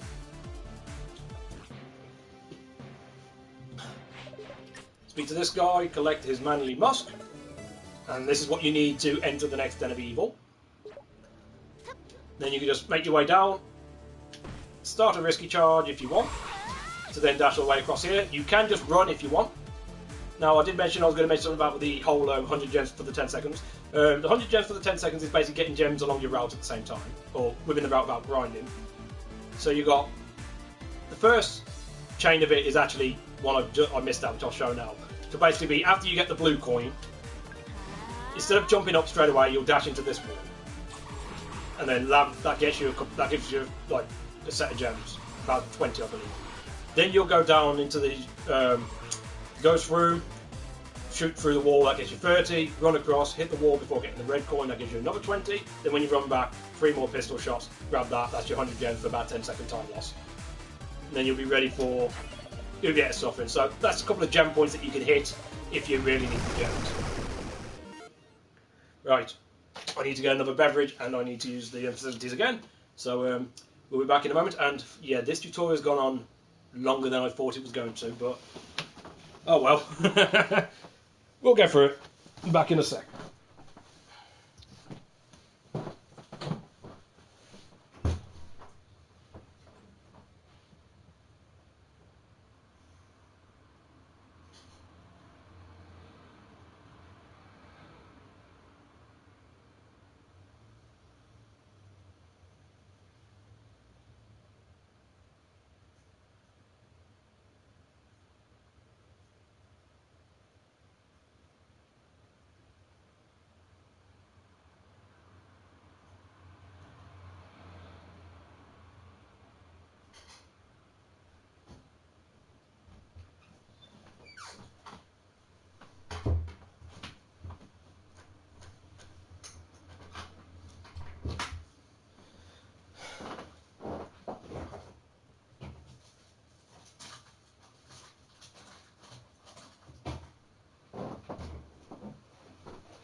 Now, before I move on, is there anything that anyone feels as I've missed, or any questions I'd like to ask quickly?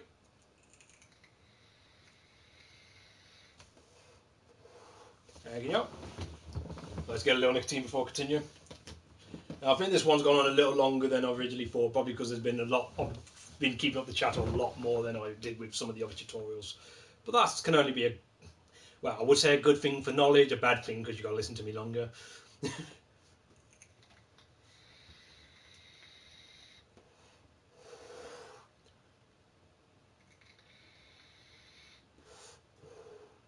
Okay. So the You Get a Suffering is a very quick dungeon because the risky shuffle itself breaks this dungeon dramatically, skipping a good 80 to 90% of what the dungeon has to offer. Now, if you're not bothered with gems so much, you'll pretty much just do a risky shuffle here and go straight across. If you need some additional gems, just to point out an additional pot, there is one up on the high platform, so if you just do like a jump and a shot, you'll break a pot in the distance. And I'll get you 10 gems there if you're still in need of it. Otherwise, traditionally, just dash through. Once you enter this room, go for your jump, cannon, glide, cannon, glide, cannon, glide. You can hit a couple of these like grey rock enemies, or go for the kill of the grey rock enemies for super pipe balls.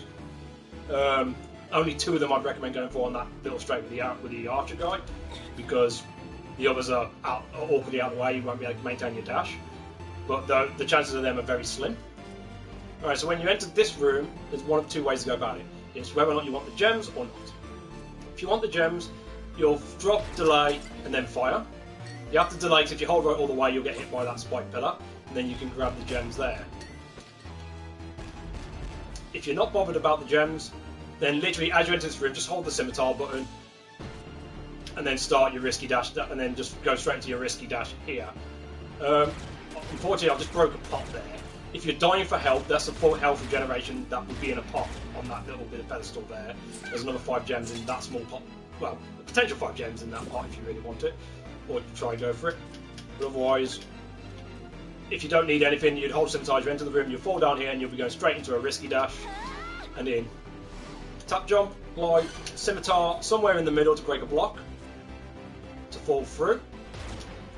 If you want gems, you can try and snipe that pot there. Otherwise, you just land here. And now you want to start to fall to go down. So as you go down here, you've got this platform here, switch here. Hitting that switch will move this platform down and into position for you to do the risky shuffle. Or you could be even riskier if you really want to. You could drop down and try and do the shuffle in a quick shot there, although I wouldn't recommend it. Simply because what you can do with this, if you get your whip right as you go through this wall, you can hit the switch, land, and then start your risky shuffle on this as this is descending, so to speak. So you pretty much land, get your whip through there, start your shuffle, and you'll go straight through here. And that's basically what breaks this dungeon completely, skipping the majority of what you need, what would generally be needed. Then you can just come up here, hover across, and in. There is a couple of gems in the pot there, but I probably wouldn't recommend that one because it will force you to stop. But otherwise, you just dash glide across here, and then you'll make it into the next boss, which is Dagron. Now, this is one of them boss fights that is probably one of the easier boss fights, but at the same time, if you let him catch you, he can be a pain. The way he works, he'll swoop into the field. There's a sound cue that we use. You'll hear him roar, and he will either come right across towards you, or he'll go a shorter distance and stay closer to the other side of the screen. The idea is to gauge which distance he's going to do and catch him. Whip him in the face, it'll knock him to the ground, and then you can score damage. And that's basically all he does for the fight. The only difference is, as well, the more damage you deal to him, or the closer to death he becomes, the faster he swoops. And that's where the danger comes in, because if he catches you, he can do 2 to 3 hearts of damage, and especially when he's in his last part of his health pool, if he catches you and knocks you down, it's pretty much a guarantee or near guarantee that when he swoops back in again, he's going to catch you a second time. So that's like 2/3 of your health gone. So you really don't want to get caught up. So again, it depends on what items you have here. Now this is the boss fight that I would say that if you have to use weaker items, this is the one to use it on, because because of the way he fights.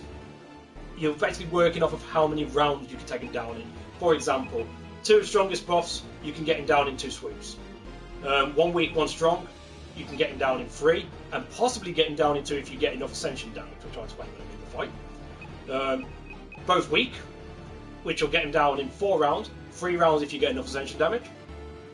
Or, if it comes to it, a super pipe ball on its own, which is perfectly fine to do with this fight because it'll be 4 rounds as long as you get okay ascension damage but not perfect. And because of the way the rounds work, and because of the fact he speeds up as the fight progresses, the more damage you deal, the difference between each phase, like going from phase 2 to phase 3 to phase, well, 2 rounds, 3 rounds, 4 rounds, depends on your buffs. By that point he's sped up, so it only costs you like 3 seconds, maybe 4 seconds per round sacrifice. So the difference between going the 2 strongest buffs versus just a super pipe ball on its own can be anywhere from 6 to 8 seconds. So it's nothing major. So there's the circumstance of, if you have to, you can get away with weaker items.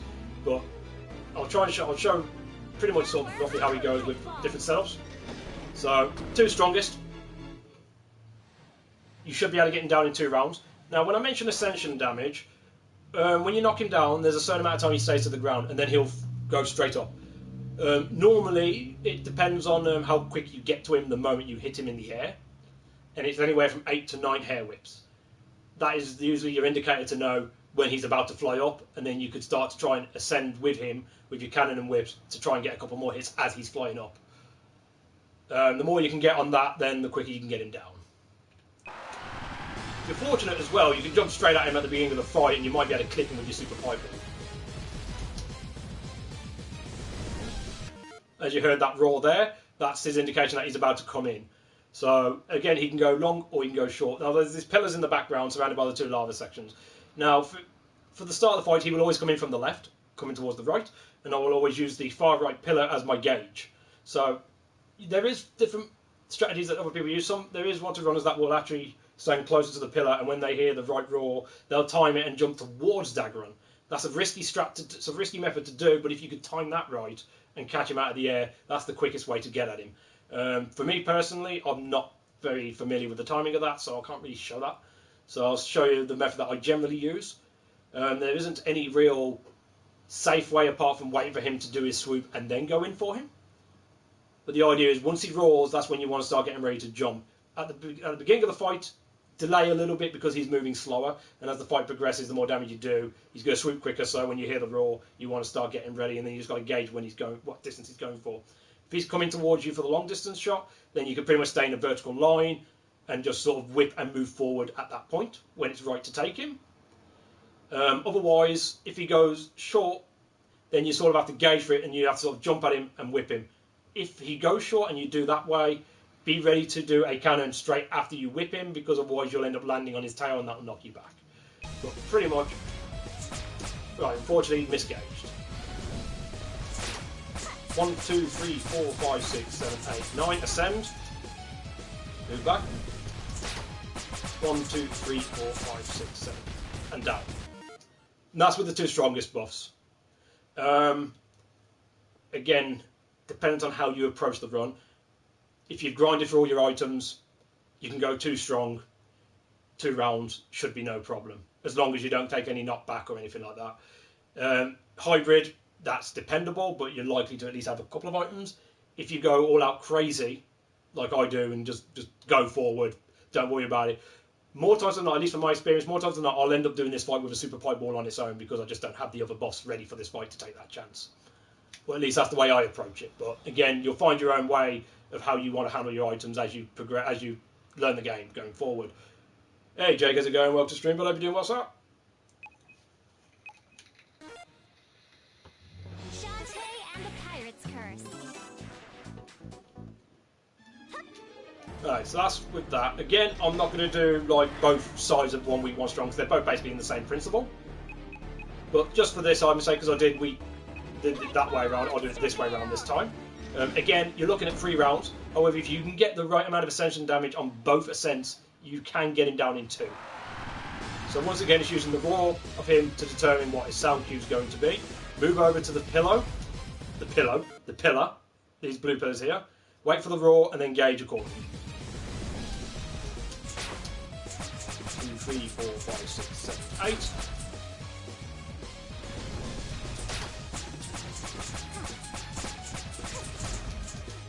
Enough. And down. And as you can see, if I'd have just gotten 2 more ascension strikes there, I would have had him down in 2 rounds. But as I say, that depends on if you can get that right amount of ascension damage against him. So the general rule is, as mentioned, both strongest, 2 rounds. As long as you don't miss him. As long as you don't miss him at any point, 2 rounds. 1 weak, 1 strong, 3 rounds. Both weak, 4 rounds, and Super Pipe Ball on its own, 4 rounds with a little bit more ascension damage. But it's not as major in comparison to other boss fights, so to speak. Shantae and the Pirate's But Curse. otherwise, it doesn't matter what buffs you use in terms of how Dagron is going to act. It's always going to be the same. It just means you've got to go through more rounds with him and determine whether he's going short or long. That's pretty much it. Move to the pillow. Yeah, sorry, bad wording. Yeah, more times than not. So I believe you approach the run the same as me, don't you, Jake? Where you go all out. So more times than not, you normally Super Pipe Ball on its own, which is fine for this fight, to be fair. But as the show, anyway, just for the sake of showing, I'll show at least one matchup with each of the setups, or each of these setups, just because Dagron is a quicker boss fight once with Baron, and at least you can see the patterning doesn't mean so. So this one is generally 4 rounds. 2, 3, 4, 5, 6, 7, 8. 1, 2, 3, 4, 5, 6, 7, 9.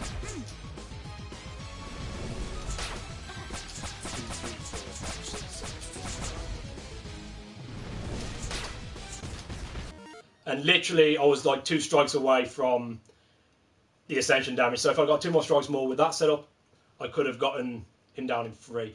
So there is that. And to be perfectly honest, I'm not 100% on this, but the 2 strongest buffs, you may be able to get him down in 1 if you get perfect hits on him. But I'm not too sure if you can actually with any percent. I just thought I'd at least mention that just in case anyone wants to experiment with that. But I don't think it's possible. I might be wrong though.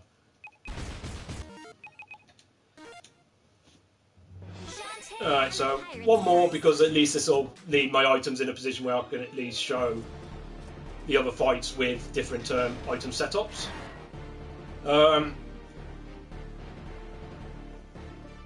Yeah, I don't think you can either, but for some reason I think it might be possible with the right Ascension damage. I'm probably thinking of a different category. I'm probably thinking of or Dark Magic, where you've got additional hair buffs, but enough on that. So yeah, as mentioned, one more time just to mention it. 2 strong buffs on average is 2 rounds as long as you don't miss. 1 weak, 1 strong. It doesn't matter whether you go Super Milk, Regular Pike, or Super Pike Regular. It should be 3 rounds. 2 weak is 4. And Super Pike Ball on its own can be done in 4, but I mean, I may as well say 5 rounds because of the buff differential. However, the Ascension damage you need on this to get 4 rounds is not as tight as, for example, using the 2 weakest to get 2 rounds. Or not the 2 weakest, sorry, using the 2 weakest to get 3 rounds instead of 4. So this would be the Super Pike Ball variant on its own. And this is usually more common for those that generally take the run approach of, I'm not going to just kill enemies that I don't need to, I'm just going to run through it and only kill what's directly in my way, so to speak. So this is pretty much like the no grind variants. Wow. So unfortunately I messed up there. 2, 3, 4, 5, 6. So that would technically be 1 now.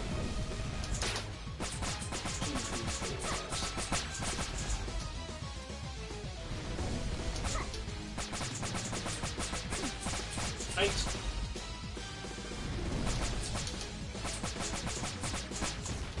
And down. So that was 5 rounds, but that's because I missed on the first. But if I'd have gotten all the hits in, that would have been 4 rounds and done. And that's what I mean by... I mean, I still had a couple... I could have gotten at least like 3 or 4 more strikes there before he flew, before he would have been off the screen. So a Super Pike Ball on its own here is nowhere near as bad for your time versus using Super Pike Ball on its own versus someone like Squid Baron. Because Squid Baron can cost you a lot more time if you cannot get the right strat on him. And it's not an easy strat to get with the whole jumping back and forth as I was trying to show, but I couldn't quite get. So if you need, my advice for item management to bosses, if there's any boss you need to use weaker items on because of your item pool, that's the one to do it with.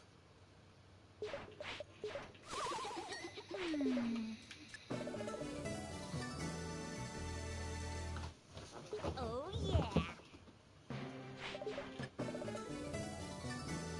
Yeah, a lot of the trainer force of item management is mostly going to be spoken of from the sense of if you don't grind per se. When I say don't grind per se, I mean like for the enemies type things. If you try and run through and everything, then by the time you get to Squid Baron, you'll have like, as I mentioned, the tan line is where you would like to see the bulk of your items. So if, for example, you end that island off, or you get to Squid Baron and you've got like 1 regular milk, 1 super milk, 2 super pipe balls, for example. You're missing 2 of each milk and pipe ball variant, or super pipe ball variant. Although the super pipe ball's not so bad, as long as you've got 2 regular pipe balls, you can probably work things through. But you'd have to think, right, on shorter milks, how do I approach it? And the way I would think of it at that point is, okay, well I've got 2 super pipe balls, 1 regular, 1 strong. I'll probably use a regular milk and a super pipe ball for Squid. That'll leave me with 1 strong of each. When I get to Dagron, I'll more than likely think, right, I'll save the milk and I'll use the super pipe ball on its own and go for 4 rounds. And because I don't mind using a regular pipe ball for the last 2 bosses, preferably or mainly as long as I've got a strong buff, strong one, so the milks. And that's another thing I would advise on. The super monster milk is more important than the super pipe. They're both useful, but you want super milks over super pipes. You could be more lenient with the pipe balls. But my train of thought there would then be, okay, on 1 milk short, which will be one of 2 things. Either with the next bit, where I may get lucky, which I'll explain in a bit, or I'll also do sort of a backup where I'll collect some gems to get myself closer to 75 gems, which is the cost of 1 super monster milk. So should I not get the drop I'm looking for in the run, I can always just quickly run to the shop. It's going to cost me time, but I can pick up the buff that I'm requiring. Sort of that kind of train of thought, but that. And again, that just comes down with your own experience and how you personally prefer to approach the run. Right, so unfortunately here, we're technically indoors, so we cannot just flare out straight away like we've been doing. So we have to make our way out. So you just run out, same here again, 1, 2, 3, onto this ledge, onto here, get your charge, delay dash, in, hop straight away and glide, so you can make this gap, into here, jump, hat, 1, 2, 3, and that'll get you onto this lip. Or you can just jump and do 3 cannons, which will get you onto this lip. The only reason I say the hat is the hat pushes you up slightly, like pixel or two. So that extra pixel or two is by the time you get to here, with your 3 cannon strike spaced, you'll sort of like push off that wall and onto this ledge. Whereas if you don't do the hat, you'll sort of bonk and land here, and then you just have to jump. So not a major either way. But you're out of here, and once again, which I've not been doing for some reason, once you've equipped your items for the boss, make sure to end on flare. Pirate flare And flare. activated.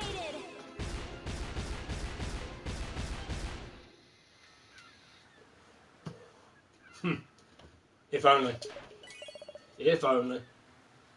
Right, so Jake mentioned Barney. That's a little bit of a weird joke. In one of the other runners, on this island, there's a bunch of wolves, and one of the runners chose to name all the wolves. And because he happened to name the very first one Barney, it reminded me of Barney the dinosaur. So ever since then, I've been killing him.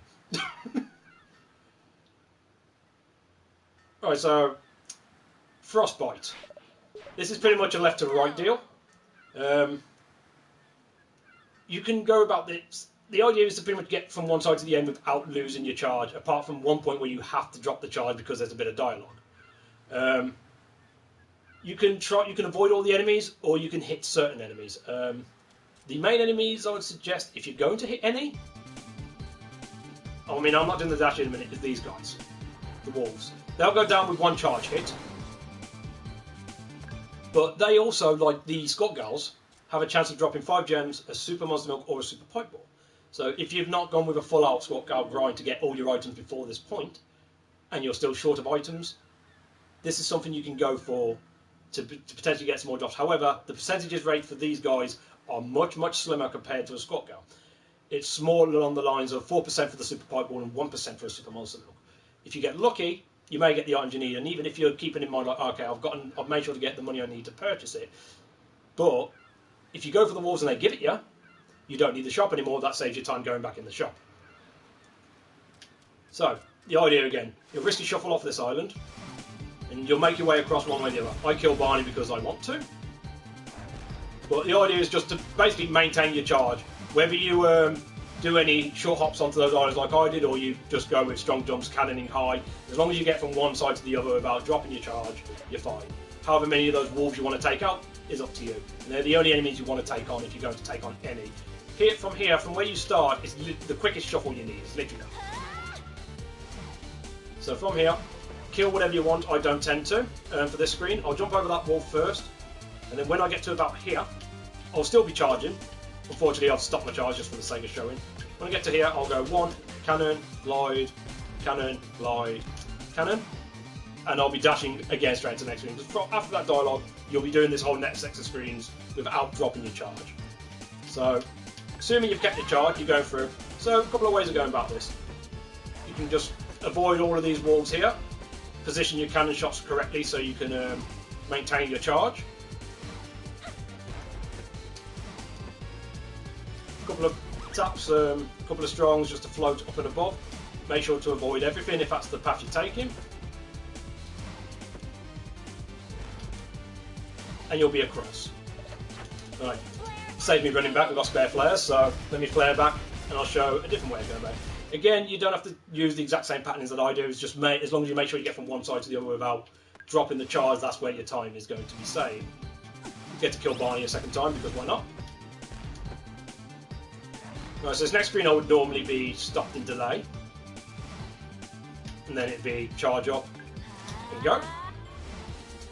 As I say, I don't tend to kill these wolves on this screen, but that's me. But if you want to, you can go for them. But the main pattern of wolves is going to be from here to the end. Now, this takes for a bit more timing and precision. It's more down to the timing of tap jumps and hats, with a bit of cannon involved sometimes.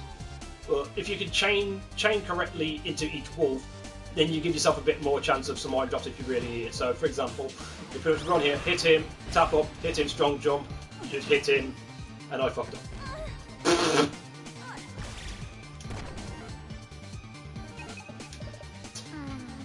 Sorry, I'm trying to remember the exact... I mean, I know the inputs, but when I try to say it out loud, I forget.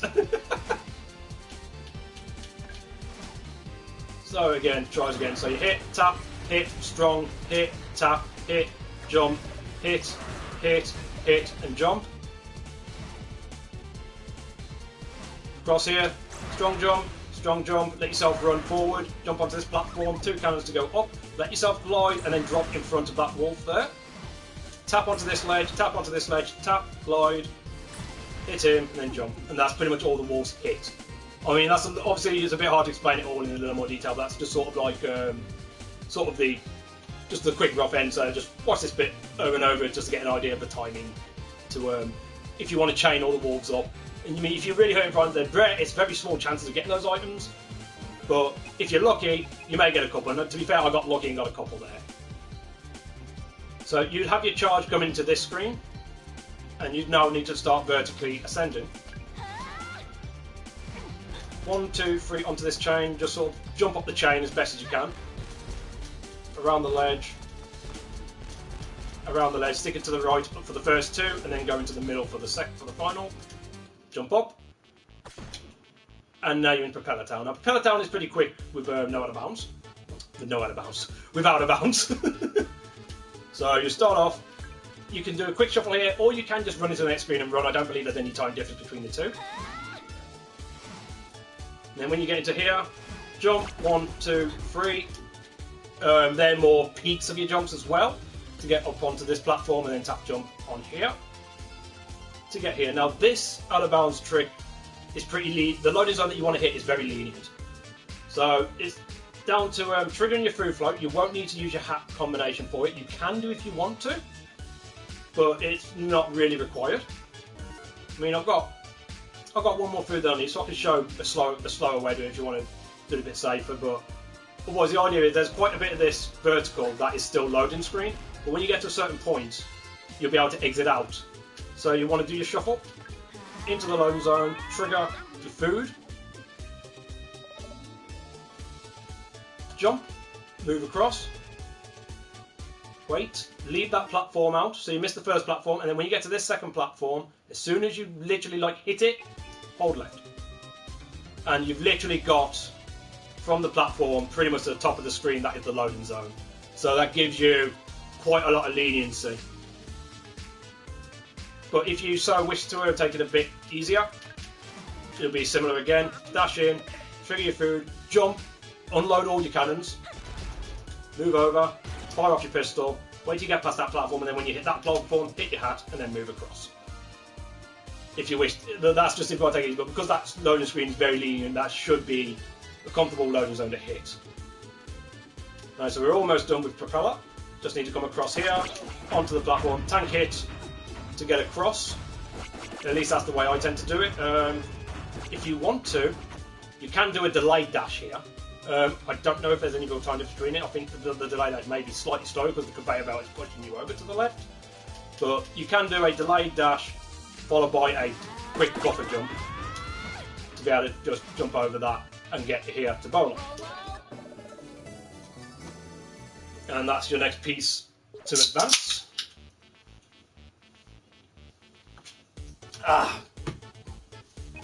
Right, from there, I mean, when you trigger the food, ideally you want to go onto your food, trigger your food float, then move down to flare.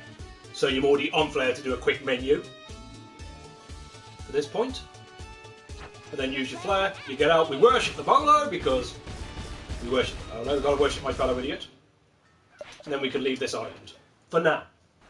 Now we've got a little bit of backtracking to do to get the exit point ready. So we want to move over a couple of islands, 3 I believe. If we want to go back here to Spiderweb. So Spiderweb, you'll start this the same as you did the first one, the first visit. Quick shuffle. Make sure you jump on this ledge. You can float over or you can just hold right to win. Instead of jumping up this time though, you'll just run straight across and talk to Poe. He'll take you to the other side because we're now aiming to get back to Roddy-Tops and Abner. So from here we have a I'll do a quick risky shuffle. I actually use this rock and this lamp as a visual cue from the moment I stop. So I'll run to that, run back to the lamp, then move back, and I should have the dash just before I hit the loading zone. And that puts me into here. Just run across, skip the dialogue. You give up the lost soul that you got after Daggeron. They'll decide for it to be the Spirited Joe, who technically didn't die because we skipped Tanline Temple, but nevertheless he's dead. And if you happen to have gotten a lucky flare drop, or you had one more flare than you would have thought, which from the general shop you would have had you'd have picked up 4 flares, you'd have flared off of a Mudbog, you'd have flared off a Thingy, so you'd have had... Would you have 2? Yeah, you'd have 2. So if you've got 3, I mean I got 3 because I purchased more than I should have, but normally you'd have 2. If you have to have a third, then this next bit you can skip. But if you've only got the 2, which you normally would, just move forward, speak to Abner quickly. You'll give up the Death Mask, and he'll give you a Pirate Flare in return.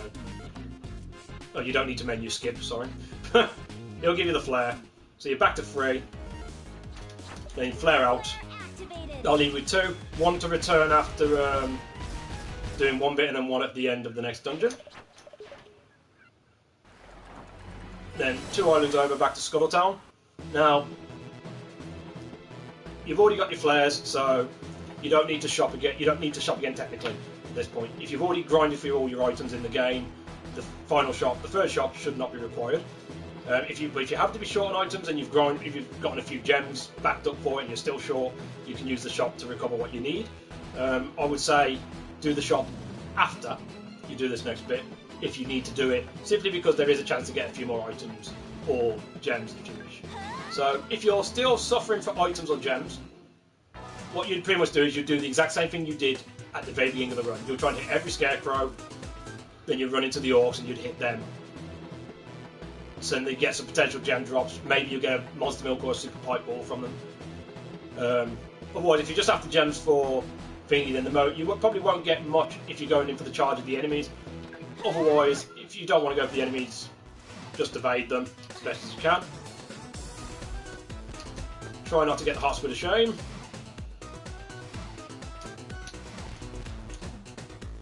Up and over. And then it would be just jump over him, little hat, then you'll charge all the way through. However, if you don't want to hit the enemies for the gems, and you're still short of gems, and if you're like 30 odd behind, as mentioned earlier, you can take this jump down here, go across, a couple of shots, collect them gems, dash across, and get them. So there's 40 gems under here if you're really dying for them. But otherwise, if you don't need them, you'd already be charging in here. As mentioned, jump, glide, run under here, jump as soon as you exit out and just glide over them too. And then you run into this guys. And I suck.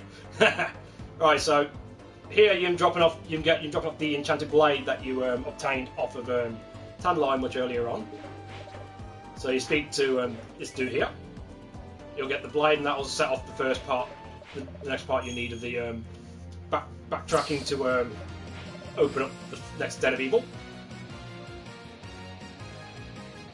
If you're lucky and you spoke to him close enough, you'll be able to flare off and deliver what is known as the Nutbuster.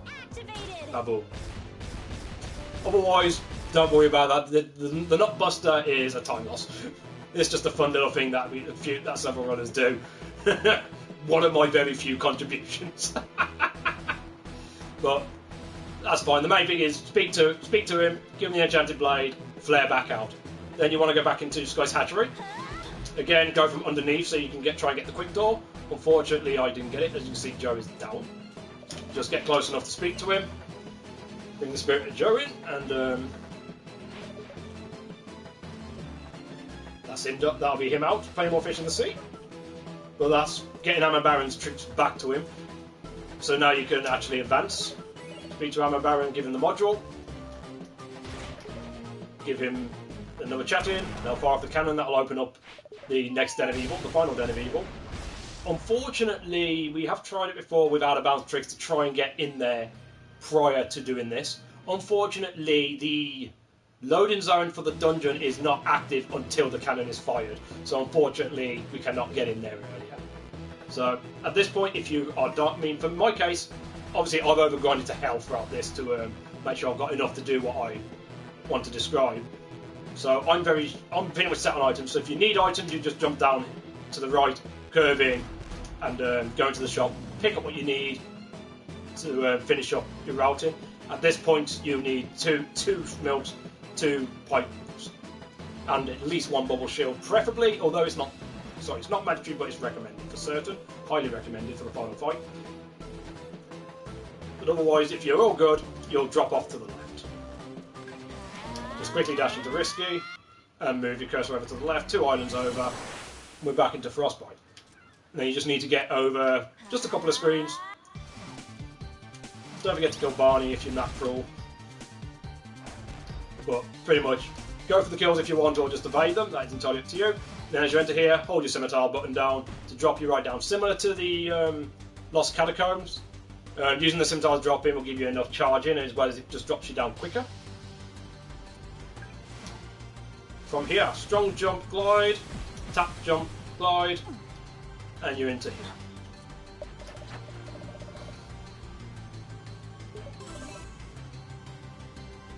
It's a good thing. It's a good strat to have in there. It certainly does help for those that are not quite comfortable with getting the sound cue. That the visual cue helps better than the sound cue, to be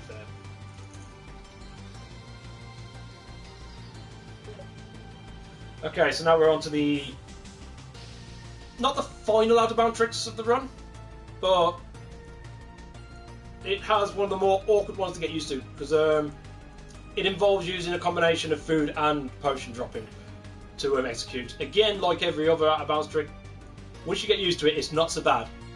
But until then, just takes a little getting used to. So the first thing you'll do is, as soon as you enter here, you'll start your shuffle, and you'll trigger the potion drop. Like with the one in Lost Catacombs where you want to fall and hit the loading zone. However, this loading zone is a little closer to you than the other one. So just keep in mind that you may fall back by it, and more times than not, when you get a little on it, just use your cannon just to would help if I actually trigger the potion. Just remember to use your cannon, or keep your cannon in mind, because there's a good chance you may miss it, and then you just jump, or you jump or your cannon just to get by that door and bring you into this room. Right. So this trick, now you've got to be a little cautious here. I've got an extra potion, so I can just show you this as an example. For instance, if you try and trigger the trick a bit late, what happens there is you'll end up transitioning into the next room, and because you have to do a dash, the problem is, if you do a dash into here and you miss, you'll actually dash back past the door, and you'd have to either reset to do the trick again, which is a problem if you've gotten exactly the amount of potions you need, simply because once you use the potion to go into here, you can't use the potion for the next upcoming trick. So I would say if you've got the 2 potions that you need for the last part of these tricks, you've used the potion drop to get past the door, leaving you with 1, and then you go for the dash to do the food float, which is the next part of the trick, but you happen to do it too late and you go through the door. Then my suggestion would be to you'd have to spend a bit of time just to come up here and get that key. You can get it from underneath as well. Unfortunately, it is a time loss, but at this stage of the run, it's either a reset, or if you want to continue, you can get that key and then just open the door. Okay. Right. So as mentioned, this trick involves two items to trigger it. The first part is a food float. So as standard, you'll run into the loading zone, trigger your food float, and you'll jump. After you jump, give it about half a second to a second, then whip your hair. What that's going to do is, even though you're off screen and still flying up, that's going to put Shantae into this walking animation that she does naturally. While she's in that state, even though she's still flying up, as you move her across, she will still store a risky charge. When you have the sound cue of the blip of her getting the charge, you'll start to charge, and you want to get her to a point where, I can't, unfortunately, don't have the key to show you how far, but there's a certain visual cue in the ceiling of when to trigger the potion. Because after that, when you trigger the potion, Shantae will still be in the running formation, but she will start to fall back down into the game. And again, you'll then be moving forward to start another dash, you'll see some items like respawn back into the game, indicating that Shantae is getting very damn close to re-entering. You got to be cautious of that, simply because if you've run too far across and she starts to fall in, you're going to be off the screen to the left. So you sort of got to get a feel and timing to it. So the idea is in, food, move up to potion ready. You can go back into the menu after if that helps you with timing, but I tend to do a quick menu for this one, but you can do it by the same ways. Wait until you see the visual cue. In fact, in that case, I probably will just do a visual cue version for it anyway. So that dust has gone. I'm now in the food state. So as mentioned, I'm going to jump, and then slightly after I'm going to whip. You do not want to cannon. You do not want to do hair whip jumps. Just jump and then a hair whip. Once that's happened, you'll be holding left and getting ready to hear out for the sound cue.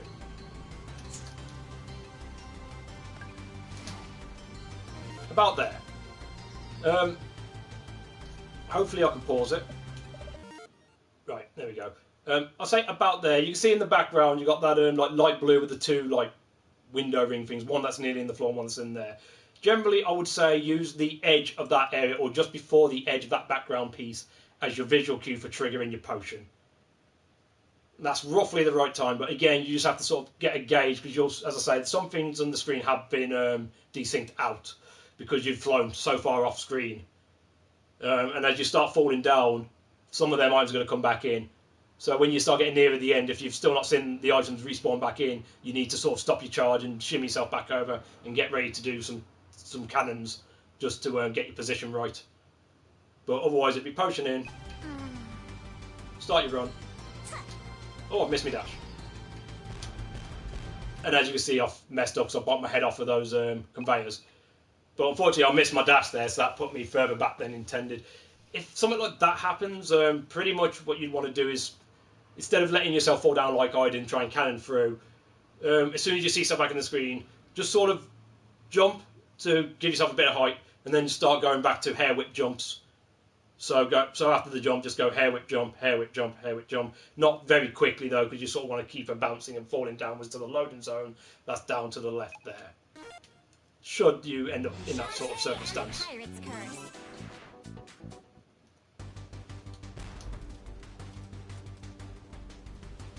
So again, in potion drop. Try and hit the loading zone. If you go a bit too late, remember to jump and cannon into position. Into that loading zone, food float. Jump, then whip, then listen out for the dash.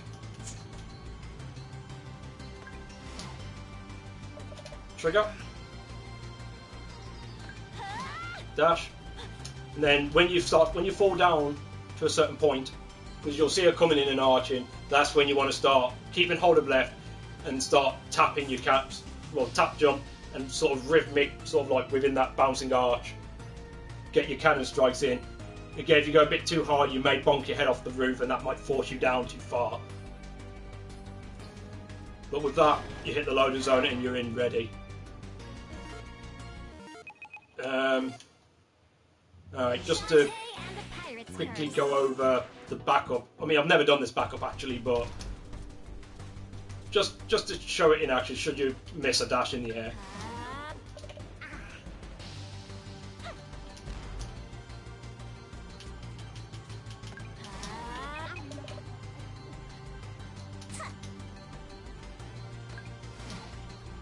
So if I miss the dash here, for example,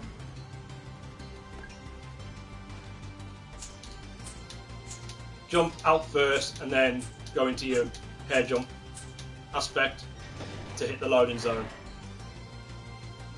Okay. Right, so I'm going to be doing that out of bounds trick a couple of times anyway because of where the save point is in terms of showing a couple of how item effects in this boss fight. So Still Maggot is RNG.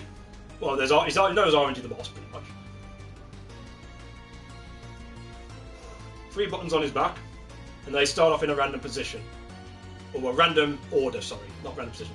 They'll always be on the same spot of his back, but the order of which you hit the buttons are always random in terms of for each round. So, for example, if the first phase is 1, 3, 2, then that's the order you need to hit it closest to his head, to the closest to his tail, to the one in the middle.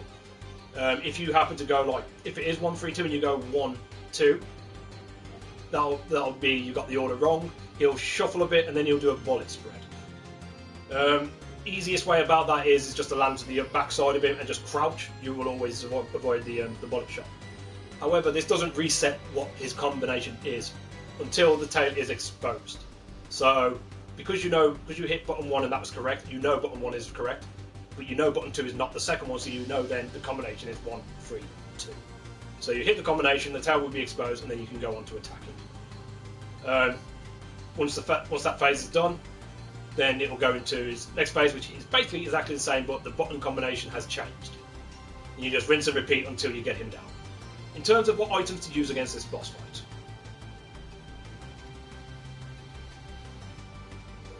now again, a bit like Dagran, you're looking at this fight as in how many rounds you can take him down in versus the overall time.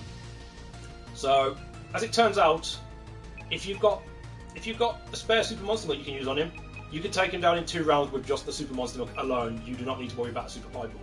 If you've got a spare Super Pipe Ball, then you might as well use it.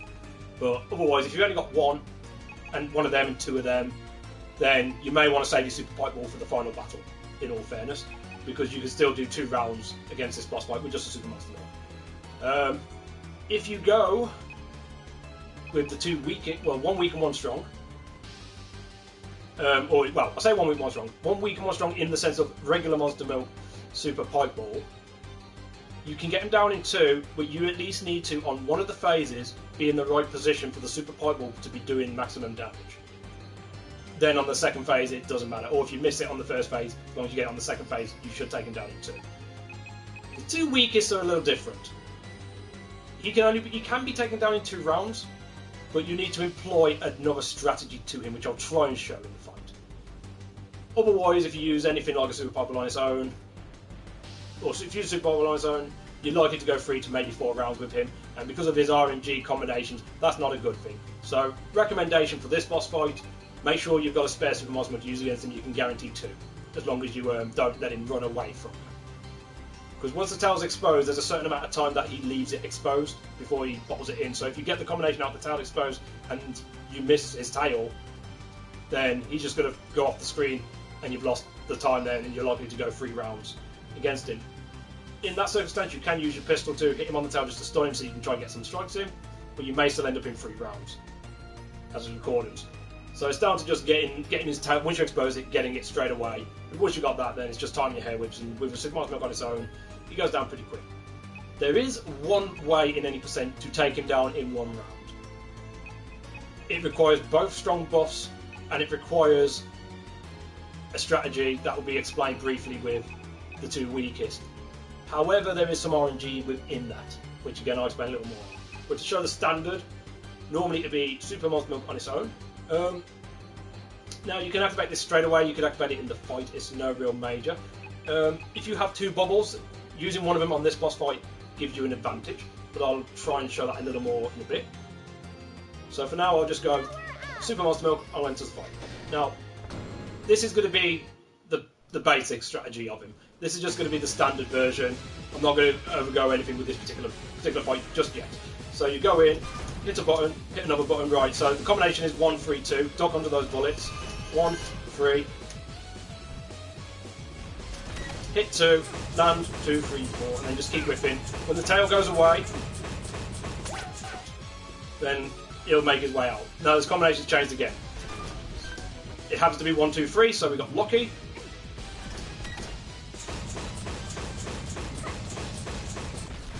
And down. That's the standard way of how to fight him. But again, as I said, the button combinations on his back changes from each round. I got pretty lucky there. You could get trollier ones. Usually I approach the fight by, I'll always go with 1, 2, 3 to start. Because of his RNG matter, trying to guess the combination for me doesn't make sense. But again, how you approach the fight is down to the individual. So I'll always go 1, 2, 3. So if he hasn't given me a pattern of like 3, 2, 1, that's going to be, or 3, 1, 2, sorry, that's going to be a bad RNG for me or something like that. It would be nice, wouldn't it? Unfortunately, Steel Maggot doesn't play that nice normally. So I mean, that's like the bare standard of dealing with that fight. As again, unfortunately, I've got to go by these just because of where the save points are, or where the save point is, unfortunately. So just to briefly speak about other possible methods that can be used against him.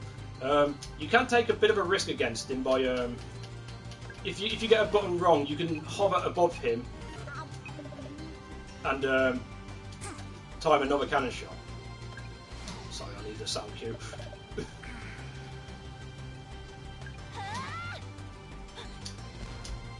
So you can sort of like, so if I hit the first button and it's wrong, so like I go across, hit the first button, it's wrong, I can keep my hover up. And the thing is, if you time it spot on and hit the button on the frame it becomes active again, before the bullets fire, the button will be hit and the bullets won't fire out. If it's the correct button, good, works out for it. If it's not, then at least you know what the first button is. But you put yourself in the line of fire there, and you run the risk of getting hit. Be prepared to do a stun lock hair whip before you take damage, if you go with that type of methodology, just in case something goes wrong. Or just in case, because if you get the knockback, he may come back in and just knock you again, and that could easily do some major damage. What else? Okay, as I say, 2 weeks. As I say, I don't want to show every variant, and this will take too much time. So the Super Monster Milk, the regular milk and Super Pipe Ball, I won't quite show. But the idea is, because of the gap between you and the Super Pipe Ball, you need to sort of gauge for that when you land to go and hit the tail. So the Super Pipe Ball is hitting the tail at the same time that you're doing your hair whips. As long as you get that for one phase, you'll do enough damage to take it down. What I will show is the 2 weakest, or try to. Now, the 2 weakest is not recommended, although if you've really got no other options, you can go for it. You need to employ a pincer attack in order to get enough damage in both phases to take him down. Now, the pincer attack, basically, where he's coming out from the sides, there's a small roof gap there. If you can hit the final button as he's coming out, and then pinch and scimitar down at the right time, what you can do, hopefully, is something like this. And get yourself trapped between the roof and the ceiling. And you need to do that for both phases to score enough damage with the 2 weakest boss. Let's try it. See, that's what I mean by taking a bit of a risk there. Okay, so I've got to wait for that because he's too far out. That should be enough. Okay, I was a bit late. So again, even with that, you've got to be pretty spot on. So to be fair, the thing I could say on that second phase, I did bounce off his back a little bit before I hit the button. So unfortunately, I didn't score enough damage. But the idea is to get those pincer shots in if you use the 2 weakest items, and you need to get them relatively spot on in order to cause enough damage to put him down. The 1 round cycle is the same method but with the 2 strongest buffs. I may have one attempt at it, but not just yet. But the principle of it is exactly the same as what you saw there with the 2 weakest. But the problem is, Steel Maggot has a bit of RNG as into how long his tail stays exposed. And sometimes he may leave it out an extra second. And you need him to leave it out that extra second to score enough damage to get him down in 1 cycle with that pincer attack. So again, I'd only ever go for that if I have two Super Mars Milks and 2 Super Pipe Balls in my inventory going into this fight, so I know I've got the 2 buffs I need for the final fight. Shantae and the Pirate's Curse. Just to show something that's a little more advanced in terms of working with him, and this is dependent on your item pool. One particular item which I mentioned is good for this fight, but I've not yet used.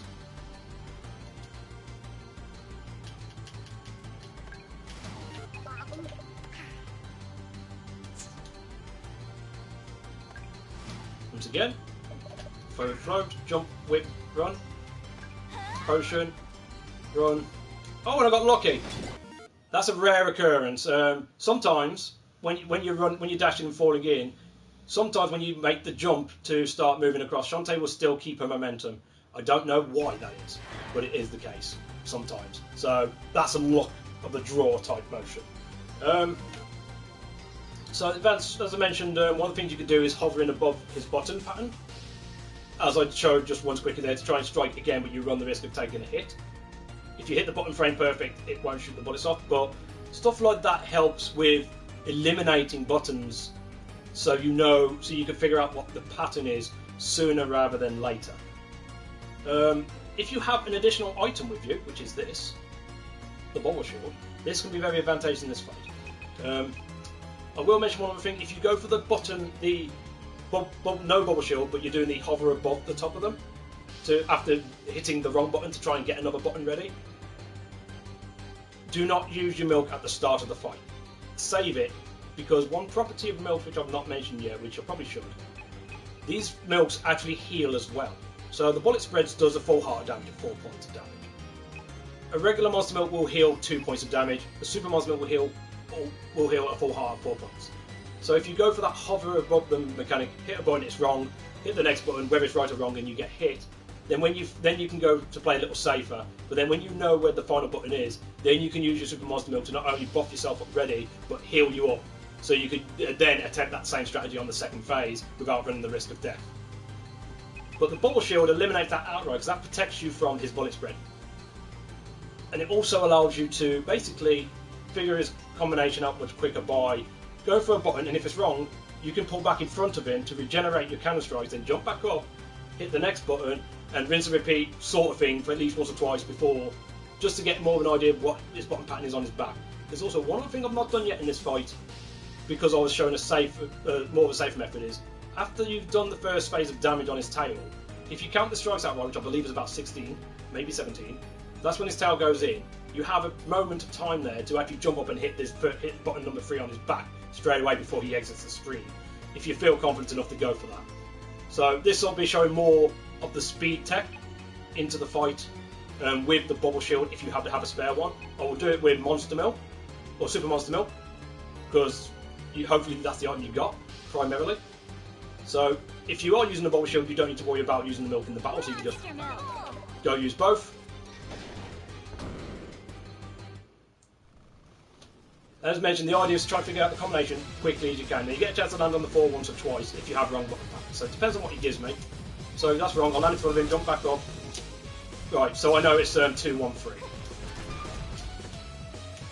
For example. 4, 5, 6, 7, 8, 9, 10, 11, 12. And as I say, hit that again, I can land in front, figure out the combo. Right. Oh! Ah! Unfortunately, that was a mess up there, so I know the first button is 2. 2, 3, 1.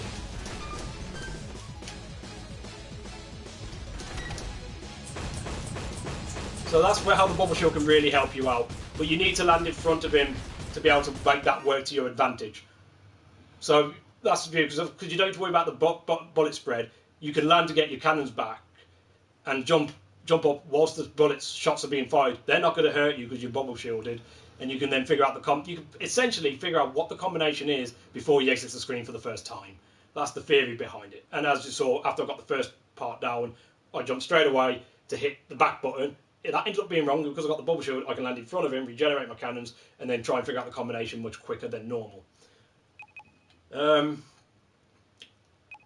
guess I will try and show this fight bubble shieldless in a more advanced way. I will also attempt a 1 cycle, just because. But this will be the last time I'll do this fight, just to try to show a little more on it, and so we can finish up, because we're almost 5 hours.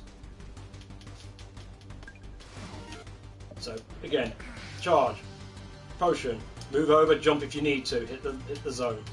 Get your charge ready, in, activate food, jump, followed by hair whip, holding left, listen for the charge, activate potion on the visual cue, charge when you hear the cue, jump into the loading zone. Right, so in this case, I won't use the bubble shield, just so you can see the fight without it, and you can see the type of risk that you can take in it. So again, because I'm not going bubble shield, what I'm going to try and do is maintain my health in the best way possible. So I'm not actually going to use any items at this point, so I wouldn't be in the menu. I would just go straight into the fight. The idea is to then, because I can't land in front of him to regenerate my shots because I'm going to get hit by the bullets anyway, I'm going to try and get some frame perfect button hits, and if I don't, then I'll figure something else out, basically. Or I can just get a perfect... That won't be a one round, I don't think, but that's sort of what you want to go for. I won't be able to get more than that.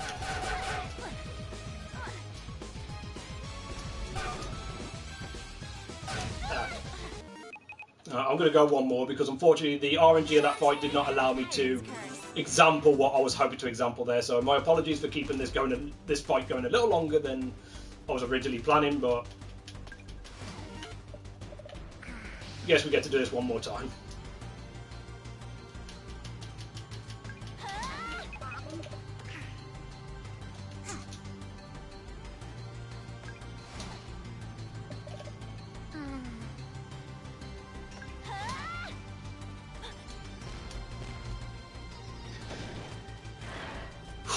Alright, hopefully he'll give me a bit of a worse pattern so I can actually show what I meant. In terms of getting the hover and the button hits and using your health in the best way possible. So hover, button, unfortunately it didn't even hit the button there, so I was a bit early. There we go, that's a good example there. That was a frame perfect hit. So because I hit it frame perfectly, the bullets never fired. Unfortunately, more times than not the bullets will fire. But if that's the case, you want to go for hair whip to get a stun lock rather than a knockback. So unfortunately, I didn't take a hit there, but that's fine. Okay, so I know that's the first button, and unfortunately, button 1 was incorrect, so I know now it's 2-1. So this is where, because again, as see, that wasn't a frame perfect hit this time, but the bullets caught me. I did a whip to stun myself in the air and taking the knockback, so I don't run the risk of Steel Maggot coming back in and having me. And I've lost a heart of damage. But now I know what the combination is. I've still got 2 and 1 to hit, which, to be fair, unfortunately, if button 1 is the last button, the odds of you getting a 1 cycle is pretty much non-existent. Or at least it feels like it half the time. But because I know what the combination is, now I can set up my items. Ah, was nowhere near. But that's sort of position you want. If you're a little far out, you can just do that. Right, so I know the first button is 1. That worked out.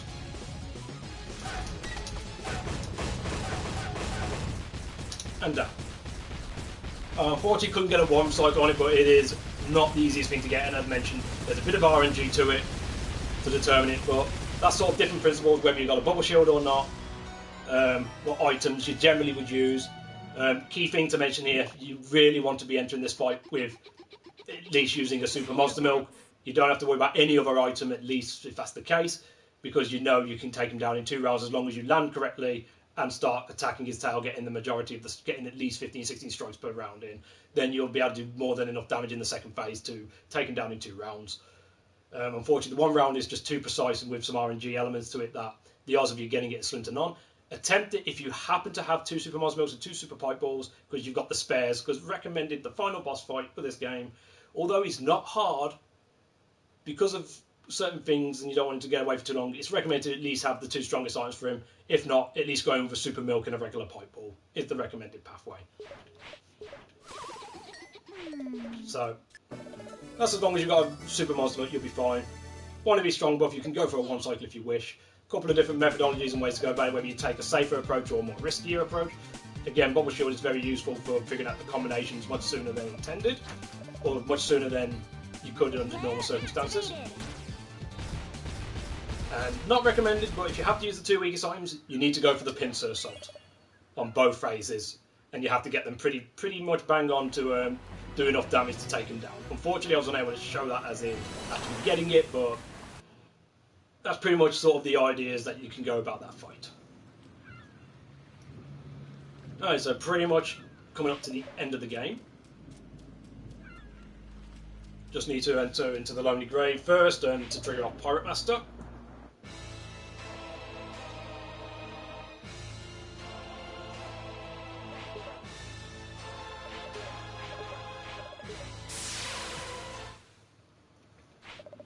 Alright, so exiting this island, 2 ways of doing it, and to be fairly honest, doesn't matter which one you do, none of them is different in time.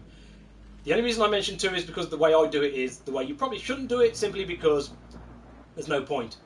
You can just do this.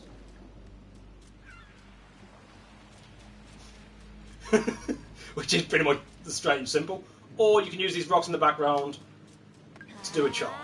And the thing is, because of the shuffle, there's no time difference between the two. I just thought I'd better mention them both. And just because I have a flare, now you don't want to do this in an actual run, unless you just want to do it for the memes. But this is what we call the forbidden strat, the method that saves infinite amount of negative time, because it's the one island where using a pirate flare actually loses you time. Flare activated. Just for the memes, and there you go.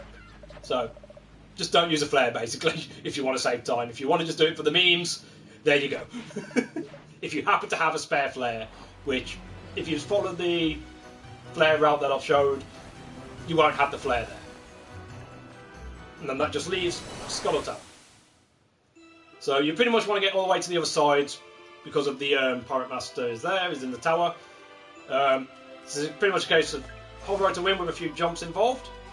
And where you jump is where you jump. I would recommend when you hit the second Muckman, jump and cannon, glide, wait till you get a bit low when you see the first gap, cannon, and then just sort of jump over there. With this one, buffer your jump, glide, just a few cannon strikes up.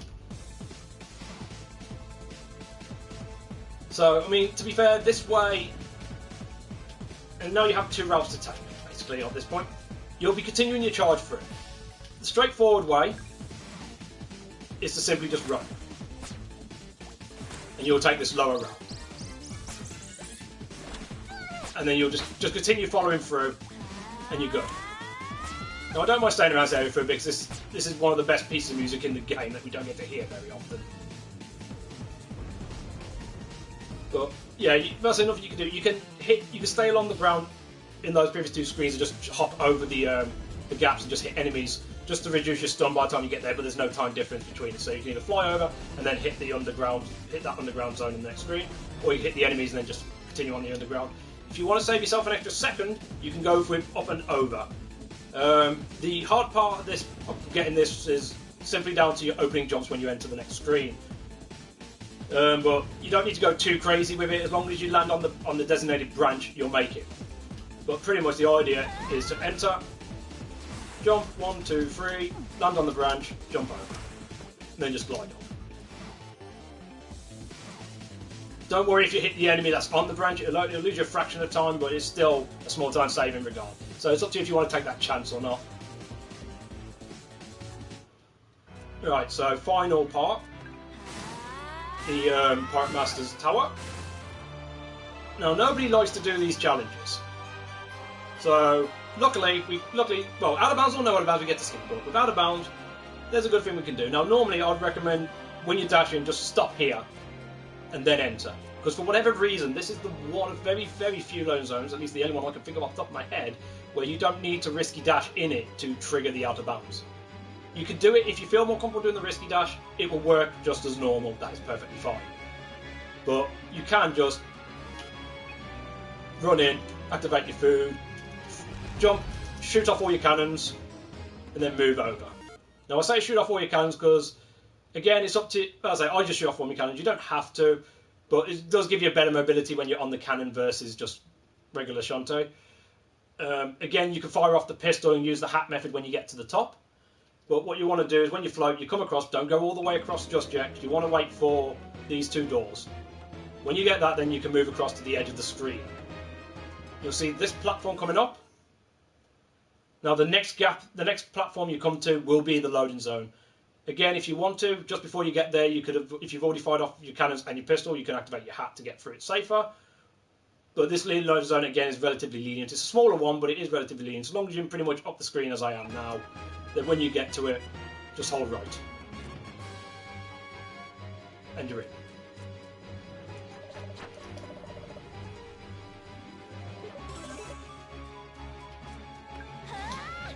Otherwise, the save is there if you want to do it. Otherwise, all you do is just get your charge and just run all the way across. And it comes to the final boss fight. Now, any percent only involves phase 1 of Pirate Master, so we won't get the true ending here.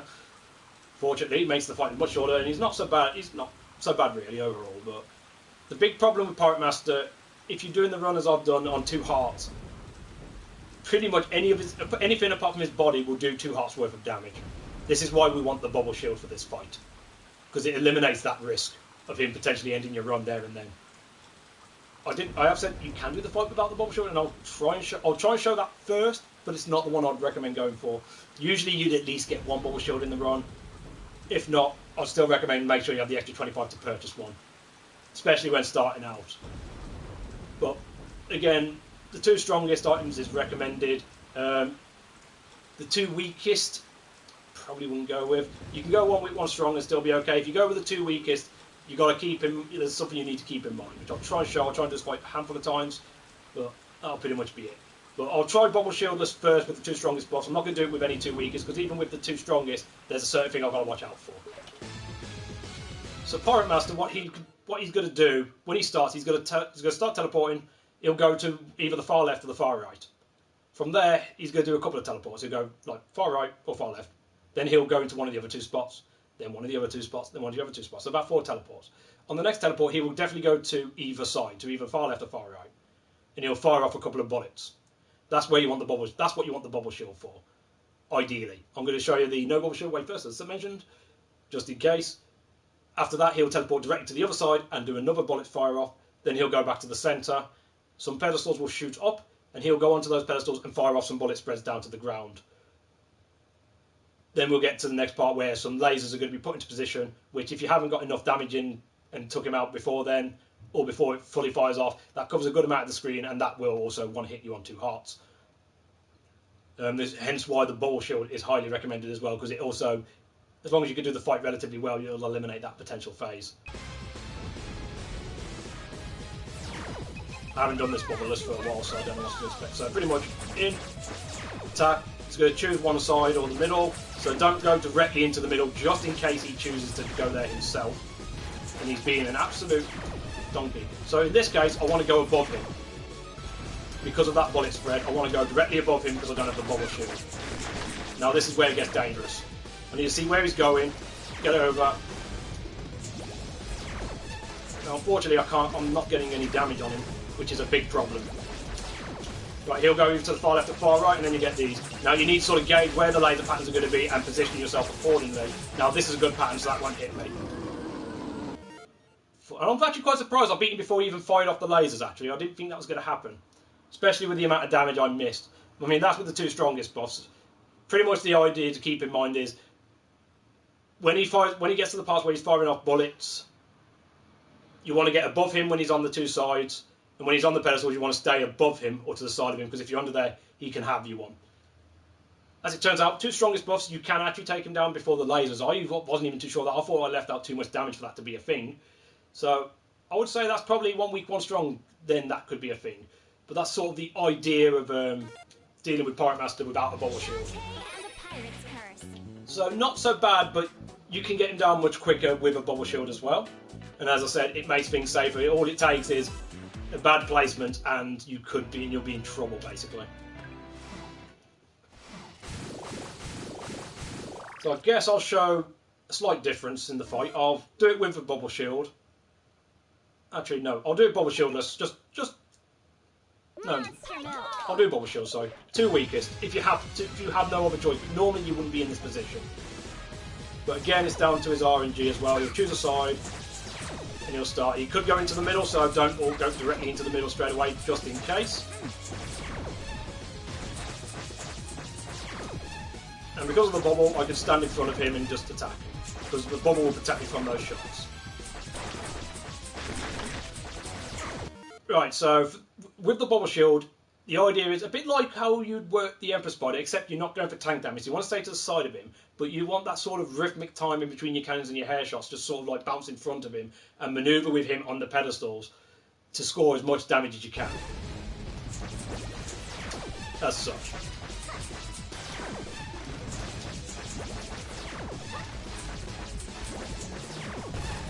And he might actually go down. I'm not 100% on that, but he might. Oh, that's not good.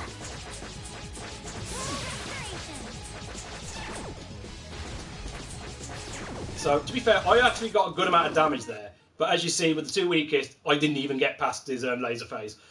And as you saw there, that laser pattern would have meant I would have needed to time roughly when he was going to fire and make sure I got there a second or so beforehand to be above and out of that way. Otherwise, that would have been rip run if I didn't have that auto potion there.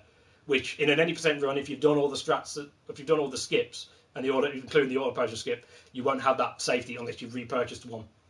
So, big risk with going with the 2 weakest items. If you have to, 1 weak, 1 strong, with a bubble shield, you should be able to get, as long as you get a good amount of damage in, you should be able to get Pirate Master down before he does his lasers, which is one of the main things you want. But the 2 strongest buffs is usually recommended, but if you really need to, just make sure you got 1 strong and 1 weak, preferably Super Monster Milk and regular Pipe Ball is recommended. Shantae and the Pirate's Curse. I guess, yeah, but obviously anything less than that would be a pain. I will say though, if you do have to go with the much weaker items and you get that laser attack that happens, if you survive past that, basically what happens with Pirate Master, he resets. So he'll go back to the very beginning of his cycle, starting with the teleports that happened at the beginning of the fight. So you still know then what he's going to do. He's going to do about 4 teleports before he does bullet fires. But you've also got to be a little cautious if you've only got the 1 bubble, because a lot of time has elapsed, your bubble may fade off.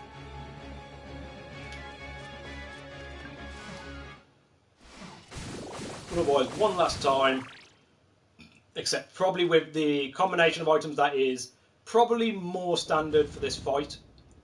I guess with any percent, it can end up being 1 weak, 1 strong, depends on which route you take in terms of your item progression.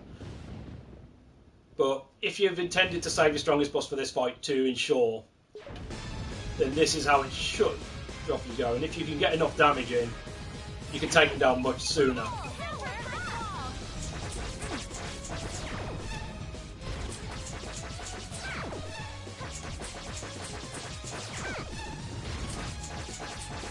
Right, so that's 4 teleports, so he's going to go to the far side. Switch over to the other side. Right, onto the pedestals. You might go down on the pedestal. Down. So that's also that's another reason why I recommend 2 strong items as well, is because getting that rhythmic timing with the pedestals is a little awkward, simply because a couple of arguments you got is you don't quite know where the pedestals are going to be from the very beginning, and Pirate Master will spawn on either one of his choosing, and it may turn out that when he spawns, the pedestal's coming into the centre, which makes it a lot harder to get those strikes in. So if it gives you that kind of pattern, having the 2 strongest buffs eliminates the risk of potentially having the laser stroke that could end your run. So even if you don't get much damage, with the 2 strongest buff and a bubble shield, even if you don't get really any damage on the pedestals, you should still be able to get enough damage by getting in his face and wailing on him before the laser strikes happen, making the completion of the run pretty much a non-issue for the most part. I believe with that, this tutorial is done. Yeah, half hour longer than my No Out of Bounds one. That might have been down to the fact that I was taking a little more time with 1 or 2 things, probably also answering a few things in chat and probably over-explaining 1 or 2 parts that I probably didn't need to, but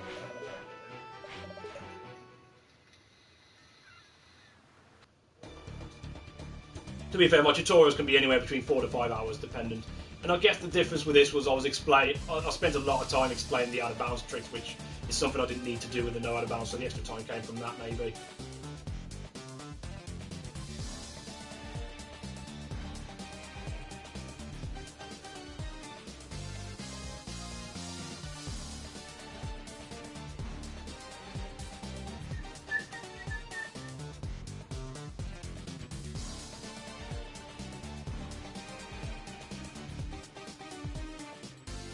Sub 5 hours.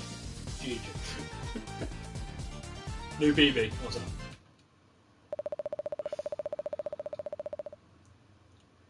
that? 2 hours and 2 minutes in game.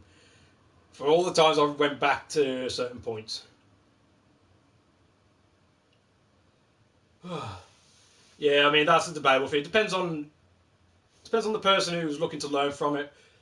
So I mean I'll acknowledge one of the issues with the way I do them is I offer a lot of information and a lot of ideologies and whole different ways of doing things. Some people don't want to go through a 4 to 5 hour tutorial for one run.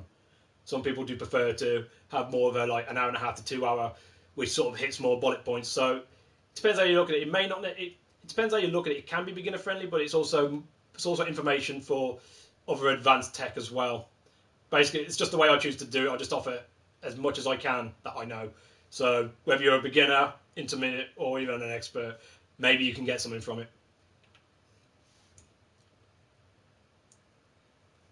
That's just the way I've always chose to do it.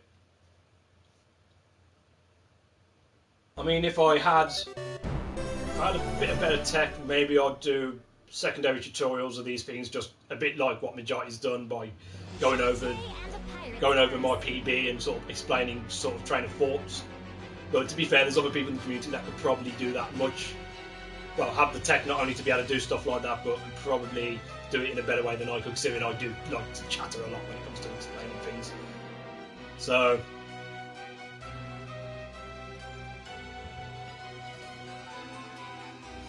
just for the tutorial portion, I'll just say that's it for the tutorial, and hopefully you'll find this helpful, and hopefully I'll be doing a tutorial at some point down the line. So with that,